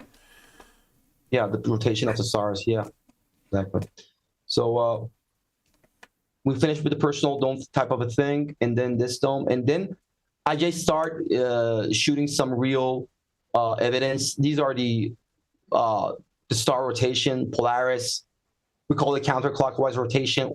We call it the northern polar vortex. Now, these are the new terminologies that I'm going to use from now on. I call this a polar vortex. Why? Because it looks like a vortex around the center. So we have a northern polar vortex, and And if we look at eastward, we're gonna see this type of a pattern that, as you can see, just because you're closer to the South Pole looks up or looks at your top, and north looks below you. And again, this is from my, but I think the reason that like the star trails look like this right now is because you're closer to South Pole than the North Pole. But if you start moving to the North Pole, you're going to see that the North is going to come up and South Pole is going to go down. So this is the symmetry that you have along the equator. And this is the South. So the South we're going to call the South the southern polar vortex. And it goes in a clockwise rotation. And if you just combine them together, you're going to have the N and S, two counter rotation of skies and stars together. And again, I just bind them together so viewers can understand this better, that you have a counter rotation of stars in your sky. Now, I have called this space-time curvature on two-pole flowers. Now, why I'm calling this a space-time? Because as you can see, this is space, and then within the time, you can see that these stars are taking these trajectories. So I can call this a curvature of space-time. That's not the curvature of space-time. That you're just you're hijacking somebody else's term. Yeah, I know, Michael. I know this terminology is for Einstein with his general relativity and special relativity, but it doesn't still mean that I cannot use this terminology. It doesn't mean that I'm going to use, but this is space, and this is time is passing on it. So and I can see there's a curve, there's a vortex kind of going around them. So this is a space-time curve. It's curved. I can see the curve that is going around these two poles. Now, I know in the global model it's because of the spin of the Earth, but in our cosmology, we believe that these two polar vortex upon the flat Earth is causing the space to get curved or get wrapped around itself. What is causing it to get curved? The polar vortexes that you see upon there. But these polar vortexes are just something that you look at. And you see something, exactly. and so you've invented something that's necessary, has no causal mechanism. It just exists because you need pendulum, it. Let me just finish. Focal pendulum is the greatest proof of my theory. In other words, if I start going toward the north, I'm going to see the focal pendulum is going to start precessioning, making a wobble movement exactly the same rate. It's going to fluctuate with the same latitude that you're seeing on it. For example, if you're staying on the 40 degrees, you're going to see a 40 degrees precision angle within your focal pendulum. Now, the reason I'm saying this is a proof of the focal pendulum is a proof of this theory, because when you move toward the north, your focal pendulum starts to move clockwise, and when you go south, your focal pendulum starts to move counterclockwise. Now, why this is happening? This is happening because the space-time upon the focal pendulum is governed by these two polar vortexes. So if the hurricanes go clockwise on north, it's because on north, the polar vortex is pulling the space-time around itself in a clockwise rotation. And how was this empirically confirmed externally to your necessary conclusions here? How did you test that this is what's happening? The precision. The what? The precision angle of the focal pendulum would have tell you that how much deflection you would have given your star trails. For example, how did you empirically confirm the cause? Look at the star trails here. But how did you empirically confirm that the cause of the focal pendulum is the movement of the stars? How did you empirically link them together? Because if you look at the star trails, look at my picture here. The star trails in the middle look straight. This is the reason that the focal pendulum swings straight, because the stars above this focal pendulum on the equator are straight. Okay. Now, that's just a claim. That's just a claim. How did you empirically connect the two? Because I'm just watching the stars, and I'm seeing the focal pendulum pattern, and I'm seeing the star patterns, and I'm seeing they're exactly matching to each other. Okay, so you didn't link them. You just said, they both look the same, therefore they are connected somehow. Yeah, same way that you guys are seeing the Earth is spinning. That's why your stars are always going like that way. No, You're just we have empirical evidence of it to the stars. This is you guys are just saying. But no, we have empirical evidence of it outside of these other things, and we have multiple lines of evidence. No. You're talking with a flat earther. You cannot use your. I can't use empirical measurements. I'm sorry, Michael. I can't use empirical measurements. And you know this. Okay. Of course, I can use empirical measurements from NASA. No, yes, I don't. I can use them from wherever I yes, want. I can use them from NASA. I can use them from not NASA. It doesn't matter. Evidence is evidence. Where it comes from. How do you know the Earth is spinning? You don't. I'll tell you. You don't get to deny evidence just because it comes from somewhere that you don't like. That's called denialism. It's a religious belief. So how do I know? I know because multiple ways of testing this. There are physical spinning gyroscopes that measure the precession, the movement of the Earth. Foucault pendulum, as you said. Optical gyroscopes do the same thing. Very long baseline interferometry measures the same thing. We have video of the Earth rotating from high elevation.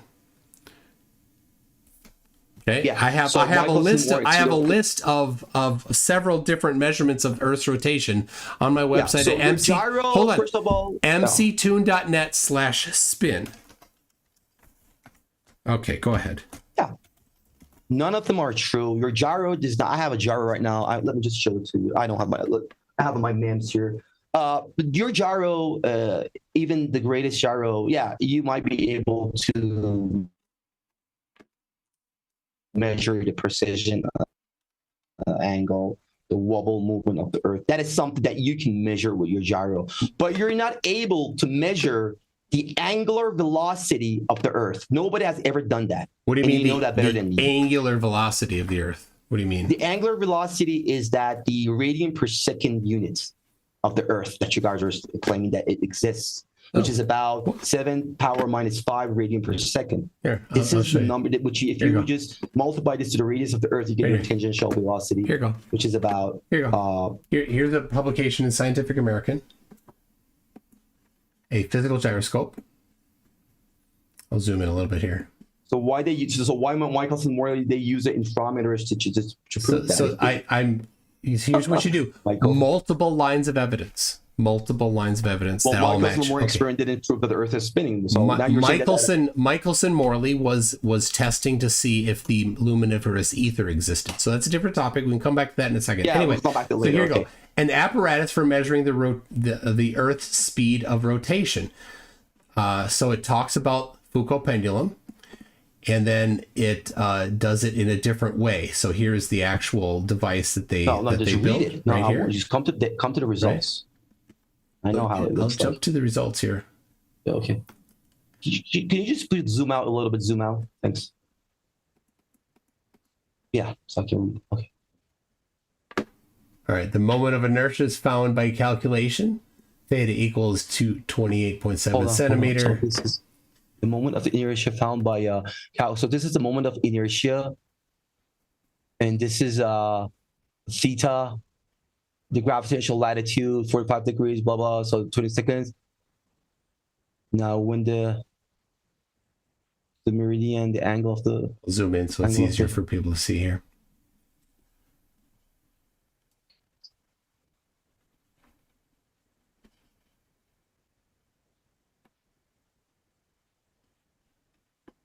So, an agreement within 2% was found to exist between the angular speed of rotation of the Earth as derived from these terrestrial motion phenomena and the astronomical Earth rotation. So there you go. This is from... I got to read this simply. So, because this is just one statement as an agreement with the 2% was found to exist between the angular... 2%? 2% of what? Agreement as an agreement. Yeah, the error margin was less than 2%. Okay. This is from 1905. Yeah, but can you come down a little bit more? What it has at the end? That's it. Yeah. So this is the final paragraph of the. So what's the rating? What's the number? How? Okay, what's the number? What's the value? What's the value? Well, yeah, what's the value of the they rotation? didn't get the details here. They said it agrees within 2%. But Michael, I don't want to be disrespectful, but within the 13 years, I've read hundreds of these papers like this one. None of them have ever come up with this number 0.00007 radian per second. This is the angular. So they've used different moves, different units than that. It's okay to use different units than the ones you dictate, right? It's always radian per second. We not use degree. It is always in radians per second. Yeah, scientifically we use radian instead of degree. That's the only allowed unit. It's not the only, but it's the most useful in the science community. Will use the radian. Okay. So now, look, I don't want to get into this, but the paper that you provide was completely compared, like the other papers that I've read.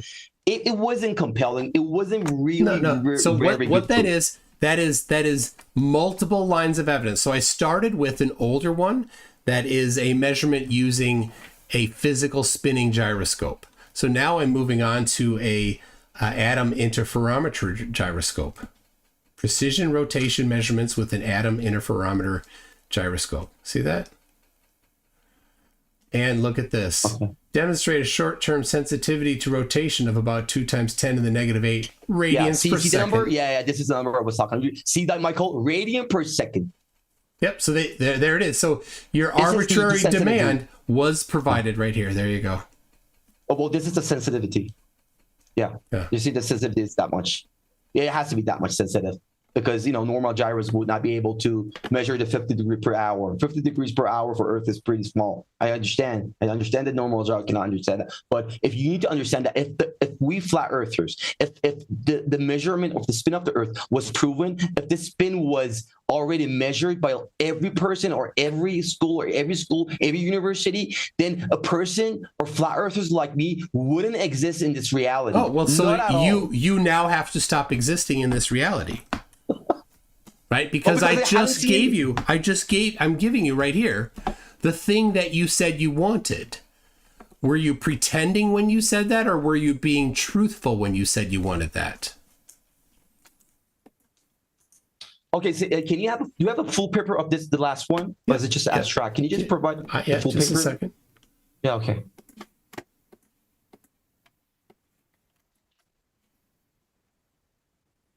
But I wasn't about to debunk the globe model here, Right, here you go. Precision rotation measurement with the atom interferometer gyroscope. So can you just come down to the results and the conclusion, see what happens at the end? So this is the device. Trying to see what they have measured here. Let's see, power special of the servo. So come a little bit. In conclusion, we have demonstrated a gyroscope based on a velocity sensitive Raman tension, which has a 2 times blah blah blah sensitivity, short sensitivity. We believe this to be 2 orders of a magnitude better than the other existing laser gyroscope. So he was trying to compare this with the laser gyroscope. By making a straightforward improvement, we hope to increase the performance by 20-fold, 10 to the minus 9 radian per second. Care has been taken to make the apparatus stable for all of the possibility of the blah blah blah blah. Long-term stability is crucial for mini gyroscope. Blah blah blah. This work is supported by blah blah blah. NASA from NASA. Blah blah blah. Okay, I'm gonna read this. Let me just... All right, so you don't exist anymore. No, this is not very compelling, to be honest. First of all, I don't want to say that stuff from NASA. Got a light of flurf, huh? No, Michael. No. This is not this is all about sensitivity. This is about comparison of this gyro with the laser gyro. Okay, this is not a direct measurement of the Earth spin. This is a comparison of gyroscopes.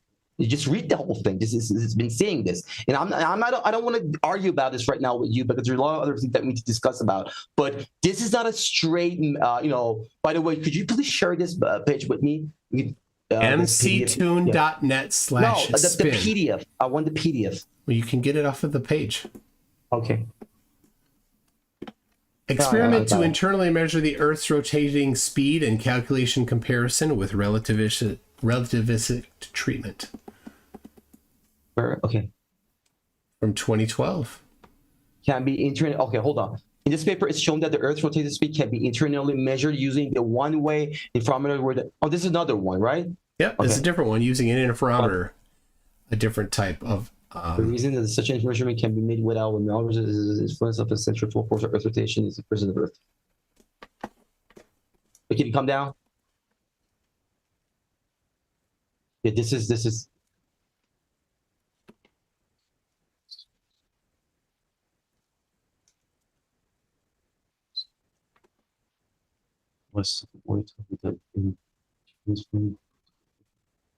Okay, come to conclusion. See what happened. The conclusion.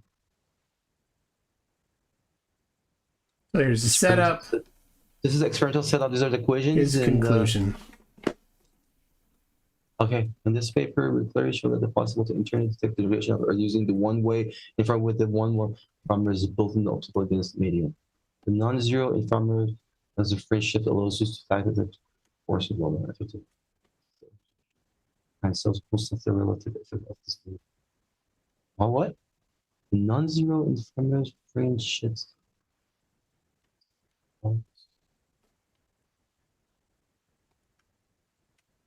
Okay, here's an okay.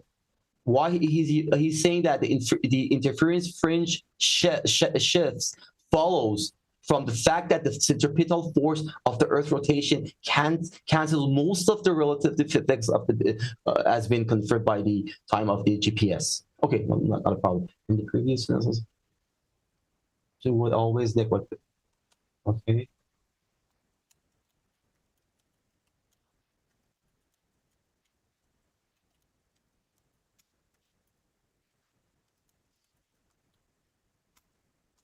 All right. You want another one? Hold on. I cannot have this speed. I don't know why it's impossible. Let me just download it. Or I don't see any, like literally, I don't see any number, the number of the Earth's rotation still. Can you come up a little bit and see the numbers, like the values that we have? What value they have got so far? Oh, what is this one? Hold on, let me just. So the expected fringe shift. So this is a fringe shift. Never mind. Okay. Expected result. The fringe shift. Okay. This is an indirect measurement, Michael. The interference fringe shift due to Earth rotation can now be calculated from the equation 8. It will be assumed that the interferometers. Here you go. Here's 8. This is equation 8. Come down. But assuming the interferometers, let me just read this part. Now come a little bit down. I think it was down. Expected result. Yeah. Okay. So it's assumed that the interferometers is of a desktop size with an arm fabricated from the quartz. This is N having the length of blah. The laser light will be of this green color, blah blah blah, with the lambda, the wavelength for the Earth's surface velocity. Jesus, look at it here. Oh my gosh. Look at it. Look at the expected result. Let's read it. For the Earth's surface velocity at the equator. So they're assuming that the Earth's velocity at the surface is about 465 miles per second. And when he put that in this equation, miles per second? I don't know. This is what is said here. So, yeah. Miles per second.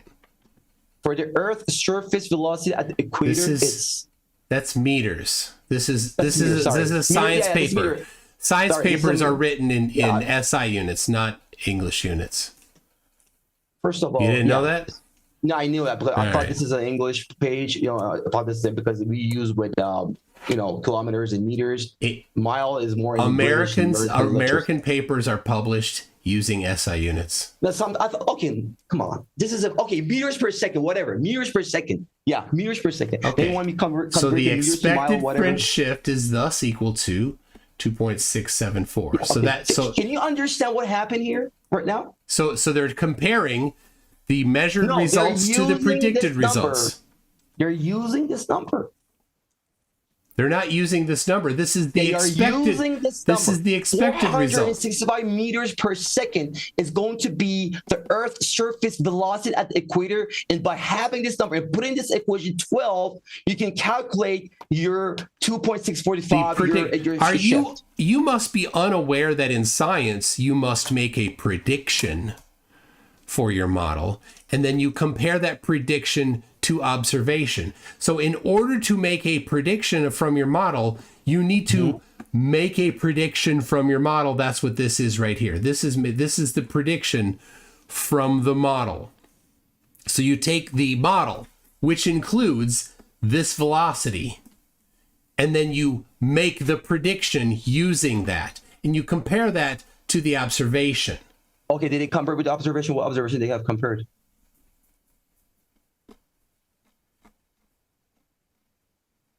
So conclusions here clearly shown that it's possible Go to down. internally. Yeah, come here. Come there. Yeah, read this. All right. Yeah. All right. You ready for the next one? You can look. You can read this at your leisure on my website, mctoon.net/spin. All right. Here's the next one. Deep underground rotation measurements. Gingerino laser gyroscope in Gran Sasso. Again, this is on my website. The lava and the magma inside the Earth. By using those presumptions, they were able to map out the layers of the Earth. Now, I have seen all these papers from the journal papers. What you have to be so worried and so careful is that what sort of presumptions that they're using. A lot of the presumptions are not being set. For example, they're not saying that they were proving the Earth as a globe, that they're going to this. They're presuming the Earth as a globe is spinning with this rotation, and they're trying to detect this rotation based on some other facts that you're seeing, the shift of the infrometers and blah, blah, blah. I do understand they're trying to connect these things, but the consensus that it was made up in the first place would have led you to come to these conclusions. No, that's not how it works. What you need to do is you need to rectify this with your model. This matches the globe model. You need to go and show how it works with your model using actual real empirical evidence, not just saying, oh, well, I think it does this. And oh, look, it does this. That's all you've done. So you've done what you're trying. You've done over and over in your derpy model what you are accusing the globe of doing here. All of these things that you're accusing of being assumptions are not assumptions. The radius of the Earth has been measured for millennia. The rotation of the Earth has been measured for centuries.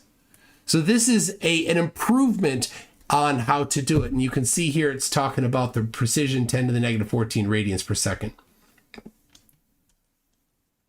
Right? Yeah. Yeah, you're saying that right it matches your and model. And you said you've never seen, in 13 years of derping around flat Earth, you've never seen a measurement that's 10 to the 14, that's 10 to whatever you wanted, radians per second. And look at that. No, right I here. never seen that. Never seen that. So you've never looked. You've never looked because years ago, I haven't seen it yet, Michael. You never haven't looked seen it because years ago I put together this collection of papers on my website, and it's just been sitting there waiting for you to not look. No, I'm going to go through all of them. And then with the one I look right now, as you can see, they're assuming that the velocity of the equator is equal to that number. And based on that, they're going for which you must do when you make a prediction. Okay, buddy, you need to understand that we're not that type of a person. We don't use this sort of presumptions within our job or within our work. Understand that Flat Earth never makes predictions. Flat Earth can't make predictions. No, because we're the globe makes predictions, and then observations match predictions. It's so cool. Michael, you should be able to put your jar on your table, on your desk, and you should be able to measure the Earth's spin. This is the thing. With what? With what? What do you mean with what? With a gyro, with the best gyro that you could have, go buy one, put it on your desk, turn on your camera, take a video, and show to us that your gyro is detecting the Earth's spin. You need to understand that this thing is not happening. Never happened. Right here. This gyroscope did it. No, I don't want you to go through this back to the time. Just do it right now. We got a lot of good gyros today. I don't need a mechanical gyro. We get a very good look. I have a gyro right now in my phone. You want an optical gyroscope? I need even look. Do you agree that the gyros that we have in our phone is way better than the gyro that you're showing us right now? The gyroscope in our phone is not that precise. It's not that precise. Okay, it's not that sensitive. The gyroscope in your phone is not going to do it. The MEMS gyroscope can't do it yet. They're not that good. So let's get a gyro that it can do that, right? We can. Yeah, that's I think that'd be a great thing. Like we don't have this observation in the whole world. It happened. It happened. Did you repeat it? Bob Nodell did it. Thanks, Bob. He did that. He got a gyroscope from an airplane. And okay, so what he did, a gyroscope from an airplane, and then he put it on his desk, and he was able to measure the Earth's spin. Yes, it measured 15 degree per hour drift. Drift. That's the word he used. Rotation. Yeah, drift. Yeah, we have drift. In my model, I have a drift. What causes it? What causes it, and how did you empirically verify it? 25,000. The drift would have taken about a great year. So, for example, the Scorpio constellation right now is in the southern sky. You can share your screen to present the empirical measurements. No, there's okay.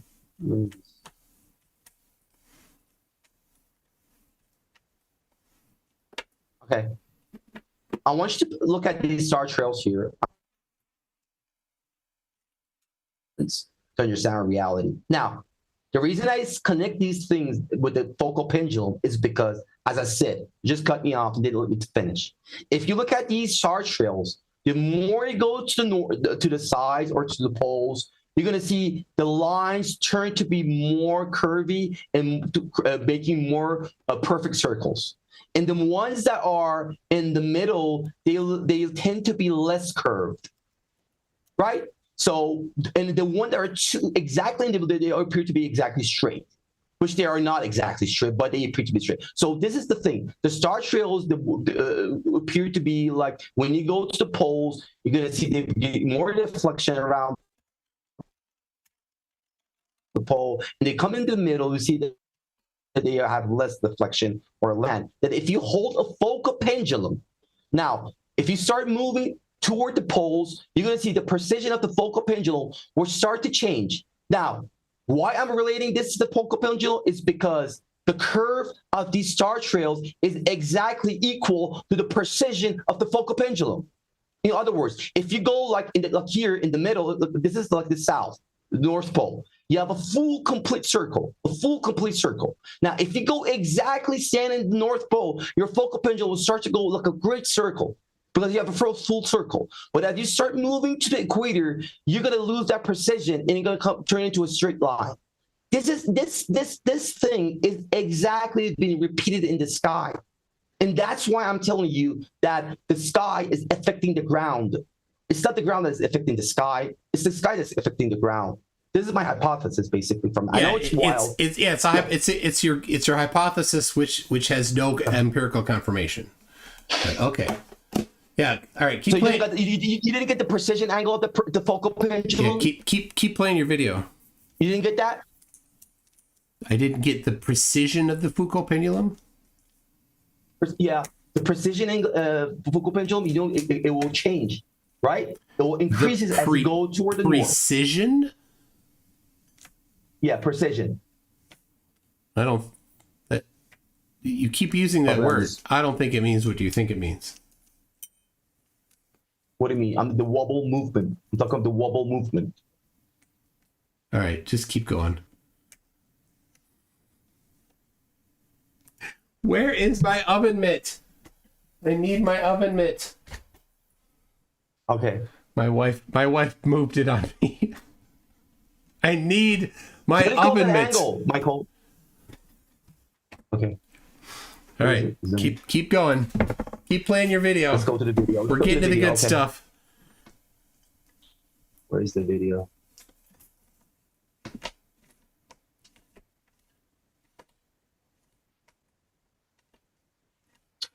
Yeah, the word you're looking for is percussion. No. All right. No, it's not. Percussion. What? Concussion. No. I'm sorry, concussion. That's the word you're looking for. That's what you got going on. Concussion. Okay, never mind. Okay, let's go. So, yeah, this is wrong. This is fake. This is a fake flat Earth model. Yeah, we don't care. We don't care. Earth's not a banana shape either. We don't need to talk about it. And thanks to the final experiment, by the way. Thanks for that, Michael. Yeah, you helped a lot. You helped a lot of flat earthers, by the way. That was the greatest help that you could do for the flat earthers, to just make them to fucking leave the polar AE. I couldn't do that, but you did that. Thanks, by the way. So, yeah. These are the, I was talking about the same thing here. So you know that we have jet streams, we have polar jet streams, we have equator jet streams. And again, you can see that these are the bias that I said that you will get some gradients. These gradients would be the same reason that your focal pendulum will swing, or you have a Coriolis effect. So as you can see, these two celestial vortex upon us, north and south, they are responsible for the Coriolis effect on the ground. Yeah, you don't have an empirical link between the stars moving and this yet. I will show you that later. All right, let's see. Keep going here. Now, this is a toroidal field, and you know that we use torus fields for our magnetic. Go back a second. Go back a second. Okay. Here? No. Yeah, a little farther. Oh, ahead. Yeah, here. Right? Yeah, that one. Yeah. That one. Okay. Did you make this diagram? Go back to the toroid. The torus field. Right there. Okay. You made this? I just add some things on it. Yeah. Yeah, you put the N and S. Yeah. Okay. And you said that you have a degree. You've seen this video before? Yeah, so you sent me this video a while ago. Yeah. So now you said you have a degree in aerospace engineering. Yeah. Okay. So when you took that, now I don't know about you. I had I studied electrical engineering. And so when I studied electrical engineering, I had to take some mechanical engineering classes. I took statics and dynamics. So we have these cross-disciplinary classes that we take. So I don't know in aerospace engineering if you needed to take any electrical engineering classes, but I imagine you probably did. And so this was the book that I took, that I used for my electromagnetism, Foundations in Electromagnetic Theory by Reeds, Milford, and Christie. We're going to get through it. We're going to get through Maxwell equations. When you studied aerospace engineering, did you take some cross-disciplinary classes in electrical engineering? Yes, of course. Okay, so let's go back to your diagram here. That diagram is not correct. Why? The north and the south are in the wrong spot. Oh, God, you're so smart. You found the bird. Michael, you think I didn't know that? Yes, I think you don't understand where north and south is you're in a toroidal field. That you would have think that, and I didn't know that normally NNS doesn't stays here. And when you vertical, you want to put the N up and it's down. Yes, like correct. Yeah, why did you not do that? Because that's how I'm that much stupid. Yes, I do. Oh. Because it's in your video. If you would have think that I didn't know that a simple magnetic bar like this one that I'm going to show you later, they're going to teach you the electromagnetic, like this one that you have here, like the this one, right? This is you're saying that I didn't know this, right? Yes, I'm saying you did not know that because you drew it wrong in your. That I have with the global you drew it wrong on your video. You claimed that north is sideways and south is sideways instead of where they really are in a toroidal field. You drew the toroidal field wrong. No, you were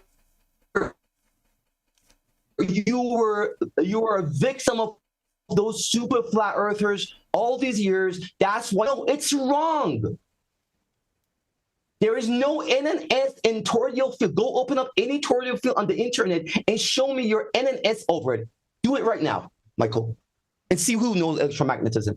Open up a toroidal field, anything on the net. Show me the NNS in your toroidal field. You don't have an NNS in your toroidal field.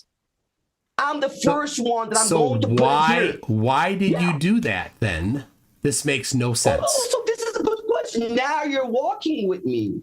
Now you're listening because you're saying, "Oh, you don't know you got it wrong. You got it wrong." No, it's not wrong. Yeah. Every person knows that the NNS of magnetic bar does vertical, and as I showed you in this image, and yet you drew it wrong. No, this is so. What I'm going to do, if I just flip this, right? What I'm going to do is I'm going to flip this 90 degrees, and everything's going to be all right for you. So, for example, if I open up, look at here. This is a magnetic field. Now, don't you think they're the same? Look at here. You ready? Yeah. Don't you think they're the same? It's sideways.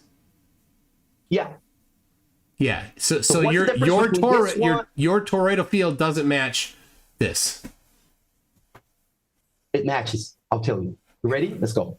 Okay. Back to the video.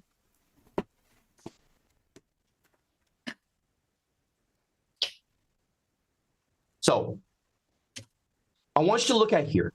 Now, why do you have the arrows moving? Because the sky is moving in counter rotation. Yeah, but this you is have your southern sky. But this is magnetism. Why do you have the arrows moving in the magnetism diagram here? This is not magnetism. Yes, it is. It's N and S. That's magnetism. The magnetism is in this. Is like this. It's the blue lines here. It's very good that you're asking this question. So you said, but let's read the words on screen. Let's go. Let's look at it. Let's read the words on screen you put there on that previous one. That previous one, the video. Yeah. Okay. Right there. Counter rotation creates in and out energy flow. How does that happen? What's causing that? What's causing that? Okay, if you got your heart has an in and out energy flow. I'm not talking about the heart. I'm talking about the sky. Talking about the stars that you think are causing in and out energy flow. How did you determine that? How was that empirically measured? Same way that the blood comes in and out in your body, the stars in the sky, they go in and out. That makes no sense. Yeah, because we think that the Earth is a living being and it breathes. It has no, it's not. It's not a living being and it doesn't breathe. Okay, so you think it doesn't? I'm not saying it's breathing like us, right? But I think it's a living being and it's a live thing. So the Earth is not a living being and it's not alive. Okay, I've read the books Thone and Thor. They're kind of interesting by Piers Anthony, but that's just fantasy. Yeah, you can say that's a fantasy. You can say the Earth is not a living being because you believe the globe one is just a dusty planet. But if you look at my image right now, let me just explain to you. As I told you, this is so important. The south and the north counter rotation. As you can see in this animation, I'm creating a counter rotation around N and S at the same time. So this is the North Pole, this is the South Pole, and see they go in a counter rotation. Now, the middle is going to be the equator, which goes from east to west. So east to west is going to be here. This is your north. This is your south. Now, every toroidal field, like a tree, will create such a field like this. Not only not a human heart, but every living being has a toroidal field, like your heart, which has a toroidal field. I don't know you know that your heart has a toroidal field. You can measure your toroidal field with your magnetometer. So every living being has a toroidal field the same way that the Earth has a toroidal field. And it creates a counter rotation. Now, the reason that the stars go into a counter rotation because all the toroidal fields will create a counter rotation flow, like your heart. Now, the rotation of toroidal fields do not cause movement. What do you mean? You see that a magnetic field? What do you mean? Like a generator, when you just pass electricity inside a toroidal field, are you going to tell me it's not going to move anything? No. I'm telling you that the toroidal field, my goodness, you've got me mispronouncing it. The toroidal field does not cause movement. When you have a charged particle moving inside of an electrical field or magnetic field, then then there is something that happens. But without that movement happening, something causing that movement, a toroidal field does not cause movement. You need that external movement applied to it. Yeah. And So it has to be a charged particle. Exactly. So a non-charged particle or we have a a neutrally charged object isn't going to do it. It's not neutral.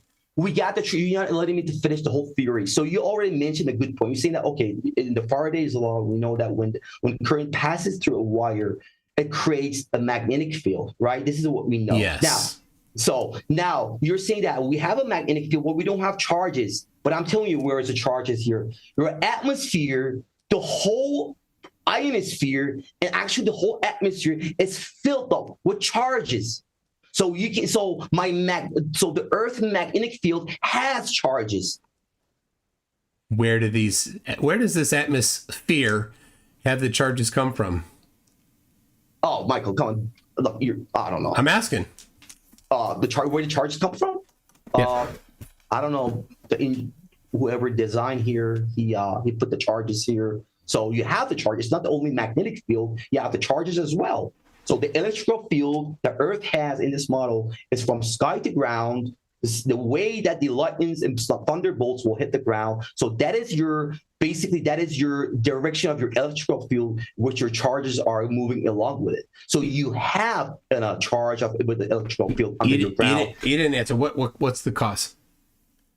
Because of what? What's causing the electrostatic field on the surface of the Earth? Electrostatic field of the surface of the Earth. So you have the ionosphere, which is filled up with a lot of ions, right? You got negative and positive ions up there. On the ground, which is called neutral. Now you're saying that the electrostatic that we have on the ground is coming from where? It's coming from. It's coming from, look, if you look at the capacitor, a capacitor is made up of two plates. You have positive and negative, right? And then in between them, we mostly put vacuum in order to have a good capacitor. So you can look at that. The Earth, the ground is the negative plate of the capacitor, and the positive plate of the capacitor can be the ionosphere. So this is going to be the direction of your what is causing this disequilibrium in charge? Which equilibrium in charge? The whole atmosphere equilibrium? Yeah. The atmosphere has a nominal charge. Yeah, charges. Yeah. Yeah. I don't know. I never thought about it. Where they come from? Cosmic rays from outer space. Oh, from outer space. Yep. Michael, come on, don't be funny here. I'm not. I'm completely serious here. I know, but you're talking with a flat earther. Yeah, and so I'm trying to talk to you like you're 5. You're not sure that. You're saying that the charges are coming from space because you believe in evolution. You believe in that. Has nothing to do with evolution at all. Completely separate topic. Gradual creation of your Earth. This is a gradual creation. Has completely separate topic. So so you're saying that it's just bombarding the cosmos is bombarding the Earth. There you go. Yes. Okay. Yeah. So you're saying that it's coming from there, right? Yes. Yeah. But you're okay. Yeah. So where does your charge in your body come from? Oh, well, you eat food. Something not cosmic rays. We can agree on that. It's not cosmic rays. Why? Okay, hold on. By the way, why do you think that the flat Earth that I'm proposing cannot have a cosmic ray and get its energy from its sun? Yeah, we'll have the space as well. Why not? I can give you the same answer. Let's move on, shall we? Because to you the sun is somewhere lower than where this comes from, right? No, you don't know. How high is the sun? How high is the sun? Trigonometry. If we use the trigonometry, if you know about it, it's going to be like 4,000 kilometers, something like that. Okay, but I've tried to use trigonometry to measure the elevation of the sun, and it never works. Why? It's always different. Every location gets a different elevation. Well, if you get if the baseline would be very small, yeah, you would get a lot of error. Well, you would need a very large baseline. You would get a better approximation. Well, how big of a baseline would needs to be? I don't know, 3,000 kilometers. Got it. Yeah. Yep. Yeah. So I'm 5,000 kilometers away from the sun on the equinox. So next week, a little more than a week from now. Yeah, you can. Oh, you're in the equinox. Okay, you can do that. Yeah, from Minnesota, 45 degrees north to the equator is known to be 5,000 kilometers. And you got a 45 degrees, tangent 45 degrees, exactly. Yeah, 45 degrees. So that means that the sun must be 5,000 kilometers in elevation, right? Using trigonometry. But the problem is, here's the problem. If you do that same measurement from 30 degrees north latitude, you get a different elevation for the sun using trigonometry. Why is that? Why is that? Have you thought about it? I've thought about it. It doesn't work for flat Earth. There's no answer. No, why do you think that it's not working like this way? I mean, it's very, very It's a interesting. problem for you. Certainly is. I know it's a problem. Look, okay, so you're saying that you will get a different results. I haven't done it by myself, but I trust you within this thing that you said. That if we just change the base of the triangle, it's super easy. You don't even need to go anywhere. You can go to dateandtime.com and you can look up for any location, any time of the year, and you can get the local solar noon angle. So if you want, you can choose the equinoxes and the solstices because it's easier to know where the sun is on those days. A little bit of trig, and you can find out where the sun is on any particular day. So that's easy enough to do. And then you can say, let me measure in Minnesota or wherever you are on the June solstice. And let me measure the same day the June solstice from the southern tip of South America. You'll get drastically different elevations for the sun. Oh. You've never tried this?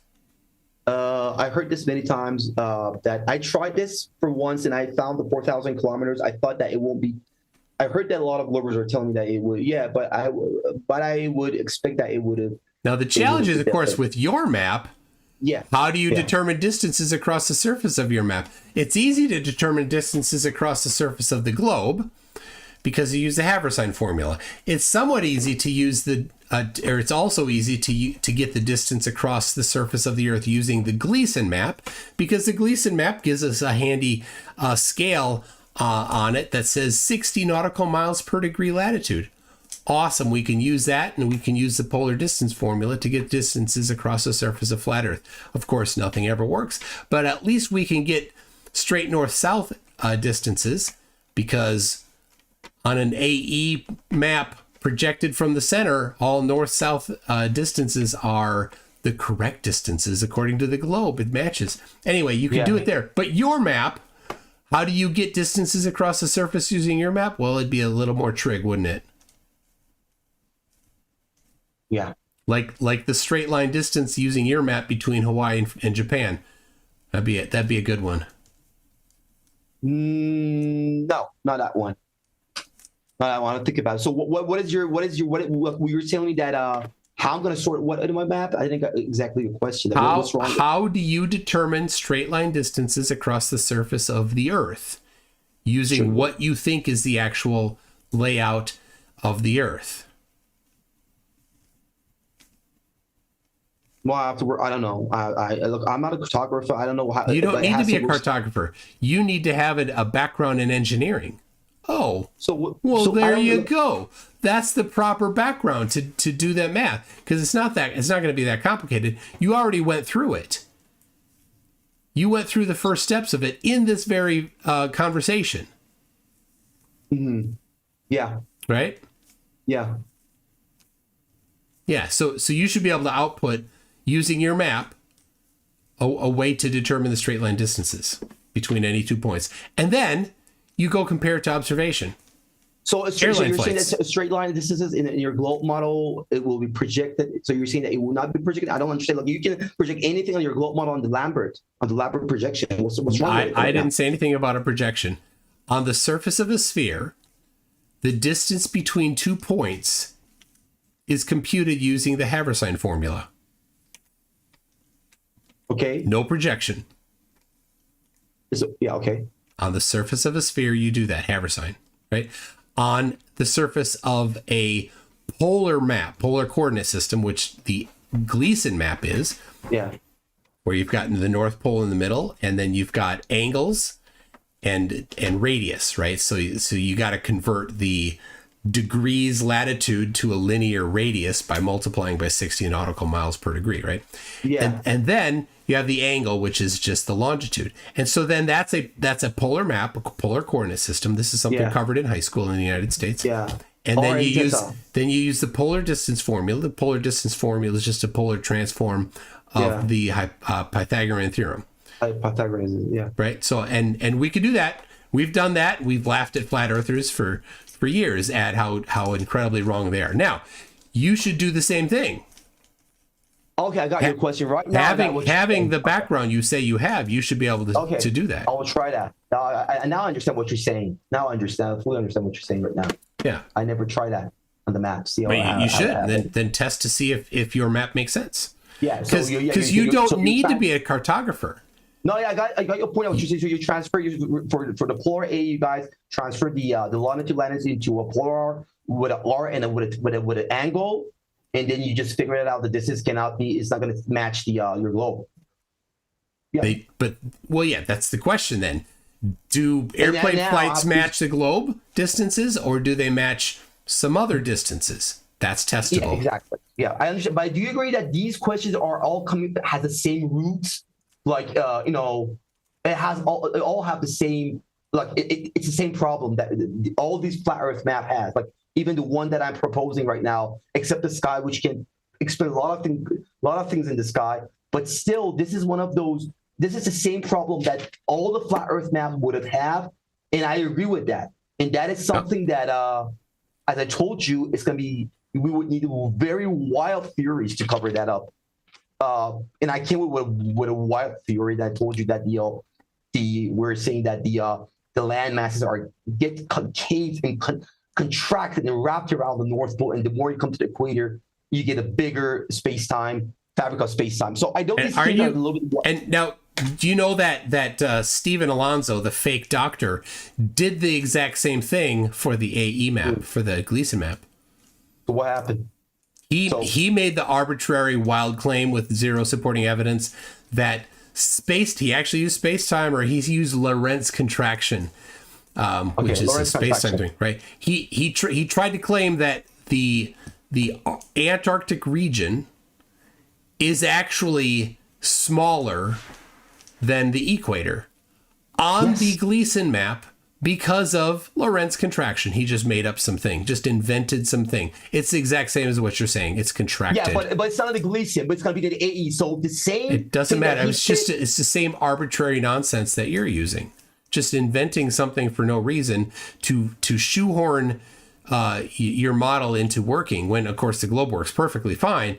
And yours doesn't work. You're like, oh well, crap, what do we do now? Well, let's shoehorn some crap in to see if we can make it, force it to work. The Mercator map, Michael, we have the same issue. The Mercator map. The Mercator map is a projection. No, I don't. There's very few flat earthers that claim that a Mercator map is correct.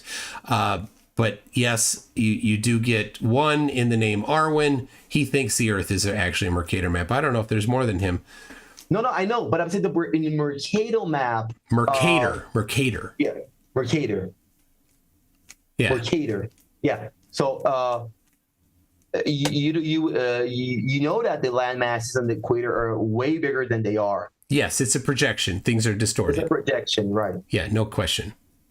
Yeah. So these are the problems that we have, because when we are comparing something with the globe, and we're saying that the globe is true, the globe is the absolute, and we're trying everything with that absolute, right? So. Right, as you're saying that, okay, you're saying that the straight lines are not, or the distance doesn't make sense. But I don't understand, since these maps are called equidistance. So when they're called equidistance, it means that the distances are preserved.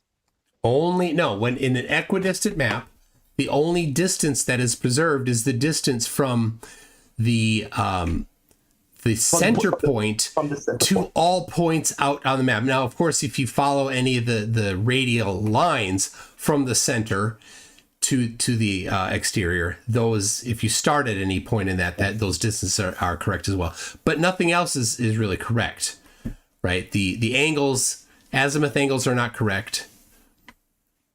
So it's not particularly good for navigation, because except for when you are at the center.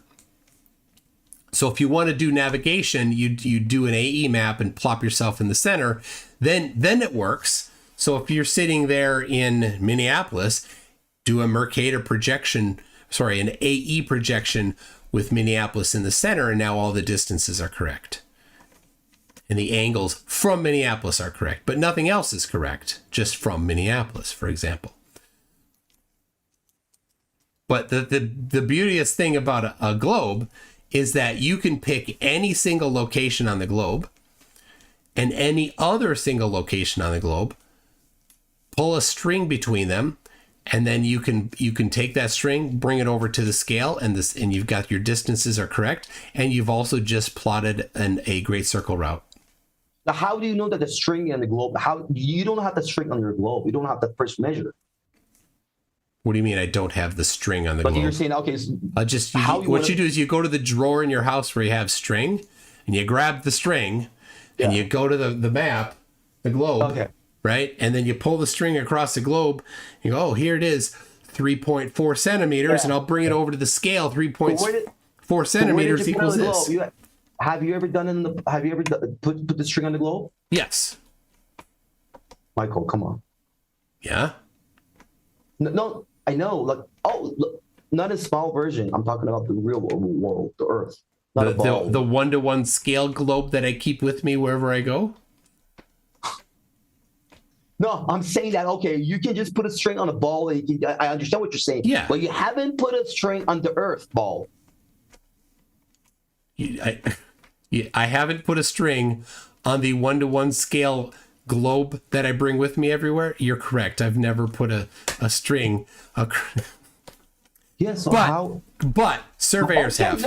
Surveyors have. In fact, that's how they start many surveys. They'll take a chain where the length of that chain is known, and the material that chain doesn't expand or contract very much in temperature, or they'll use bars. They'll use bars that are made of Invar, because Invar doesn't expand and contract very much. They'll put it underneath the canopy so that the sun doesn't hit it, and they have thermometers on either end of it, so they know the temperature of it, so they can compute the thermal expansion of that bar. And they'll take those bars and put them on a trolley, and they'll butt them end to end, and they'll go all the way across an entire distance of one of the bases of a triangle. And so they'll actually physically measure the real straight line distance across the surface of the Earth. And while they're doing that, they'll do differential leveling along the way, so that they know when you go up a hill, downhill, that slightly modifies the distance, because it's not a straight line anymore. You're going up and down, right? So they're getting the actual elevation, so that they can get the straight line distance that's not dependent on the elevation changes. And that is how they actually measure and do surveying across the surface of the Earth. Yeah. So give me let me just think about this one. Yeah, this question was always asked by the Globers, that the distance is like, it doesn't make sense. Yeah, I do agree. This is the main problem that we have. Like point A and B on the globe have a different distance than the point A and B on the AE, Polar AE. I'm not sure about the Lambert. I have to try the Lambert as well. I'm gonna do it. As you said, we're gonna convert the phi and theta to a polar, and then coordinate system, and then we can find the R or the distance to try to check that out. I'm going to check that out later and see that. Yeah, I will presume. I would convert them to. Hold on, I would convert them. If I was you, convert them to Cartesian instead of polar, because then you don't have to do the extra hop. Because the polar distance formula is just a polar transform version of the Pythagorean theorem. So, right, you just substitute R and theta for X and Y. So you just use a Cartesian system. Yeah. So but I will expect that it's not going to be consistent. I will expect that we're not going to get a good result, or the result will be different than the reality. I'm going to say this right now, and because I'm trying to be genuine here. I always try to be genuine within this conversation, and I'm trying to learn from the mistakes and the problems that we have. So we're gonna check this out, and and I will expect that even the Lambert equatorial aspect, we might gonna face the same issue. Yeah, we're gonna face the same issue. Yeah. All right. I'll read something from regarding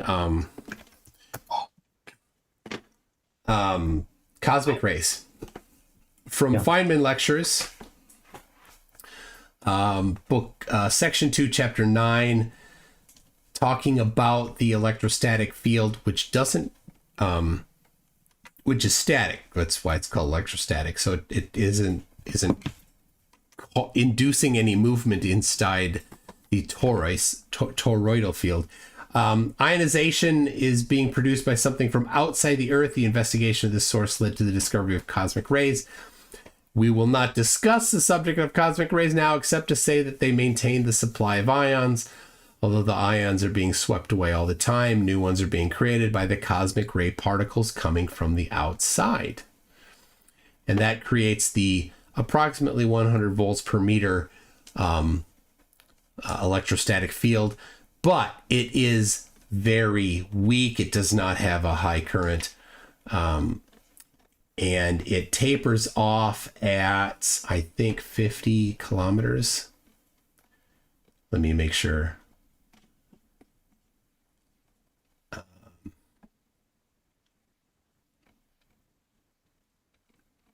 So it's constantly bombarding the Earth with these new charges, and the charges get replaced. Yeah, this is what the globe is saying, and but it's still, we can still use the same concept at here. 50 kilometers. Is all the higher that the electrostatic field goes. Past 50 kilometers, there's no more electrostatic field. Because some flatties claim that this electrostatic field causes the downward acceleration, which of course is ridiculous, because if an electrostatic field was the cause, then all you need to do is have something that's charged to the opposite, and it will be accelerated up. So if you have a positive charge at high elevation and a neutral or negative charge at low elevation, all you need to do is negatively charge something and it will go up. And all you need to negatively charge something is a household cat. This is not their claim, actually. This is not their claim. They're claiming, they're not talking about positive charge or negative charge. They're saying that the charges, the ions, for example, gold, iron, they have electrons. It's ion bonding, and those ion bondings are made up a lot of electrons within them. They're saying that those electrons will be attracted. They're to not the ground. electrons. They're not electrons. They're positively charged ions. So so you're saying that, so basically, if an aerospace engineer would have had the background to know that positively charged ions don't have electrons. That's the thing that they're lacking. No, I was talking about iron. I was talking about metal. I wasn't talking about a charge. I was talking about a normal metal electron. Okay, and normal metal, that's conductive. Yeah, exactly. Yeah, I wasn't talking. Yeah, and so metal in an electrostatic field. What will happen? Oh, okay. So when you put metal in an electrostatic field. Yeah, so you have a metal like an iron. You're not gonna make it positively charged. You're not gonna make it negatively charged. You're just gonna you can leave it alone. But still, because the electrons can move within the metal because it conducts. Do you agree? So now you're coming to my words.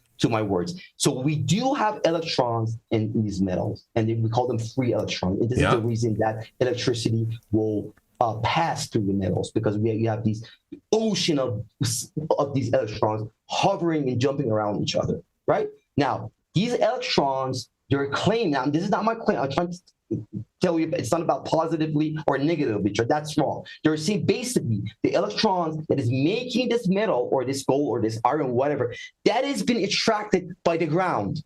Now, it could be negatively charged. Why is it attracted by the ground?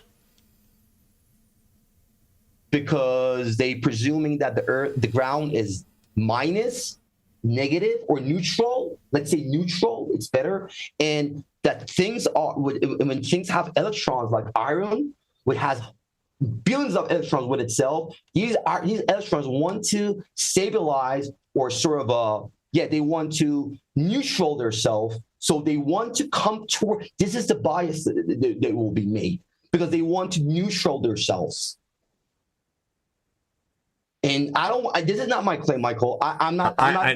Here's the problem. The problem is that they claim that there is an electrostatic field, and the existence of the electrostatic field is what causes things to move down.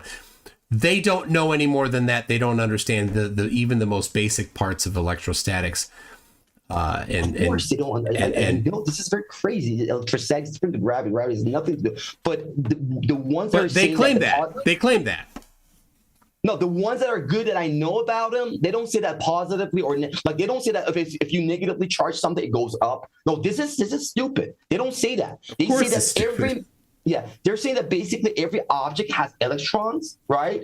Like the reason that metals are heavier because they have more electrons. No, they don't say that at all. They don't say that. They don't say that. They don't understand Coulomb's law. Right. Yeah, Coulomb's law is simple. If you have an electrostatic field, and you have Q2 divided by R squared. Yeah. No, that's Coulomb's law. But if you have an electrostatic field, right? So you take Coulomb's law and then you solve for a field, right? So then in that field, if you have one end of the field will be positive, the other end will be negative in that field. So if you take in that field and you put something that's neutrally charged, what will happen? No net force. That's electrical dipole that you said. What you say right is it was an electrical dipole. So electrical dipole, you have a positive and a negative charge that will create a form of there's an electrostatic field. Yeah. And you put something that's neutrally charged within that field. What happens to it? No net force. What's going to happen? No net force.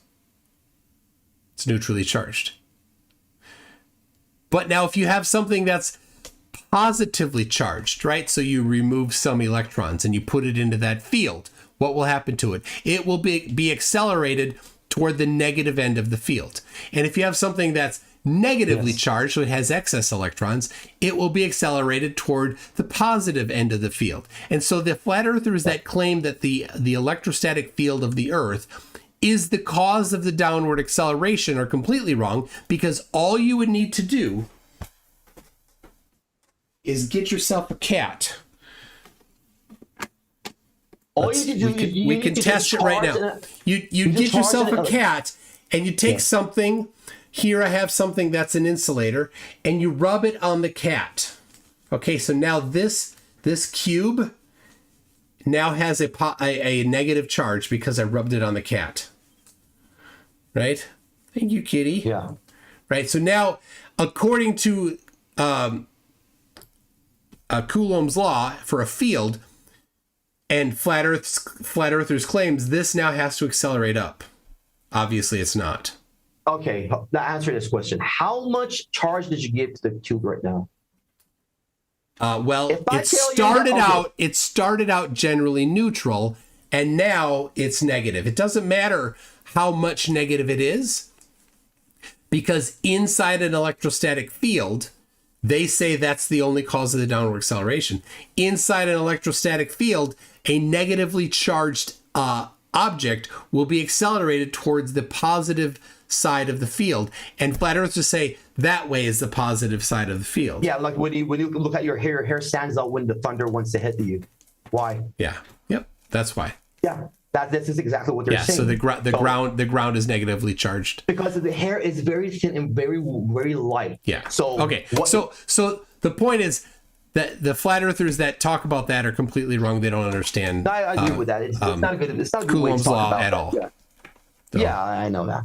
Like that's a problem that I have with most of the flat earthers. Like the problem that we have here is that we have a lot of flat earthers that they don't have a good academic background. They come and talk about some real shit. And this really make a lot of problem for the other people, and that's a big problem. Everyone talk about flat Earth. Everyone will touch the flat Earth. This is not right. This is a scientific subject, though it's conspiracy, but it's a scientific thing, and you need some prerequisites to talk about it. So, shall we go to the video, or shall we start? Let's. I guess we can watch the rest of the video. Yeah. So now this is like okay. So you still have north and south in the wrong spot. I don't know why. Yeah, but I flip it. Look, see, I flip it for you. Is it enough? Are you satisfied? Cool. Okay. Yeah. Okay. So now I'm gonna hit. Yeah. So this is the layout of the sky. This is the North Pole. This is the South Pole. The blue lines are the magnetic field, and the red lines are magnetic vector potential. What's that? Now, What's the scribbles on the bottom? What's the scribbles on under the where it says magnetic flux? Yeah, what's the scribbles underneath that? This one? Yeah, that. It's Persian. Okay. Is that yours? Yeah. You put that? Yeah, it's mine. Okay. Yeah, so this is the grid of the sky. We have the positive, negative. The blue lines are your magnetic flux. The red lines are the star trails, are the tropics, are the latitude lines, are the these lines that we had that you were asking me that here, see these lines, or yeah. So this is and they are called equipotential field because they're always perpendicular to the Earth's magnetic field, and that's what we call them vector potential field. So the vector potential field is something that if you just search on the net, you're gonna feel a lot of things. You're gonna see a lot of things about it. Even electrical field has an equipotential field, but the electrical field equipotential field is a scalar function. For magnetic field, the vector potential is a vector function. So we have so if we have B, right? If we have B, we're gonna have such as something as A. So A is gonna be perpendicular to B. B is your magnetic field, and A is your vector potential. Now, when B and A are perpendicular, you can write this that B is equal to the curl of A. This is a little bit of vector calculus. It's not very hard. You might be familiar with it. Like if you took a curl from A, it gives you the B. Yeah, you have it in that book. 100% you have it in that book. Now, so when you have your B, you can calculate your A. If you're your A, you can calculate your B. Now, what we're going to do here is that now this is so important. So, but hold on, the motion vector of the sun. So what is causing the motion of the sun? The electromagnetic force, electrodynamic force, Lorentz force. F equals QV plus QV cross B. So the Lorentz force. So the sun has a charge. Yeah, we don't believe in gigantic planets. Okay. So the sun has a charge in order for that to happen. So what's causing that to move, though? So the way it works for everybody at home, you have a magnetic field, and then you have a charged particle moving through that magnetic field. Something has to cause that charge to move through that magnetic field. And then there is a Lorentz force that happens because of that. But something external to it causes the movement.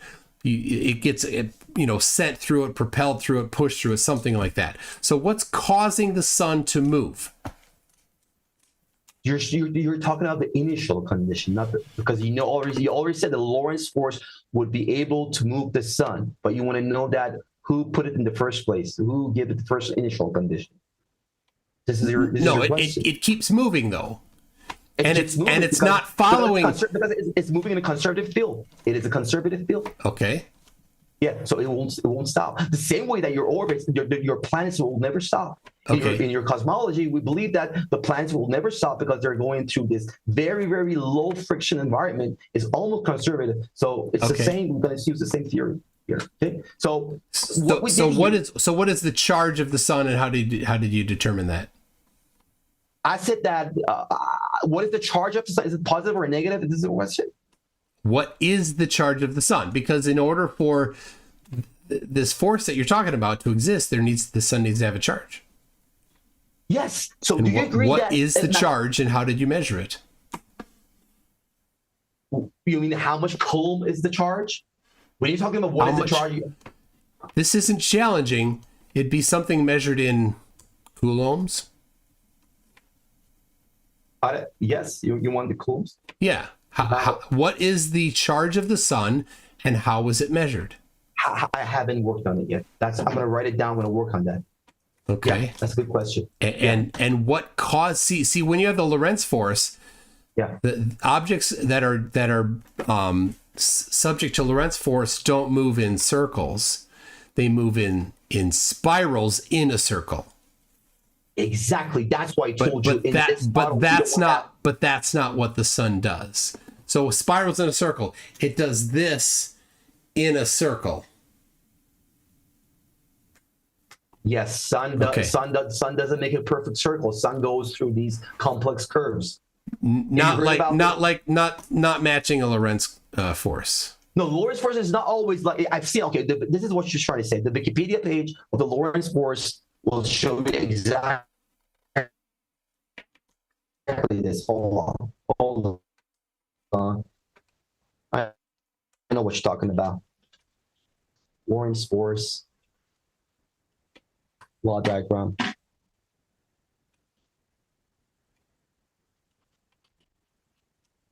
Okay.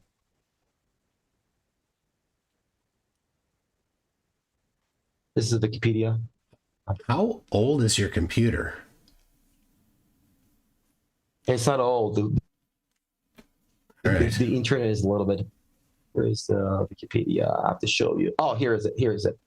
There you go. Yep. This is the Lorentz effect. Yeah, and that's not the spiral that the sun takes. Sun goes through a spiral. Exactly. Not like that. Spiral. No, it's not like that, but it's in a bigger scale. That's why you don't feel it. It's in a way bigger scale. You want to go through it? It doesn't. The sun annulema, and this is the reason that why the sun produces an annulema shape. No, there's a whole ton of geometry you're going to have to back up before you start talking about annulema, because none of the geometry works so far, and you're going to make a claim about annulema. That's a lot of geometry that you don't have. Annulema only works on this map that I present today, because if you look at the sun annulema has two centers, or it has two lobes. So it means that you would need two centers to create your sun annulema. The polar AE would not be able to I don't care about the polar AE. Okay, but this map, since it's symmetrical and since it has two poles, it's the only way that you can have your sun annulema is not symmetrical. It is symmetrical if you stay on the equator. No, it's not. Oh, you want to bet on that?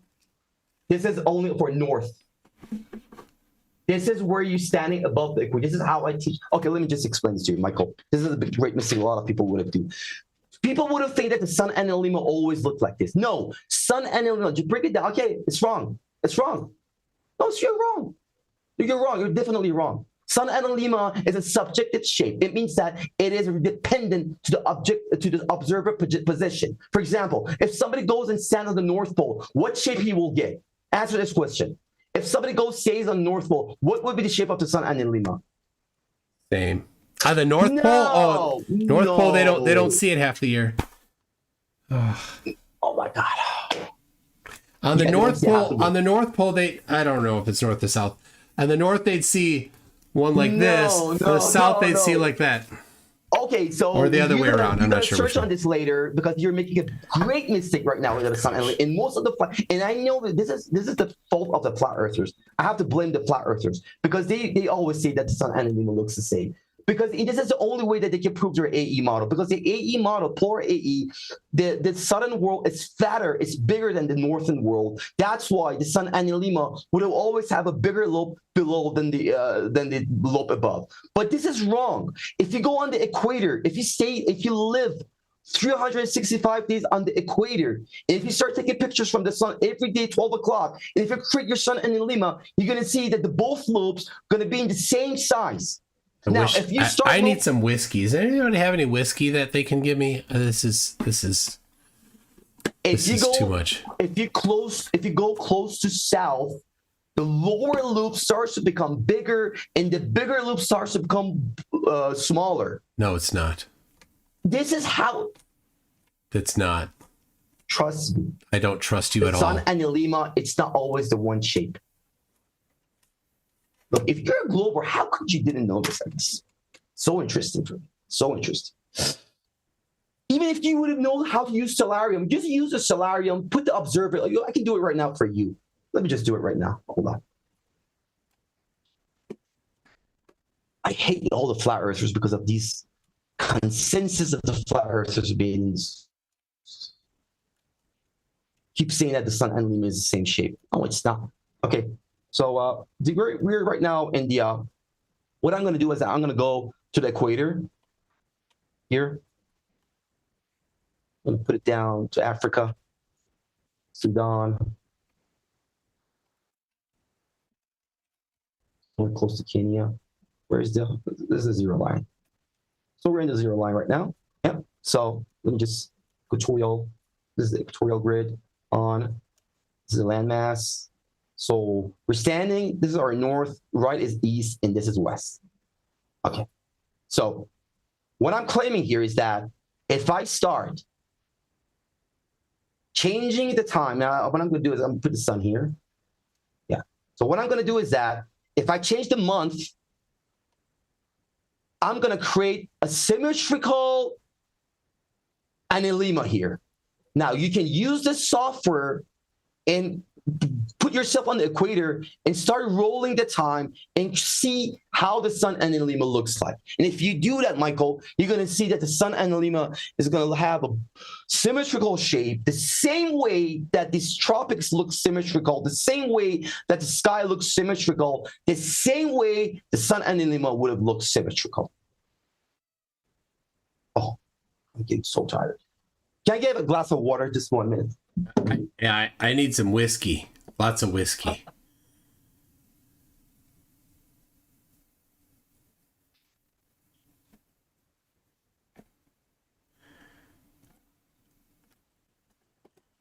All right. Holy cow. Okay, so if a person stands on the North Pole, exactly on the North Pole, like what I'm going to do right now here, I'm going to change the location, and we're going to go to the north. But the problem is that the application software doesn't allow us to go to 90 degrees. We can go to like 80. I don't know what's wrong with it, but it doesn't allow us to go up there. Let's say for here, this is like, yeah, we can go up, more up. 70 degrees. Yeah, let's use this location. So now, here, I'm close to the North Pole, right? I'm pretty close to the North Pole. Now, if I start observing the sun analemma here, here's the sun. What I'm going to do, I'm going to shut down the landmass. So we get up the landmass here. And then I'm going to change the month. Now, in the North Pole, as you can see, look at here, Michael. The lower loop is going to be way bigger than the upper loop. Upper loop is the one that is up above the equator. And if you go, when the sun goes down, let me just put the sun here, you can see it better. See? So small loop, big loop, small loop, big loop, small loop, big loop. This is happening because we're closer to the North Pole. Now, if I start changing my location, if I go to South Pole, it's going to be the other way around. And if I stay in the equator, it's going to be they're going to be in the same size. So this was the same reason that I came up with this symmetrical model, that the sky, the sun analemma, and everything literally looks symmetrical. Now, in this video, if you remember that I was showing to you, if you look at it here, we were showing the sun motion here. Yeah, here. If you look at the sun motion, you're already making, if you just pay attention here, we're making the sun analemma right now. You're already seeing the sun analemma in a major scale. This is the sun analemma in the major scale. It doesn't. Here. The geometry there doesn't work at all. It's not even close. Look at here. No, not even it's close. It's the same geometry. It is the same. No, it's not. The reason, look at here, each of these concentric circles is 1 month. So you have 3 of them for your summer and your spring, and you have 3 of them for your fall. You see the sun analemma is created here. When all you have to do, you have to choose when the time. When the sun magically, for no reason, crosses the equator and starts looping to the south, the azimuth and elevation angles for everybody in the north is going to have a dramatically different view on that day. After that, the day before and the day after the equinox is going to be massively different. Good question.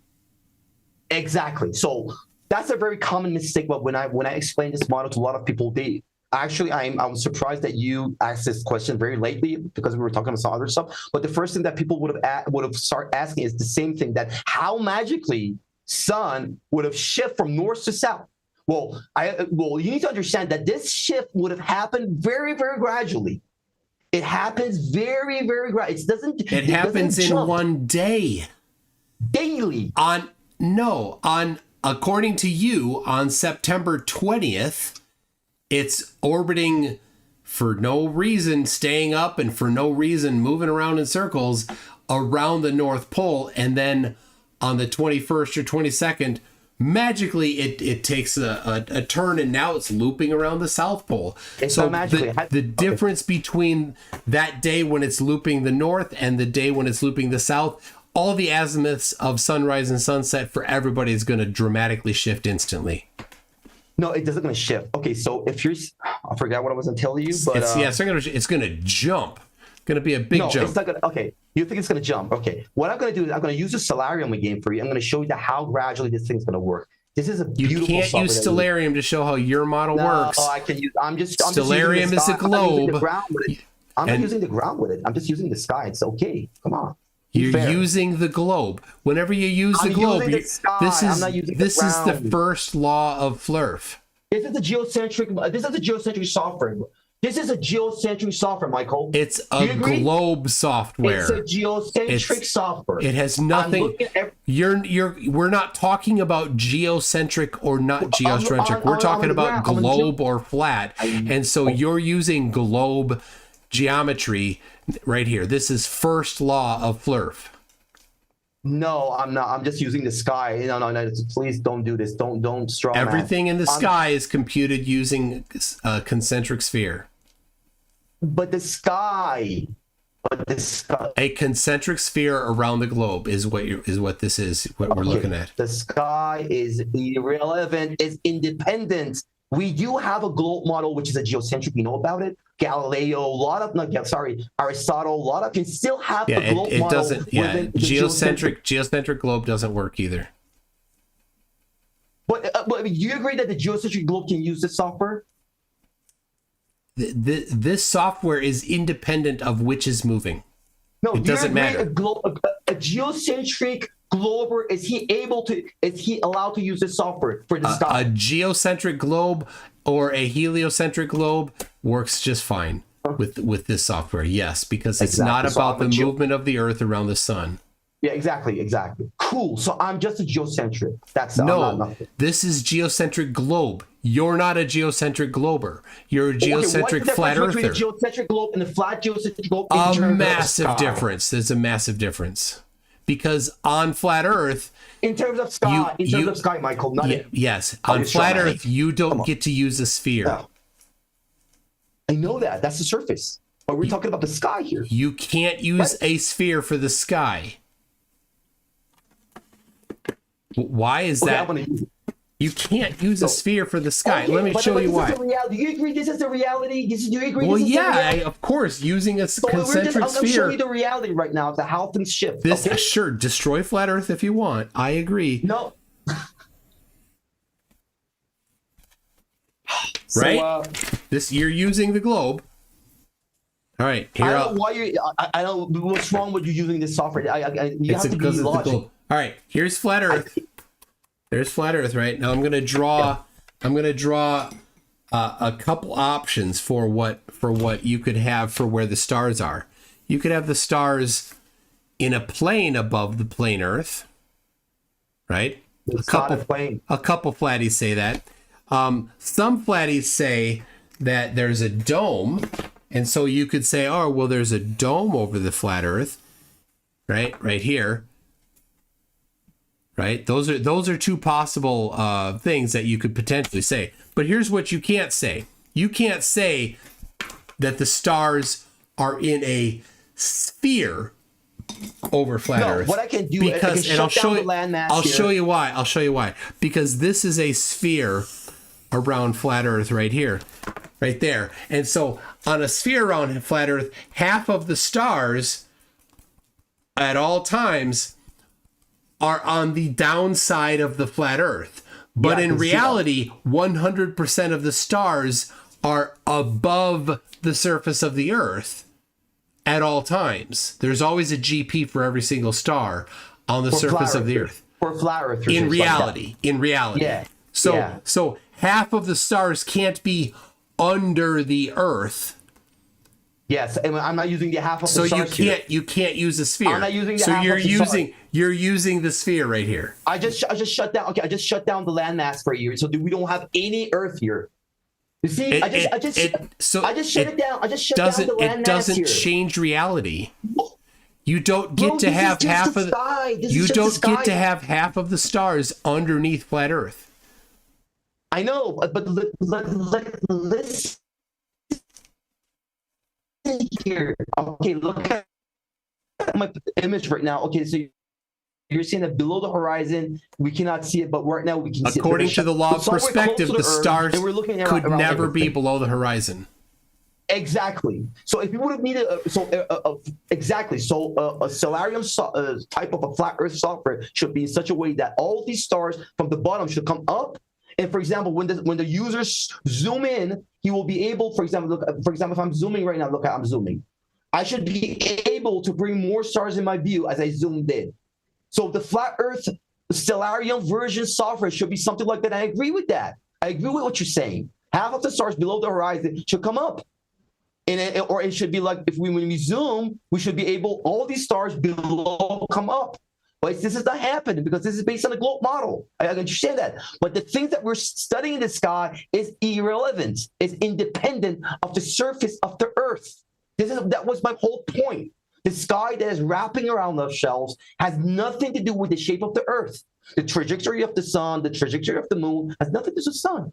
So back to the video. What I did here, I just put the observer exactly on the equator. And what I'm going to do is that and this is at the equinox time. Right now we're at the equinox time. We're at the 2025, right? And we are in the September. So we were 5th of September, 2025. This is the sun right now. Now, this is 12 o'clock, right? Now, I want you to pay attention. As I start going toward the equinox, Michael, as I start going to the equinox, this is the 9. Yeah. As I start going to the equinox, you're going to see that the sun is crossing the celestial equator. See? Now it's coming down. Let me just do it again. I'm going back before the equinox. This is the before the equinox. See? So this is the 10th of September, 7th of September, 2025, today, which will be today. The sun is right now, it's going to start shifting and coming below the celestial equator. So 8th of September, 9th of September, 10th of September, 11th of September, 13th, 14th, 15th. You see, when I hit the 22nd of September, here we go. You can see the celestial equator has crossed the sun from the middle. Now, when it's September here right now, you're seeing that the sun is passing the celestial equator. So when I'm talking about this sun is rotating around these two poles, within a day, it moves like this. Within a day, it moves like this. See? Now we're heading to the winter solstice. And then when we hit the winter solstice, we're going to come all the way back up. Now we're coming back up again. So I'm going to change the month instead. January, February, March, April, May, June, July, coming back again, coming down. Then I go daily. So you can see a gradual motion of sun happens every day. So every day it will shift. It will start getting closer to the celestial equator. Now, there is no jump as you were thinking, as I simulated this is a little bit tricky software. So as I mentioned to you, there is no great jump as you were thinking. So let me just bring the sun for you here again. Oh, so this is the sun. This is the winter, right? This is the 12th. This is January. This is like October, December. 21st of December, as you can see, the sun is rotating around the South Pole here. Now, as we get close to the equinox, the sun starts to passing the celestial equator. And when we pass the 22 of March, from now on, the sun will start going around the North Pole. So have you ever played with yo-yo? It is like a yo-yo. It will go around the North Pole. It will extract. It will the kinetic energy will turn to a potential energy. The potential energy will comes down. It will release. It will turn to kinetic energy.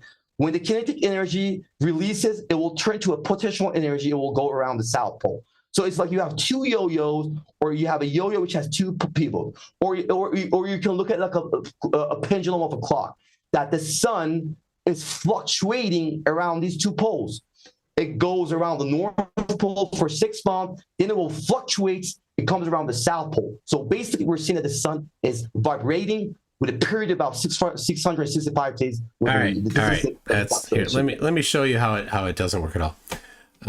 Did you get everything here right now? I don't know. You get everything. Yeah, it was all nonsense.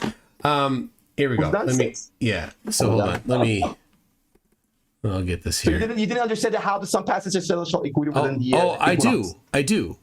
And you see this very, very gradually happens. It doesn't jump. It's very dramatic. No. Oh yeah, just a second. I'll show you. It's not dramatic. It's like a pendulum of a clock. It hits the right. All right. Here we go. It's the right. It's left. All right. Here we go. That's all it is. What do you mean? I'm gonna share. You'll see. All right. Here is your map. Yeah. Okay. The blue line on the top is a rough approximation of the sun's path on September 20. Yeah. The blue line at the bottom is a rough line of the sun's path on September 22nd. What? Well, yeah, because after the equinox, it orbits, you say, the South Pole now, right? Okay, you said a mistake. Say it again, because you said it wrong. Say it the other way around. Say it again. So September 22nd is the bottom blue circle. No, that it's the March. That it's the spring equinox that will goes up. The spring equinox is on the top in March. But September, from September to March, between September and March, the sun is on the bottom. The sun is. And when it goes, is at the bottom. So it's March. So you're hitting March. It goes top.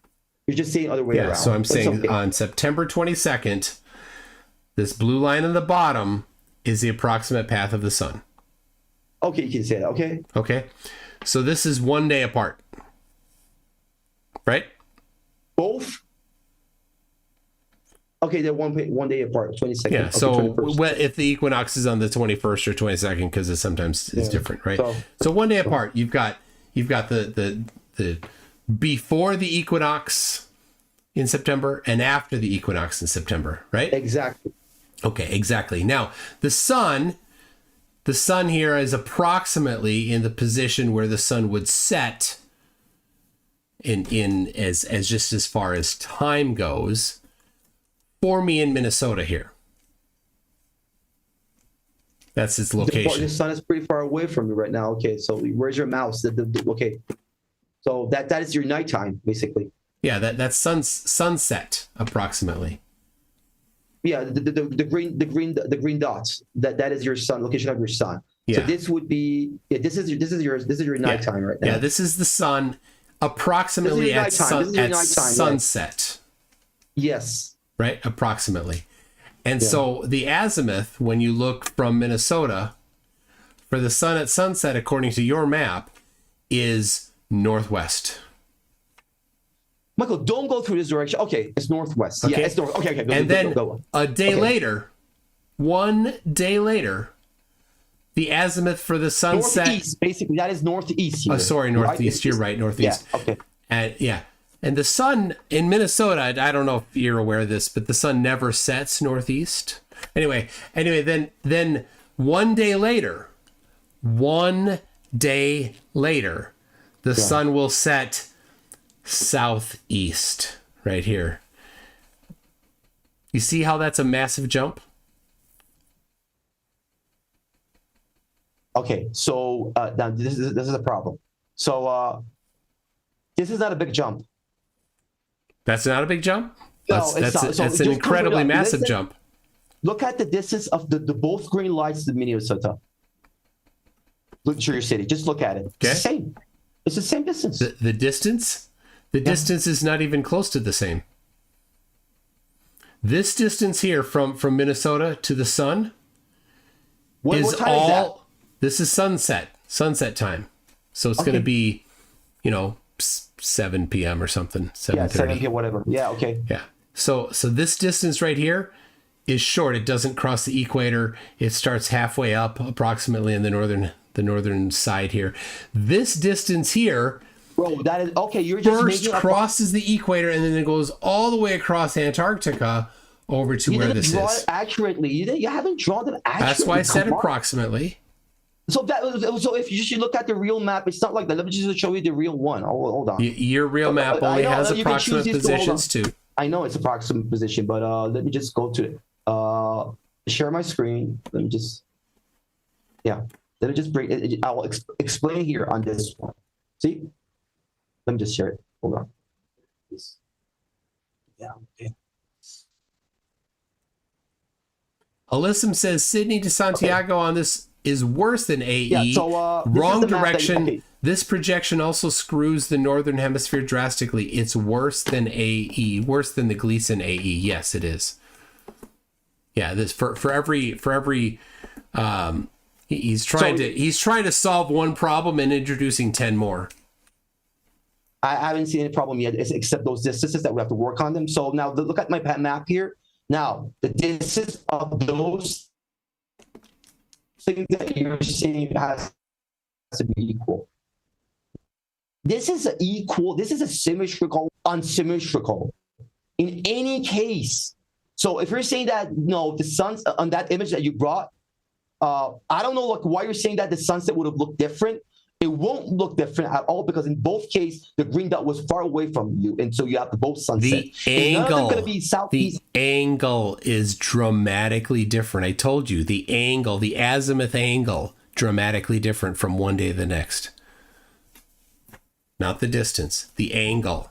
Of course, the distance is dramatically different as well, but the angle is different. Okay, what is the angle? Dramatically different. The vernal equinox, right? Now it's not. You need to look at your reference. What is the reference of your azimuth angle? Do you know that? What is the reference? Yeah. What is the reference of your zenith? It's your I'm not talking about zenith. I'm talking about azimuth. Zenith and its azimuth are your local coordinate system. Now tell me, what is the reference of these two degrees? What are the reference? For example, when we go to Stellarium here, Michael, back to the globe. When I just go to Stellarium, like here, I can turn on the azimuth grid. Here's the azimuth grid, for example, here. See, this is the azimuth grid. So the azimuth grid will always be like whenever you are, it will always be right top of you. Now, the zenith. Now, the azimuth angle is your horizontal angle, which has to have a reference. The reference is the vernal equinox. You don't know where's the vernal equinox in this model, and you're saying that... What the hell does that even mean? Your reference is the vernal equinox. Well, I don't know what that means. When you're measuring an angle... Yeah. When you're measuring an azimuth angle, typically straight north is 0. That's your reference. Straight north is 0 degrees. What about your horizontal angle? You have two angles. I'm only talking about the azimuth angle, nothing else. That's only one angle. Is different than zenith. What's the difference with zenith angle and azimuth angle, Michael?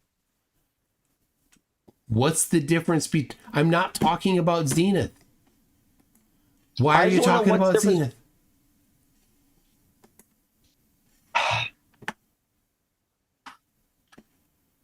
Okay. What why are you talking about zenith? I'm talking about azimuth.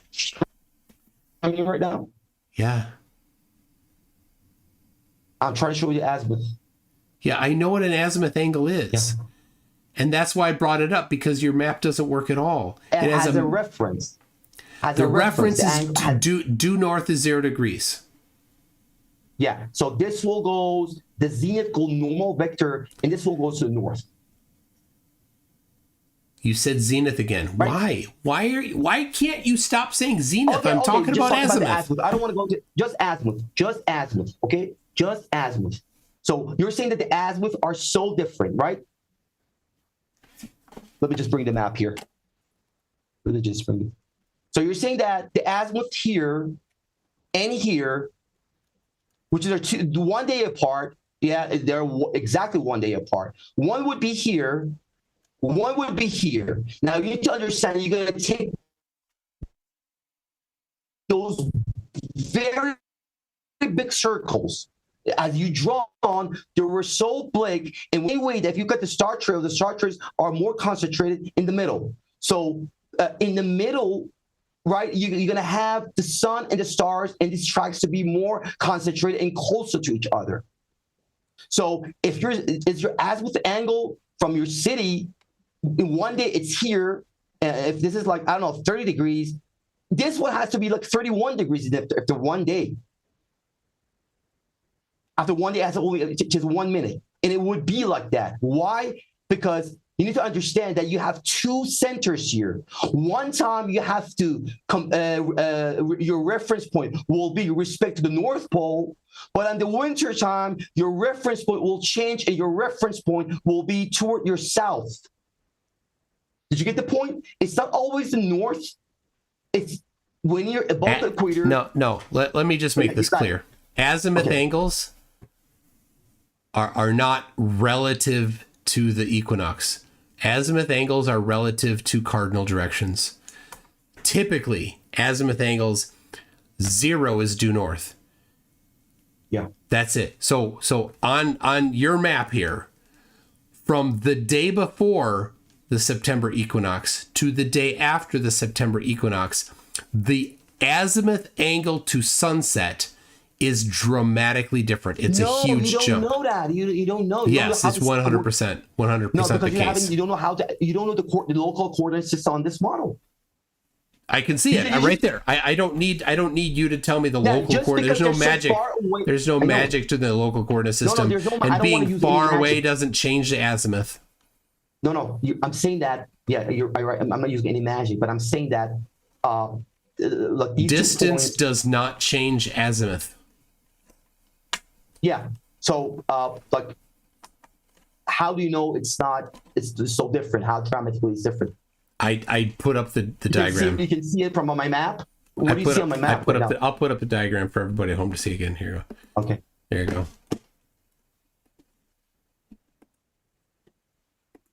There you go. So there's approximately, that's it. I mean, you're saying that the day before the September equinox, the sun does this circle here, and it's the biggest circle of the year. It's going to go actually pretty far out here, and then take a hard hook and go way around the perimeter here. It's going to be super close to the ice wall apparently, and then get all the way over here, and then the sun will set. In Minnesota, I will look to the west and see it set, but here it's northeast. Anyway, and then it'll keep going, and then it'll get right to the equator, and then take a hard hook, follow the equator perfectly that day. No, it doesn't follow the equator perfectly. There's no equator, no straight line. Yeah, and then no, that's wrong. No. Yeah, not perfectly. It's within a very small margin of error. And then I'll get over to this other side here, and then instead of taking a right hook, it's going to take a left hook, and it's going to follow the ice wall around the perimeter here. I don't know why the ice wall isn't melting, but anyway, and goes all the way around here, and then here about is where the sun will set. When the sun will set for me in Minnesota, I will in reality look to the west, but on this map I must look southeast.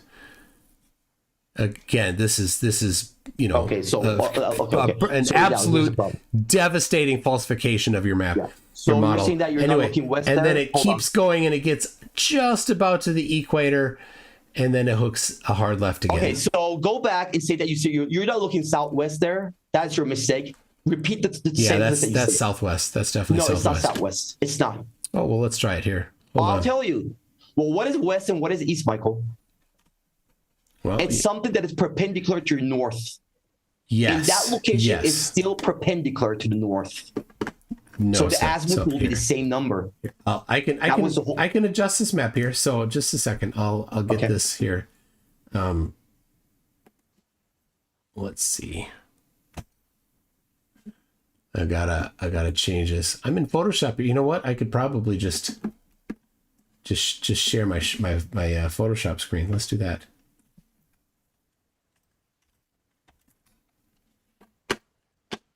This will be great. We're gonna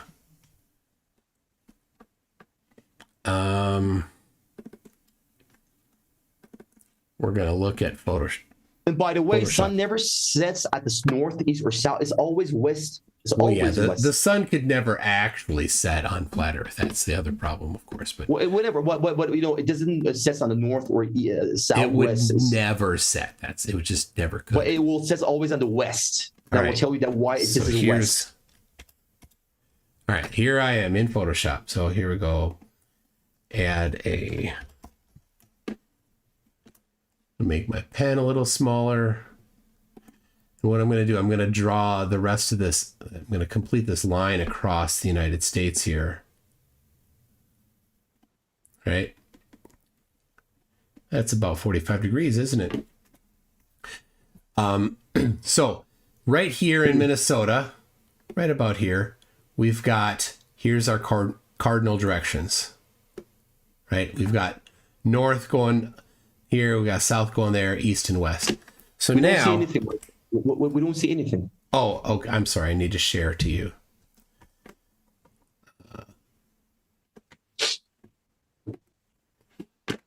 No, I'm sharing it. You don't see what I'm sharing to you? Yeah, maybe I shared the wrong thing. Oh, I'm sorry. Yeah, you just shared the wrong thing. Exactly. Yeah, all right.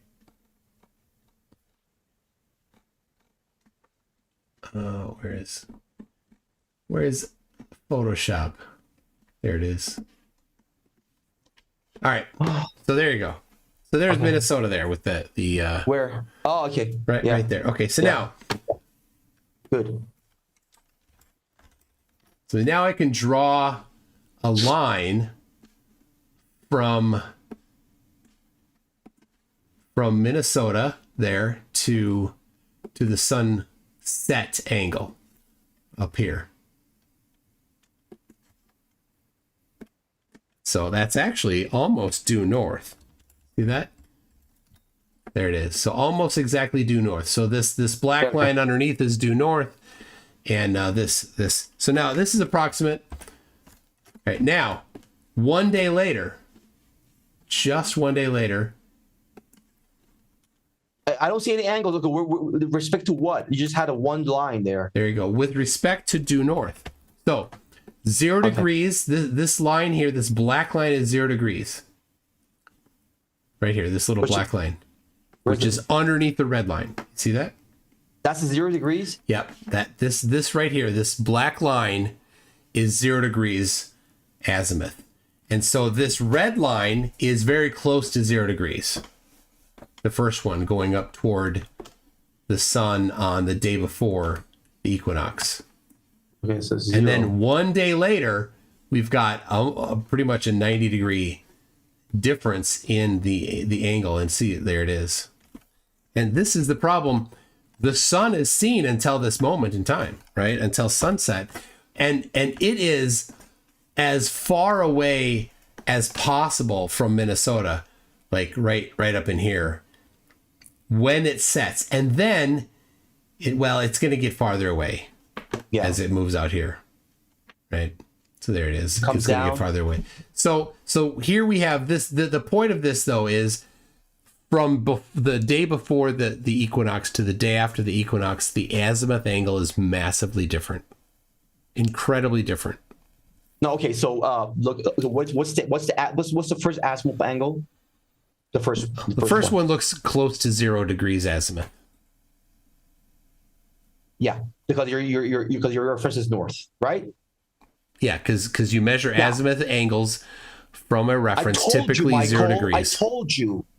For south, you're going to choose another reference, and that won't be. No, I'm not. South. I'm not going to choose a different reference because So I'm gonna now, walk outside and I'm gonna look at a landmark, and I'm gonna look actually to the west, and the sun sets to the west. It's west. Yeah. It's west here as well. But here it's not west. Let me show it's you. West. You want me to just for reference, here's what west would look like. This way is west.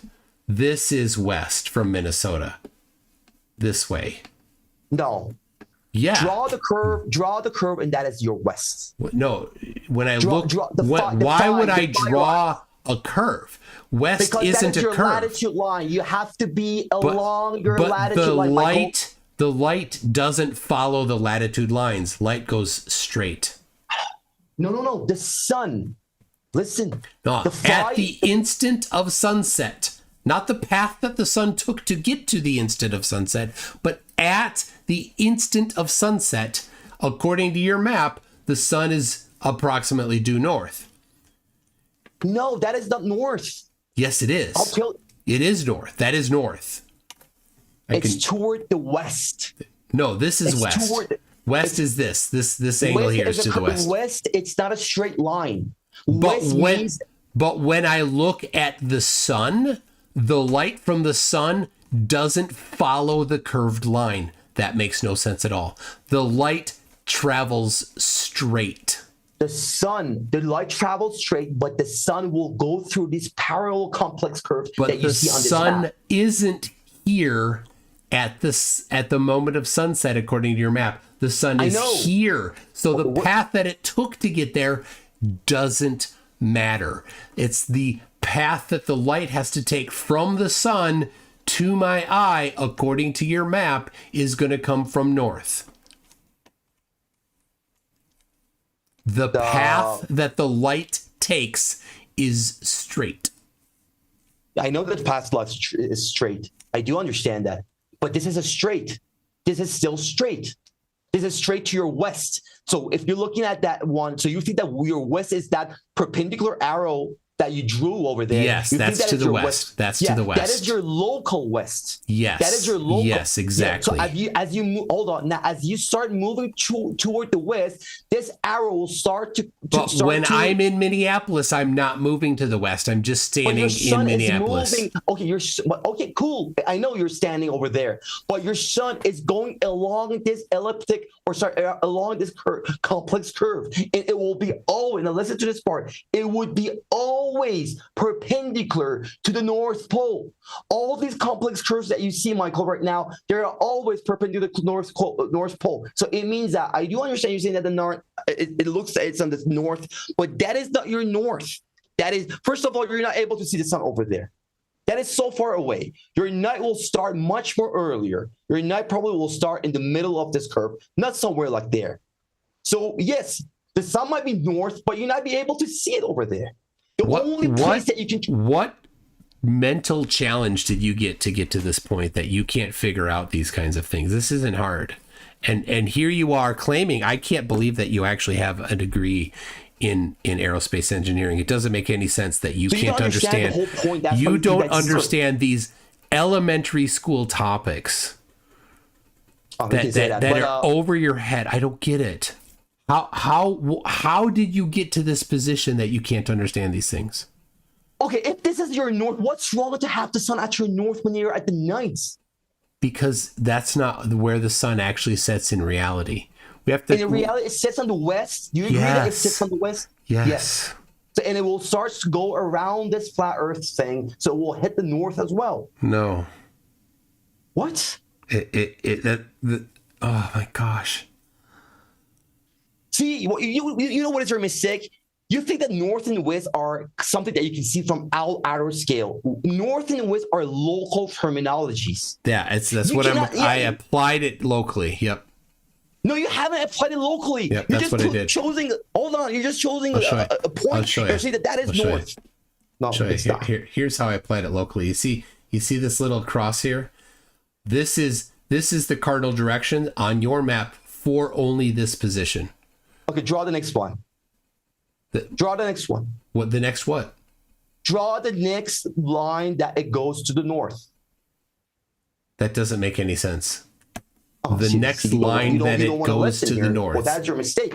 Because every time, for every interval, you will create a different of these little lines, and it will be. I'm not moving. I'm in Minneapolis, and I'm just in Minneapolis. Your sun is moving. I know, and I'm just taking one day. I'm just looking at one day. The day before the equinox, right there. With this complex curve, and the complex curve is circumnavigation. It doesn't matter. It doesn't matter if the curve is complex. It matters where the sun is at the instant of sunset. It doesn't matter. It doesn't matter how it got there. It could have zigzagged like Smokey and the Bandit going to pick up that hooch over in Texarkana on the way back to Georgia. They could have taken all sorts of turns. They could have stopped off at that trailer house off on the side of the road, where those two cops were. They could have stopped off there, but it doesn't matter. What matters is when they pull into the fair for a little Bobby's birthday party. So they have that hooch in that big 18-wheeler. All that matters is the actual position that it's in when they get there. Okay, so the sun is over there. Are you sure the sun is that's your nighttime? Sun has to be over there. It's about Japan to get your nighttime. Is that right? Are you sure about the distance right now? Because you just put arbitrary. This is your map, and so I'm taking. No. The location of your sunset. Where's your sunset exactly? From your city. Where's it going to happen? In reality, it's to the west. Where on what country? Now, why you chose over there? I don't know why you chose that location over there as your sunset. In reality, because this is where I live. No, the location of the sun. Why you put it over there? Oh, because I put the sun approximately where it would be according to your claims at the moment of sunset. Because this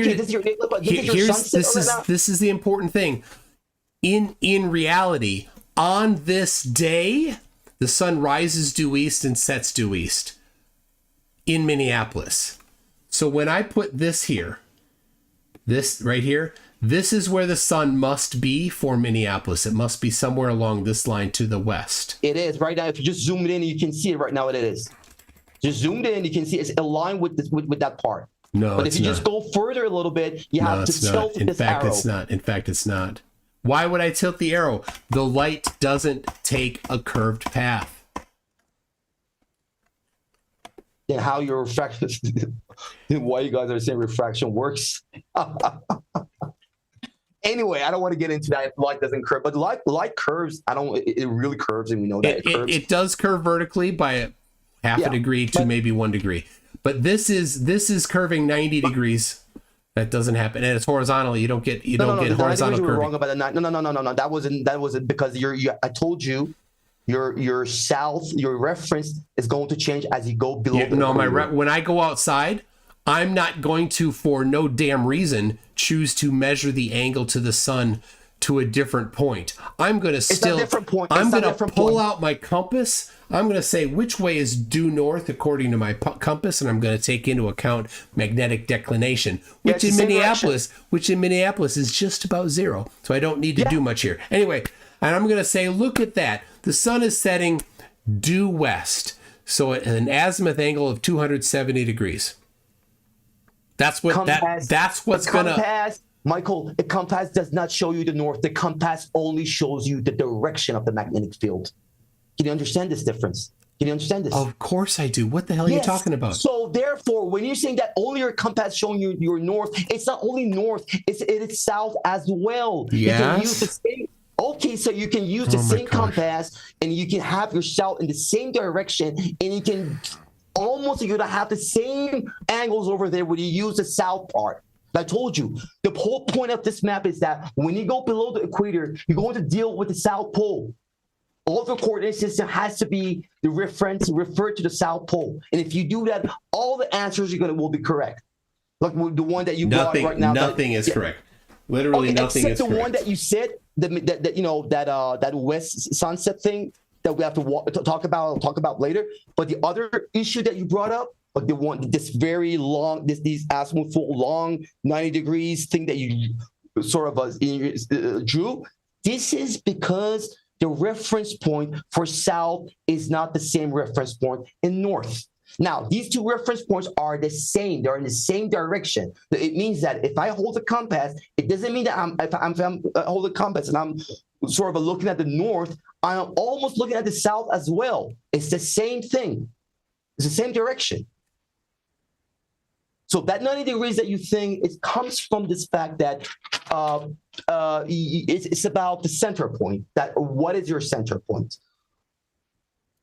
But the other issue that you brought up, like, you know, you're saying that in your city it has to sit on west, but in this map it doesn't look west.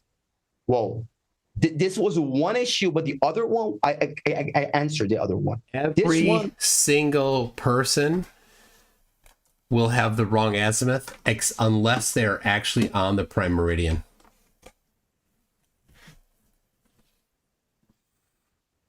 See, so the azimuth here is, and the farther they are from the prime meridian, the more incorrect the sunrise and sunset angles will be. Actually, not even that. I was too generous. Hold on. I don't think that's even going to be right because, yeah, it's not actually. Where? On the equator? You're saying the equator, on the equator is same. So, all right, hold on. Here's the problem. On the equinox, right? Here we go. So the sun, the day before the equinox, the sun will be here for an instant, way over here, right? And so the people 6 hours away from it, right? The sun will set for the people that are 6 hours away, which is about here. Yeah. Which is about the people right there. And so if we move the sun, so it doesn't go there. That's wrong. A little that's bit there, location. right? So we move it there a little bit in. Okay. And so then the people right here, I'm going to. And for the people above, it's going to be west because the sun, as I told you, it will always be aligned with those cold sections. The people right here are going to have. Let me get another.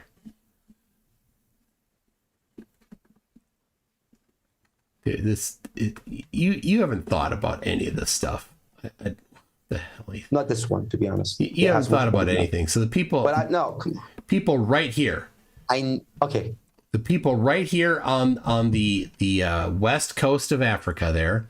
Yeah. They'll look due east and they'll see the sunset due east, right? That works. Yeah. That works. But now let's put the people here. They're going to be in Ecuador, right on the west coast. But the sun won't be here when the sun sets for them. Where will the sun be for them when the sun sets? On the phi trajectory. Be on the phi trajectories. The phi lines. It will. The latitude lines. Be on the latitude lines, please. Yeah, it will be upper. Exactly. Yeah. So the sun will follow the latitude line. It'll be 6 hours this direction from here. 1, 2, 3. Yeah, it is always it'll west. Be somewhere. No, it'll be up here. That's where the sun will be for them. This is west. That's not west. That's west. That is your problem. That's the reason that you can understand. That is west. No, that is not west. Here, west, it means that you're going along the tropic around the North Pole. So when you go clockwise, that is west. You go counterclockwise, you go to the east. Those hours are not west. This is wrong. This is completely wrong. And by the way, you don't have an east and west in your globe model. East and west only means in the flat Earth model, right, not the globe model. There you go. There is due west from the coast of Ecuador. This is absolute west. Yeah, it's not a local west. It is local. It is local west for. It's not. It's local west for those people there. Yeah, exactly, for those people. But the sun is up here, so the sun would set, according to your map, the sun would set north. What? For these people here? Yeah, for the people on the coast, on the west coast of South America, on the equator, for them, according to your map, the sun would be up here, at sunset up at the top there. That's not a sunset anymore. The sunset was close to the edge. That is a midnight. That sunset close to the edge was only for the people on the west coast of Africa. We need to move the sun ahead 6 hours. No, okay, remember, the black dot is wrong. Okay, the black dot, it's not there. You have to move the black dot a little bit up. Yeah, exactly. Bring it up. The second black dot. The second black dot has to come a little bit up. It's on the equator. I'm going to leave it on the equator. You're going to leave it on the equator. Why would I take it off of the equator? Oh, okay, so you want to leave it on the equator. So how does the sun? Okay. Sun will go through those phi. Look at the phi latitude lines. Just a second. Phi. Yeah, the latitude lines. This is the direction of the sun. So even the people who are in the Caribbean Sea, on the west of here's the sun. Here's the sun. So you say on the day before the equinox, the sun does this. It follows the equator, and then it gets here, and it takes a hard hook, and it goes up this direction. There's no hard. I just show you. It's not very. It's a spiral. Right. It's not hard. It goes all the way up here, and then it gets all the way down to around here. Yeah. Right. It comes back again. And the problem is now, but for the people in Indonesia here, right? Yeah. The sun will be somewhere here at sunrise. That is that. Okay. Okay. Oh, cool. Exactly. Now look at the phi. Look at the phi trajectory. They're in the same trajectory. No. Go to Indonesia. Okay. Look at it here. Yeah. So. This is gonna go east. This is pointing due east for them. There you go. There's due east for Indonesia. But the sun is here, right? In reality, the sun will rise due east, but according to your map, the sun will be way up here. No, this is east. Your east has to be aligned with the latitude lines. These lines that it is. It's not. I'll show you. The latitude lines right here are the east-west line. They're on the equator. This dashed line. That's the equator. I told you that's the imaginary line. Did I told you that's first place? Yeah, we know there isn't an actual dashed line sitting across the ocean, but we do know that the equator does exist in reality. It's 0 degrees north latitude. I'm not saying that dash. No, I'm saying that the equator. You can use celestial navigation to determine when you're on it. You can It doesn't go in a straight line. It doesn't go in a straight line, Michael. Of course it does. You want to listen to me or not? Of course it does go in a straight line. Go in a straight line. The equator as a straight line. The equator is a straight line. The equator is absolutely a straight line. You don't get to choose. Even in reality, the equator is a straight line. I'm sorry, you don't go in a straight line. That is your mistake. As long as you want to use the straight line, is a straight line. In reality. What? No, it's not. Equator doesn't exist. Is a straight line in reality. Where's the equator? That is an imaginary line. Yes, I'm not saying it's not imaginary, but it's a real location that really exists in reality, and people that are on the equator. That location. Who told you that the sun is? Okay, I know it's a physical location. The sun almost perfectly follows it. Cool. Yeah. Exactly. So, but in reality, it almost is. But to you, think the sun is up here on that day for some insane reason. That is okay. That is a line. Now listen. Look. Okay. Bring that sun a little bit down on that phi, please. Bring it down a little bit. Bring it on the phi. Yeah. Bring it down. Now put it on the dash on that dash line. The first phi on the equator. No, the white ones. Not up there. Bring it. The first latitude. The first closest parallel. Yeah. Exactly. That's. I can't do that. Here. Hold on. But that's not on the day of the equinox. On the day of the equinox, it's way out here. No, it's not. Okay. It has to be. It has to be.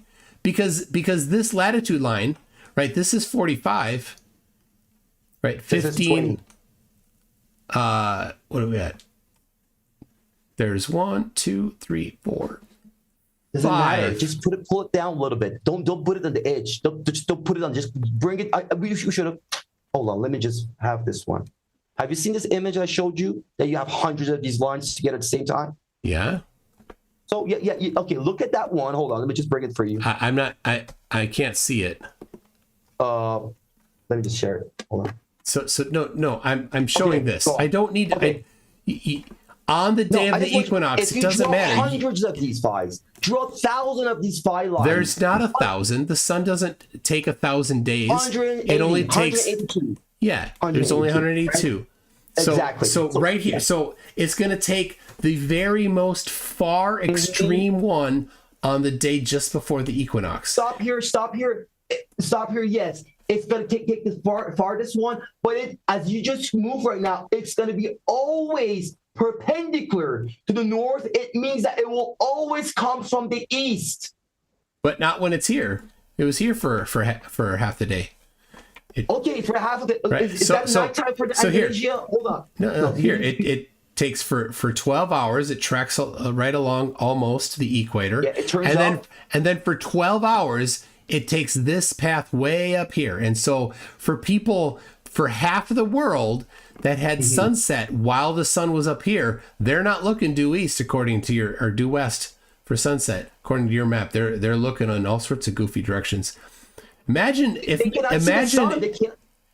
for somebody that's over here in the Pacific. Their sunset would be almost due east. Yes, if they're right on the international date line, according to your map, sunset for them would be due east. Amazing. Sunset is why east? Why sunset should be? As I don't understand. Because your map requires it.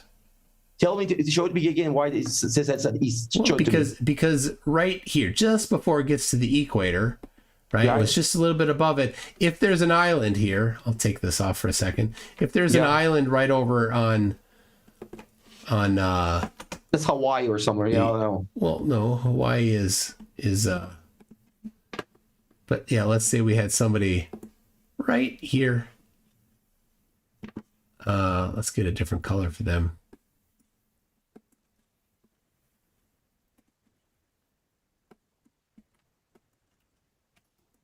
Why'd that not go? Come on. There's another layer. There we go. Okay, so here they are. They're right over here. They're on an island on the equator. We don't have an island over there, by the way. Let's put them on a ship. So they're on a ship right here on the equator, just on this side of the international date line, right? And the sun here. What time is it right now there? Tell me. Well, for them, it's 6 hours. No, what time is there? Is it 12 o'clock in the midnight? What time is it actually, right now? no. This would be 6 hours here, wouldn't it? Right? 12, 6. So this is where it would be. So for these people, sun would set when the sun is right here. West. Yeah, north, almost perfectly northeast. That is not northeast. Yeah, it is. That's northeast. This direction here, that's northeast. No, it's not. It's going to the west. It's usually like elementary school children can understand. You're using presumption. You're using your doctrines. I know you're using your default. Your mind default is telling you that is north, and you're not listening to me. That is not north. As long as you're going along that path, you're going around the north. No, but the people around the north. But that ship isn't moving. It's just sitting right there. It's not going around the north. So we've got. But the sun is going around the north. No, and at the moment of sunset, the sun is just right here. So let's. That isn't north. North is in the middle. Right here. Here we go. From here. To there. That we call that. There's a name for that.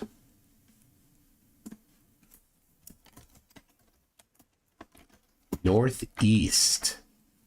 Right there. That's what we call that.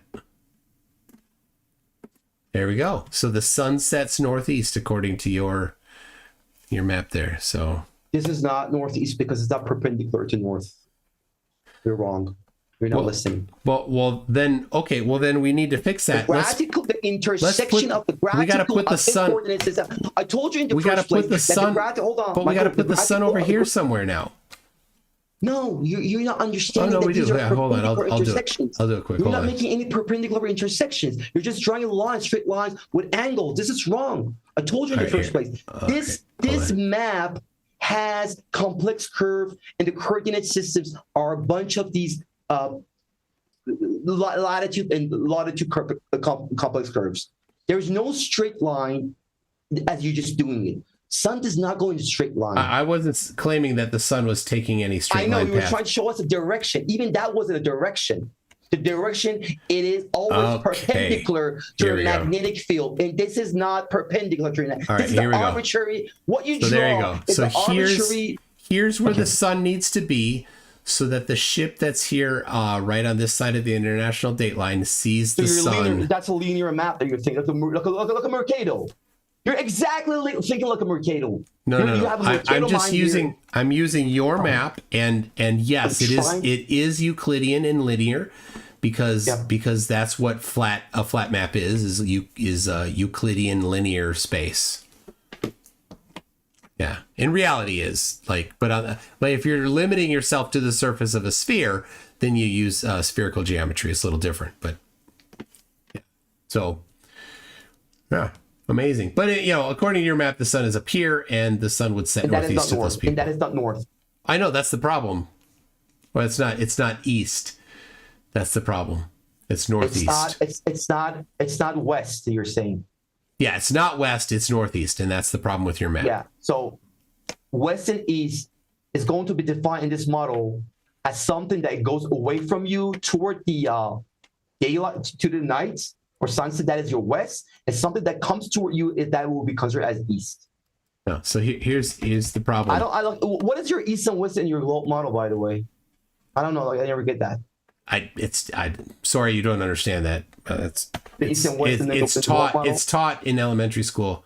No, I didn't got that. Okay. Never got the east and west and north in the globe model. You have north and south, but okay. So here are the cardinal directions for this ship that's right here.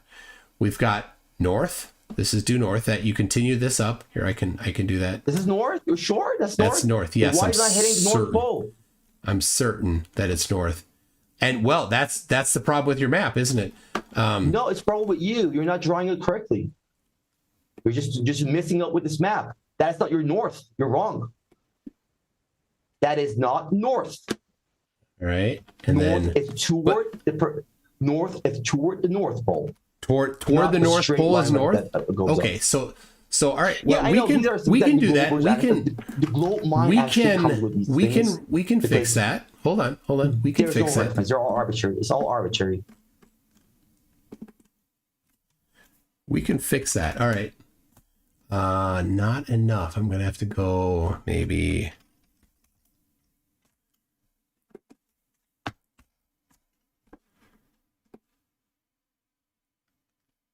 All right, so now you redefined north to be not in reference to the equator, but instead in reference to the direction to the North Pole. Okay, we could do that. So there you go. Thanks. So now, in reality, so this isn't northeast anymore, right? Now this is northwest.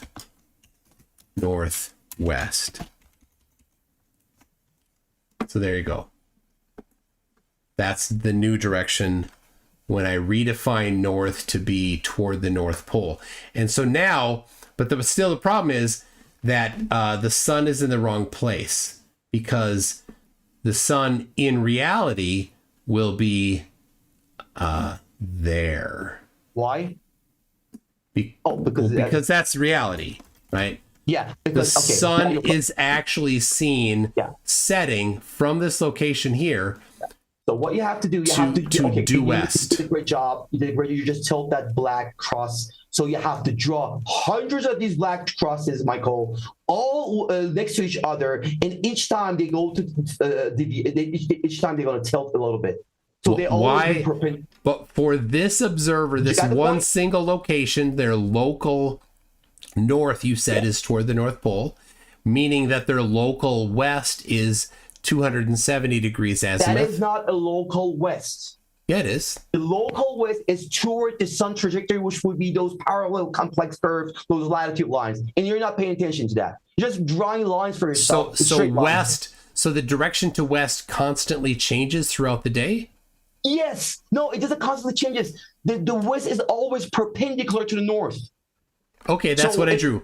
So the north, you said, is right here. So move on now. As right. You move so now again, west, but the observer isn't moving. The observer is in this one spot. So so now west is perpendicular, as you said, and so this is the direction that the sun has to set to the observer. In fact, it's even worse than that, because the sun rises due east. So the sun now has to rise from here, travel this direction, because they're on the equator. Now, on the equator, the sun rises due east and follows a straight path through the sky, is straight overhead at local solar noon, and then continues straight west all the rest of the day until sunset. It goes in a curve. Why are you moving the sun like that? Because in reality, when you're on the equator, that's what you see.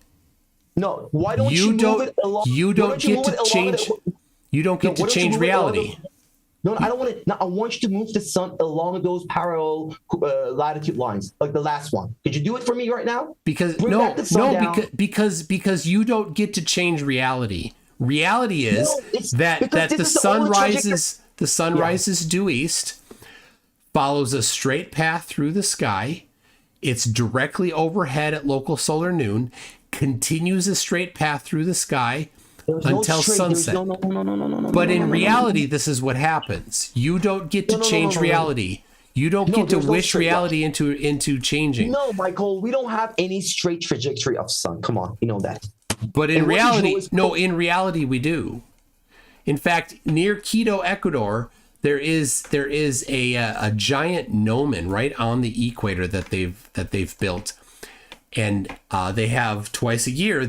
People go there and they watch the shadow of the sun draw a straight line across this big gnomon. Because that is a short distance. If you do the same experiment in a longer distance, you would see that it doesn't go in a straight line. No celestial body in the sky. Even modern astronomy knows that. I don't have the kind of blind faith religion that you do. I will instead go with reality that everywhere along the equator, there are different places that do similar things. In Brazil, they have a similar thing in a city that's on the equator. Check that out. That's very small region. In Africa, this isn't a small region. This is many thousand kilometers. In Africa, they do that, and in Indonesia and these islands out here, they also measure that the sun rises due east, travels a straight path across the sky, sets due west. It appears to be a straight path when you're testing in a very small region. Yeah, you can do it. It appears to be a straight path at every single location along the equator. How much was the test bed of those? How much was the length of those test bed that they checked that out? The entire equator. It's always like that. Is the entire equator? Oh my God! No, it's not. You didn't know that? Is this news to you? The what? The whole entire equator? Is it? Everywhere on the equator, on the equinox, the sun rises due east, travels straight across the sky. It's straight above at local solar noon, where you get a special name for it, Lahaya noon, and then it continues its straight path and then sets due west on the equator. You don't get to decide that it's not the case. It is the case. No. Yeah. I haven't seen a single 100%. star. I haven't seen a single star, a single celestial body throughout all these years to go in a straight line. Show it to me right now. The sun does. The sun does. And I mean, straight lines are so weird. Like, come on, straight lines in space. In all your years of flirting around, orbital mechanics. Do we have straight line orbital mechanics? You didn't. Do we have that, Michael? You didn't know that the sun traces a straight line through the sky On a globe model, yeah. I know on a global model, we say crazy things. I do understand that. But as a matter of fact, when you look at the sky, when you use your telescope, you cannot find a single celestial body that goes in a straight direction. Well, the sun on the equator. The sun on the equator does. Yeah, you can say that. Yeah, but I'm pretty sure that it doesn't do that. Yeah. So, I think the greatest contention that we had is about these directions that you brought up. And I think that mostly it's because, probably I wasn't able to explain to you how the direction would have worked here. But those straight lines that you drew, they're not right. They have to be local. They're so general that you drew. And you're just looking at everything general. I drew them perfectly local. I know. No, it's not local. So you have to draw hundreds of them. Now, if you drew hundreds of those why would I draw hundreds? There's only one observer. Then you understand how the sun moves along these tropics. there's only one observer. Why would I draw hundreds? No, Right. in order to understand how the sun goes around Right. this. Here is. Right here, look at that. So this is a monument that they have here. That they Is that your proof, Michael? Are you kidding me? Are you're not aware of this? This is a giant gnomon that has been built. It's on the equator, and then you see these lines here. These are cardinal directions, and those cardinal directions, the sun traces. This isn't the day of the equinox. You can see the angle. The sun or the shadow's the wrong direction.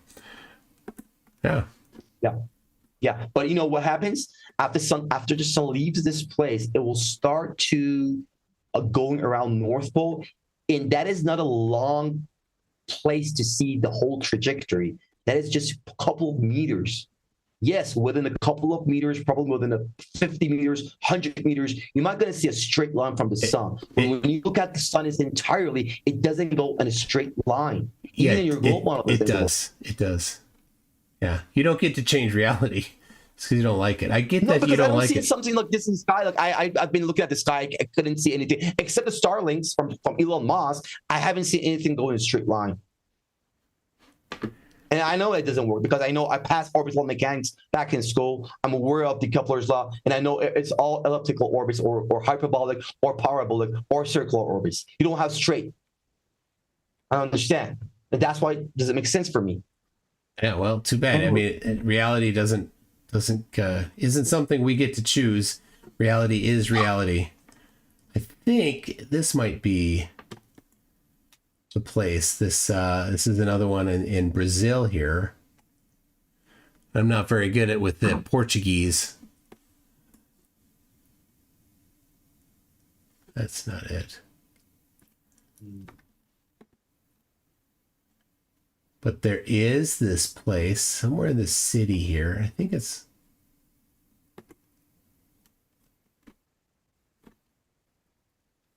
oh yeah, that's not it. The fort there. That's pretty cool. Even stars, they even look at the constellations, the zodiac signs, even they don't go in a straight line. Of course not. I'm not talking about them. I'm talking about the sun on the day of the equinox. I know it's a pretty straight. It looks a pretty straightforward line, but it's not 100% exact. Of course, nothing in meat space is 100%. No, even it's not even close to a straight line. I'm telling you, it will bend. It will curves. It will curves eventually. In fact, it curves the exact amount that the globe predicts. All right.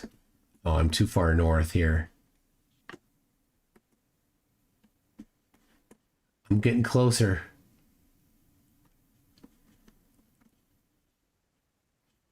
I don't know.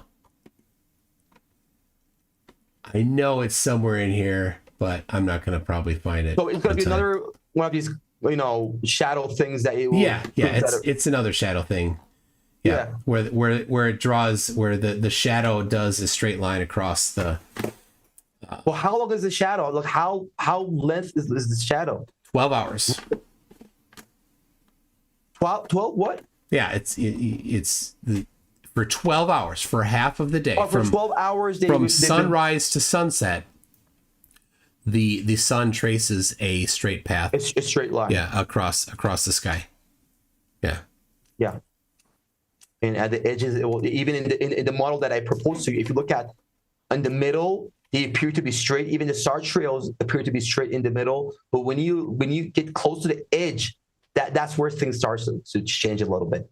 So even in my model, you would have a straight line, almost a pretty good straight line in the middle of the map. But when you reach the edge of the map, it's not going to be a straight line. So for half the day, it takes a big curve, and half the day, it's nearly straight. Kind of. Yeah, so it makes no sense at all, because in reality, it has to be straight the entire day. So you don't know. We're not sure about the half of the other day. Come on. You know what's going to happen the half of the other day. Like, you only know about the first 12 hours. Yeah, we do. Based on satellites and NASA and them. No. People live all over the Earth. People only live one side of the Earth. Come on. People only live on one side of the Earth? Mostly, yeah. Yeah. You mean Especially- the outside, and you think that some live on No, the it's inside outside, of the but- Hollow Earth? Are you a Hollow Earther too? No. Leave it out. The Pacific Ocean is pretty vast and it's empty. You know that, right? And we don't know what's happening there. We don't. We don't know. I think we do. You might know. Like, Yeah, we're not sure. I think we do. I think people know. Yeah.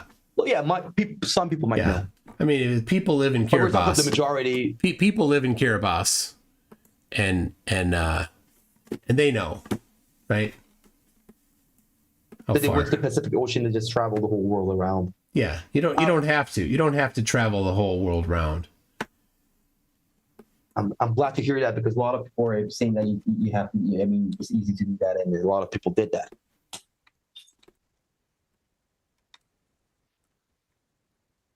All right, so yeah, here on Kiribati is very close to the equator. They're not right on it. There's somewhere I think a little closer. Baker Island, is that? Yeah, I don't know if anybody lives on Baker Island. Got a little runway, it looks like. So anyway, all right. Well, it's been a long time. It's been a long time, Michael. Yeah. Yes, you can, Aldebaran. Yes, you can. I'm going to read some super chats. You can stick around or whatever. Some people might have questions for you, I suppose. Okay. Harnold says, if you haven't seen Conspiracy Music Studios' new CC video, you should totally watch it. It is amazeballs. I agree, it is. It uses a little naughty language that I didn't want to play, but it's pretty fun song. Jim Daniels, brother to Jack, says, come on, Icy Spin, post up Mikey's text as your background. Kira says, so what geography and cartography education does this flat earther have? I'm curious to know where he got his expertise from. Anything? Me? Yeah. Well, no, I just got it from school. Your cartography and no, I'm not a cartographer. Geography. I'm not. No, I'm not. And you said it, and I'm not. I just have masters in engineering. I'm pretty good at electrodynamics and math, physics, but not surveying and cartography. But since flat Earth is all about this, I have to just know a little about it. Yeah. All right. Karen B's Unkempt Bush says Whitsit's Lagrange Points is a kick-ass ZZ Top song. Are you a big fan of Karen B? No, not really. Do you know who she is? No. Good. No. You're lucky. Ruhev says all these flirts getting up with the transforming the graticule. They need to get rid of all the long lines and just show us what the Earth looks like. Then you can decide on a graticule. That's a great point. Yeah. Right. He's right, why not just plop we don't have the power. We don't have the money. We don't have the. You don't need any of that. You don't need any of that, right? You can look at flights. NASA's photo, right? No, you can look at flights. Okay. And you can look at how long an airplane takes to fly because its airspeed. And you can do that for, city, right? Do all that for these cities, get their distances, because getting the distances is easy because we know one thing for absolute certain. Airplanes are going to take the shortest route possible because it costs money to fly longer. So they're going to minimize that. So unless there's some sort of a geopolitical reason. So for example, airplanes won't fly over war-torn areas typically. Yeah. So if it's a flight that would have normally gone over Ukraine, you wouldn't want to use that today in your basic cartography. You'd want to use, leave those out and use other ones around there. And so you can do that and you can get those distances and then you can say, okay, we got London, we got, New York, right? And we got Sao Paulo, Brazil, and we got Sydney, right? And you put those on a flat surface and you just take those distances and you draw them out, right? You could do that. That would be one way to determine the layout of the things on flat Earth, because you're because that'll lock things in place, right? So you take, well, what's the orientation of Australia? Well, you've got Sydney on one side, Perth on the other. You could use Melbourne if you wanted, or Broome, or other parts of it, and get the distances there. And then for Africa, you've got Johannesburg, or other parts of on the east and west coast, maybe do Tanzania, and Morocco, maybe, and right, and then you can get the different orientation of where Africa is. Do the same for all around the world. That would be a really easy way that nobody needs to leave the house. You don't need any budget. You can look up flight times. You can look up distances. You can just plot them out on a flat surface. And all I got to say to that is Tiger Dan. Rossi says, I waited 2 hours, 48 minutes for this cod swallop. Yes, you did. And you loved every minute of it. Jack Fetter says, who needs a map? I want to go to Hawaii in my sailboat. How do I get there, bro? Yeah, you're going to need a map to get around, won't you? He took off. All right. Thank you for sticking around, Kazra.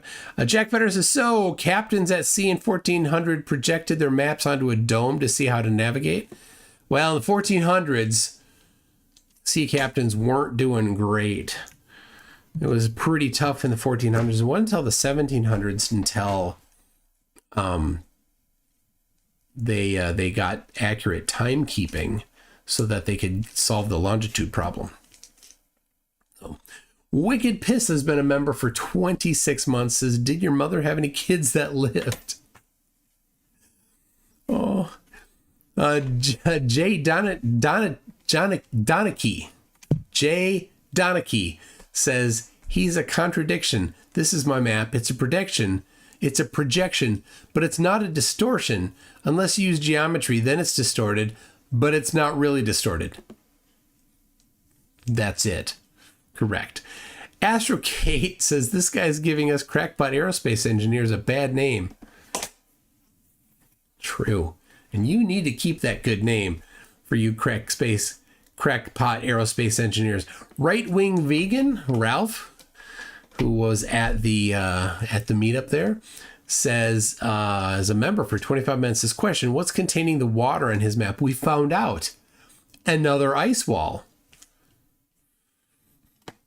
Nobody could just keep heading due west from there, because of course west is curving, constantly changing directions.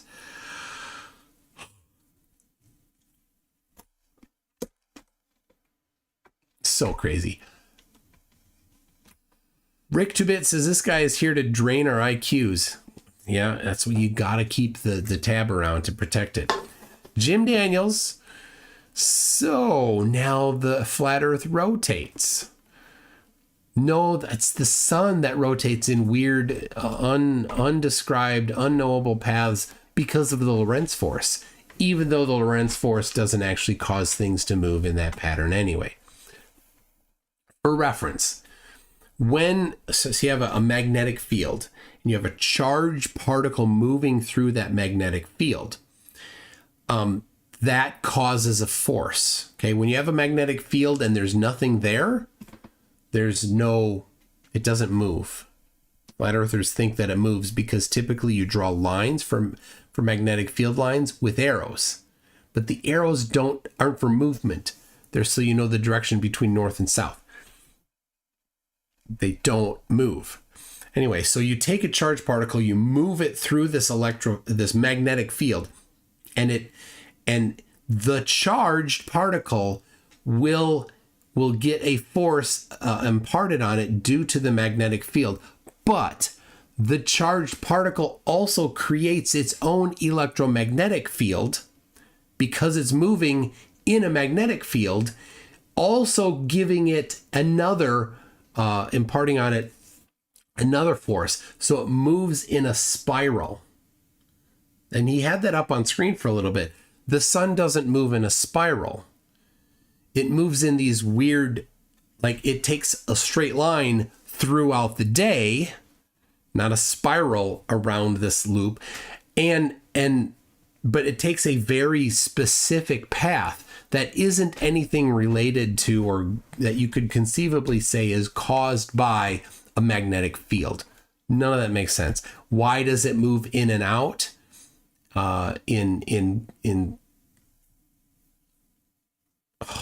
Why? Why would it cross the equator on one day? Why would it take a wide path on the day after the solstice and for 3 months do a tighter and tighter spiral?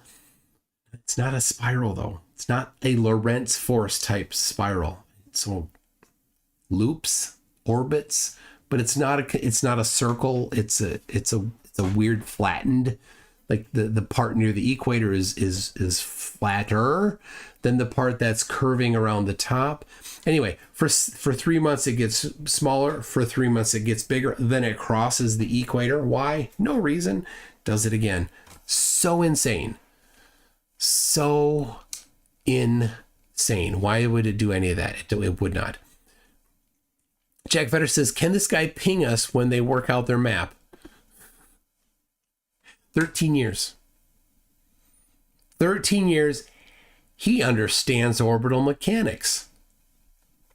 13 years. Flat earther. He hasn't been a flat earther for 13 years.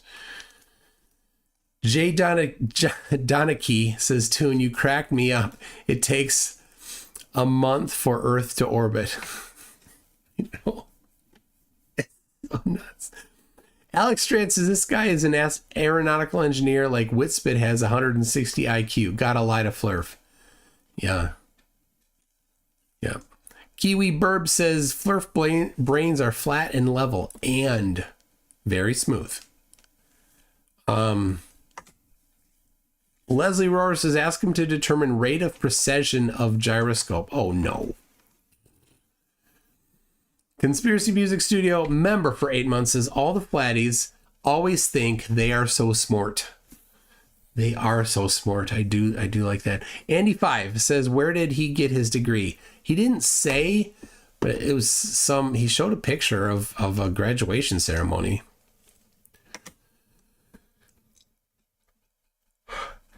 So this is what's crazy. He's like, we see too far across water. That's why. And his teacher didn't right. We don't see too far across water. He saw a video by Eric Dubay, and Eric Dubay left out important part. Refraction. It's always that. They lie about refraction. They intentionally leave it out so that they can deceive people. And he wasn't a good enough engineer, didn't have enough physics background to look at that and say, well, wait a second. There is something else going on here. Let me make sure to include it. He didn't. Alyssum says Nobel in math/physics when? Never. NASA Security Force for $5 says this model is easily explained by the sun being Satan.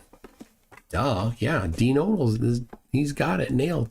Alyssum says 2 celestial poles, anyone? I mean, he does have that. It's amazing. The AE map is obviously wrong, right? You can look at any number of things to see that as wrong. It's not symmetrical, which is the one thing that he seemed to identify that's not wrong about the AE map. But distances across the surface don't match. Azimuth angles to things don't match. Flight paths don't match. The distances between continents and the shapes of continents, and none of that matches. Right? So he took one model that he's like, this doesn't work, and swapped in another model that also doesn't work, but doesn't work in more ways. There's more ways that it fails to work. He said Leicestershire University, which is in the UK. Oh my gosh.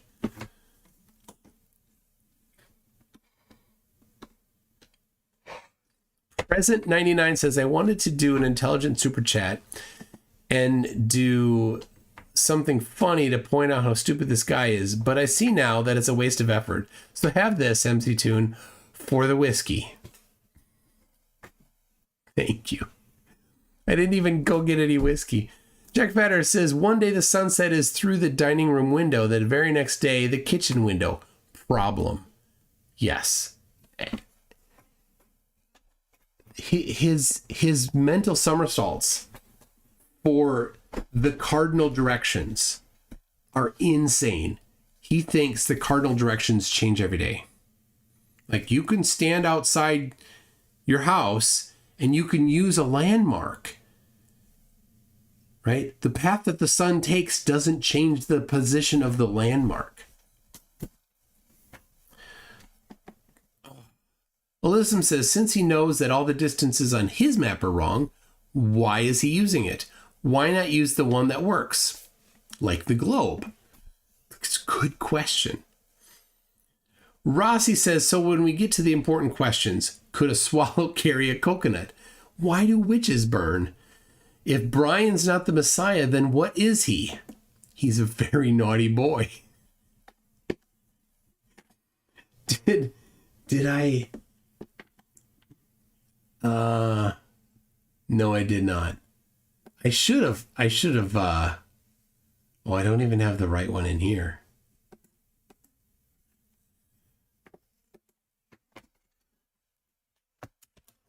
Oh.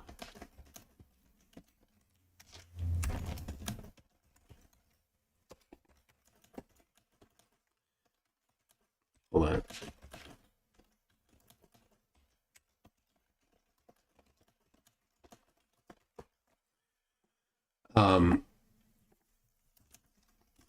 I gotta get to bed. All right. He wanted to keep going. He's an Energizer Bunny, that guy. Kuno Matt says even his mic/internet cuts out from the amount of BS. Yeah, his internet, he'd robot every once in a while.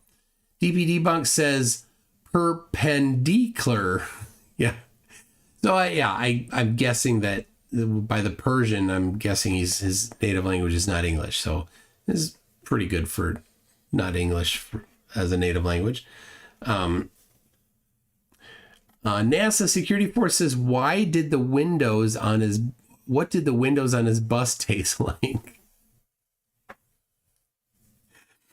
What was that movie where the guy could smell really well? And somebody in the movie, he's trying to capture the smell of glass. And the person said, glass doesn't have a smell. And he goes, yes, it does. What was that movie?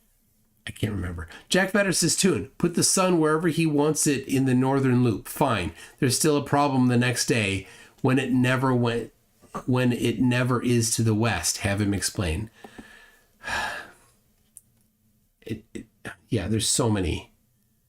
No, it wasn't Roxanne. Oh my gosh. Borkin Legends.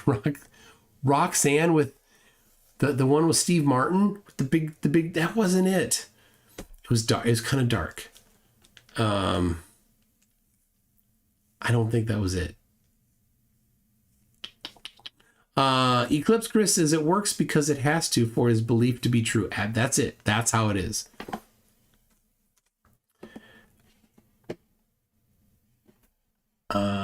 We got a DP Debunks doing a real-time debunk here.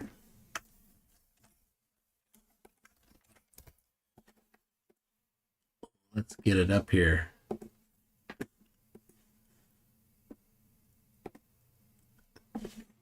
Here we go. From DP Debunks. Meanwhile, DP Debunks is watching the sunset in a totally different direction. Oh, yeah.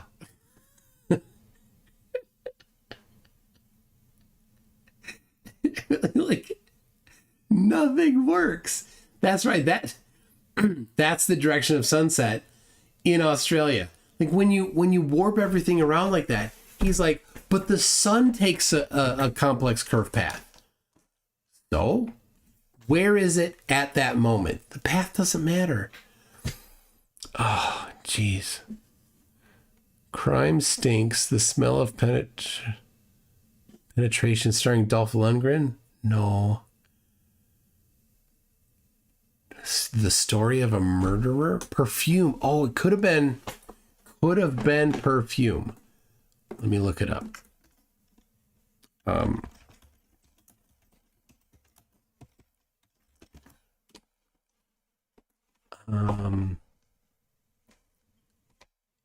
When does it? So I don't know if that's it.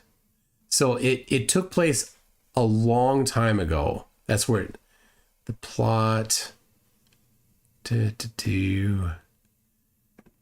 Fish market. When does it take place? Oh, that could be. Oh, yeah. Cold. Yeah, that might be it. That might be it. It's a bit, yeah, it was dark. I think that's it. And it was dark. Dave McKeegan, how you doing? Says, we see too far for a globe, but this makes sense. We don't. The reality is we don't see too far for a globe. We see just the right amount for the globe. We see too far for the globe if you ignore things that you have to not ignore for the globe. You know, for example, if you removed all the air from around the surface of the globe, then yeah, in that case we would.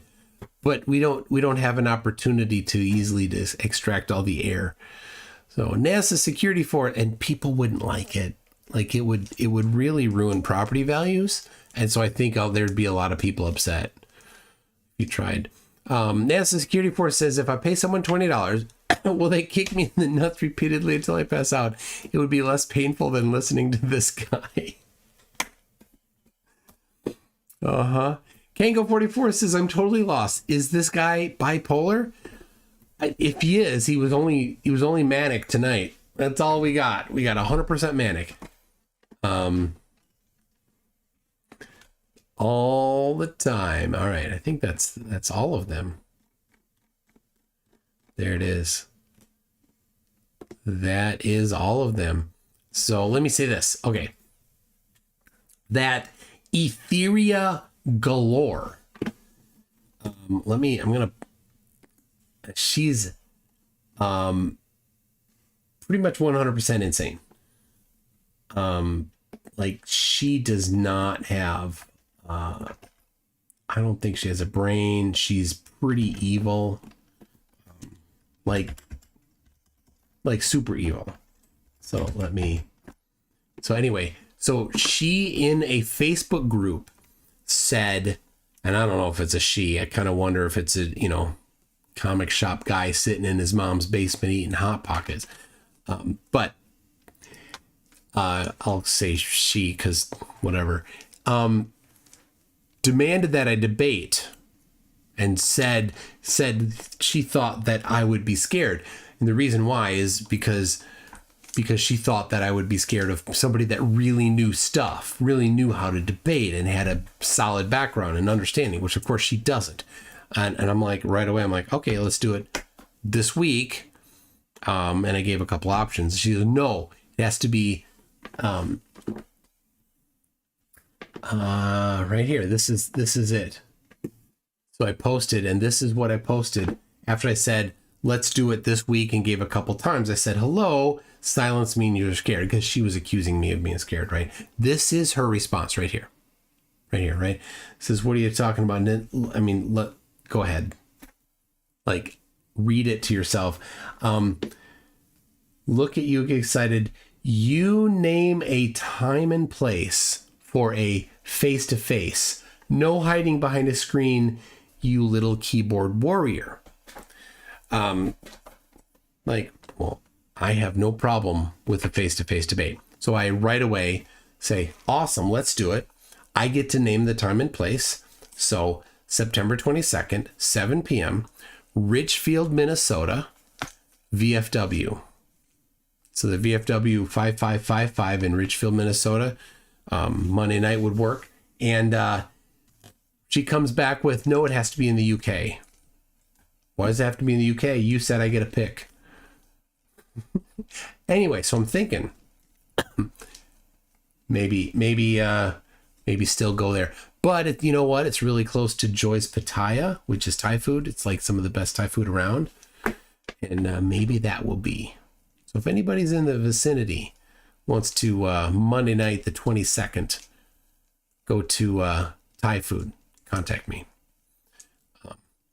Does Ethereum know what punctuation is? No. Also, Ethereum is using I think. Well, let me let you read this while I'm looking at this other thing. There it is. Yeah, look at that right there. That's this person's mentally ill, severely. Anyway, so here's this person's Facebook page, says lives in Nottingham, United Kingdom, and somebody commented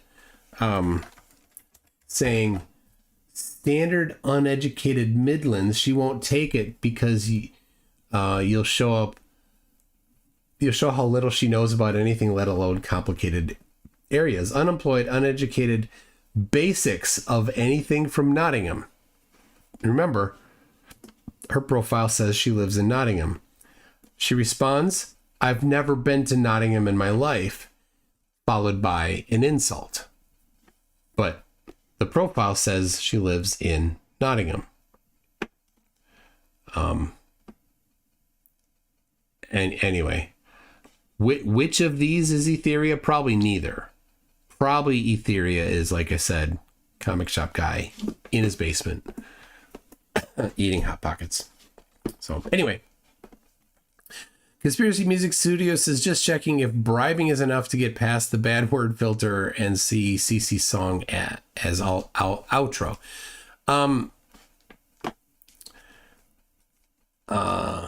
Uneducated Midlands, what's that supposed to mean? I don't know. Ben Marshall has a bad view of people from Midlands. All right. Since it's at the end, I'll play it.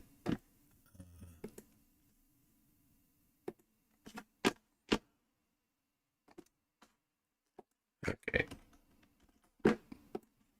Here we go. I'm getting it going. Getting it going here.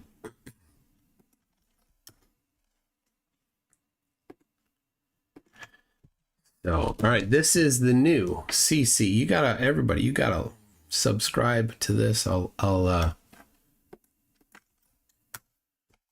There you go. There's the link for everybody.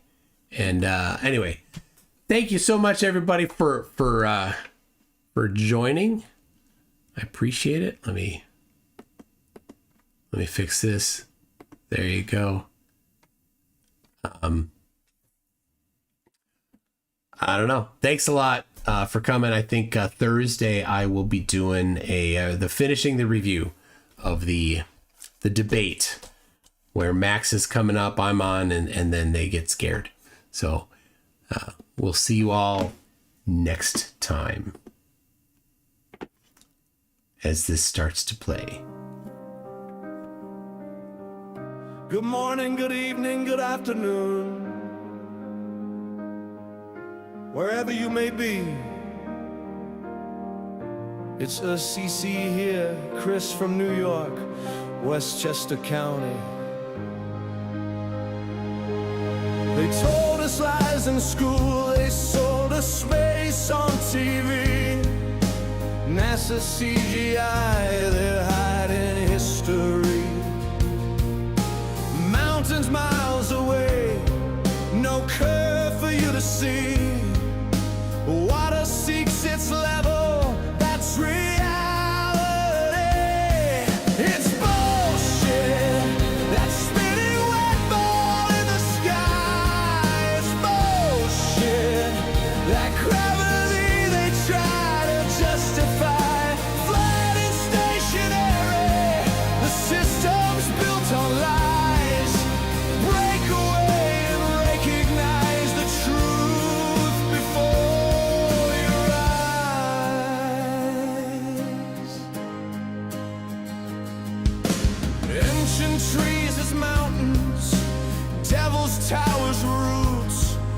The city ran on water, electricity that shoots. The sun's not 93 million, the moon's not what they claim. It's all projection magic, but they keep on playing games. It's bullshit, that rocket ride to the moon. It's bullshit, Mars ain't coming anytime soon. Flat and stationary, open up your eyes. They can't hide the truth that's written in the skies.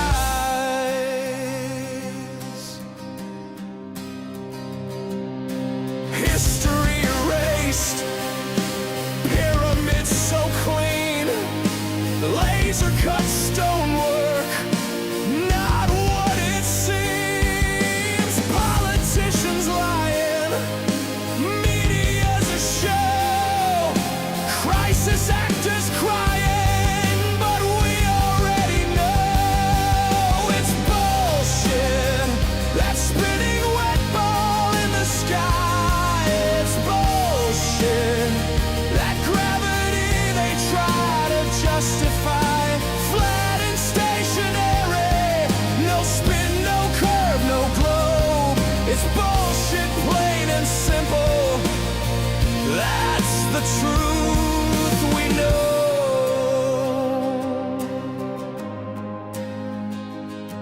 I thank you for subbing. I thank you for viewing my videos. And let me be a part of your life.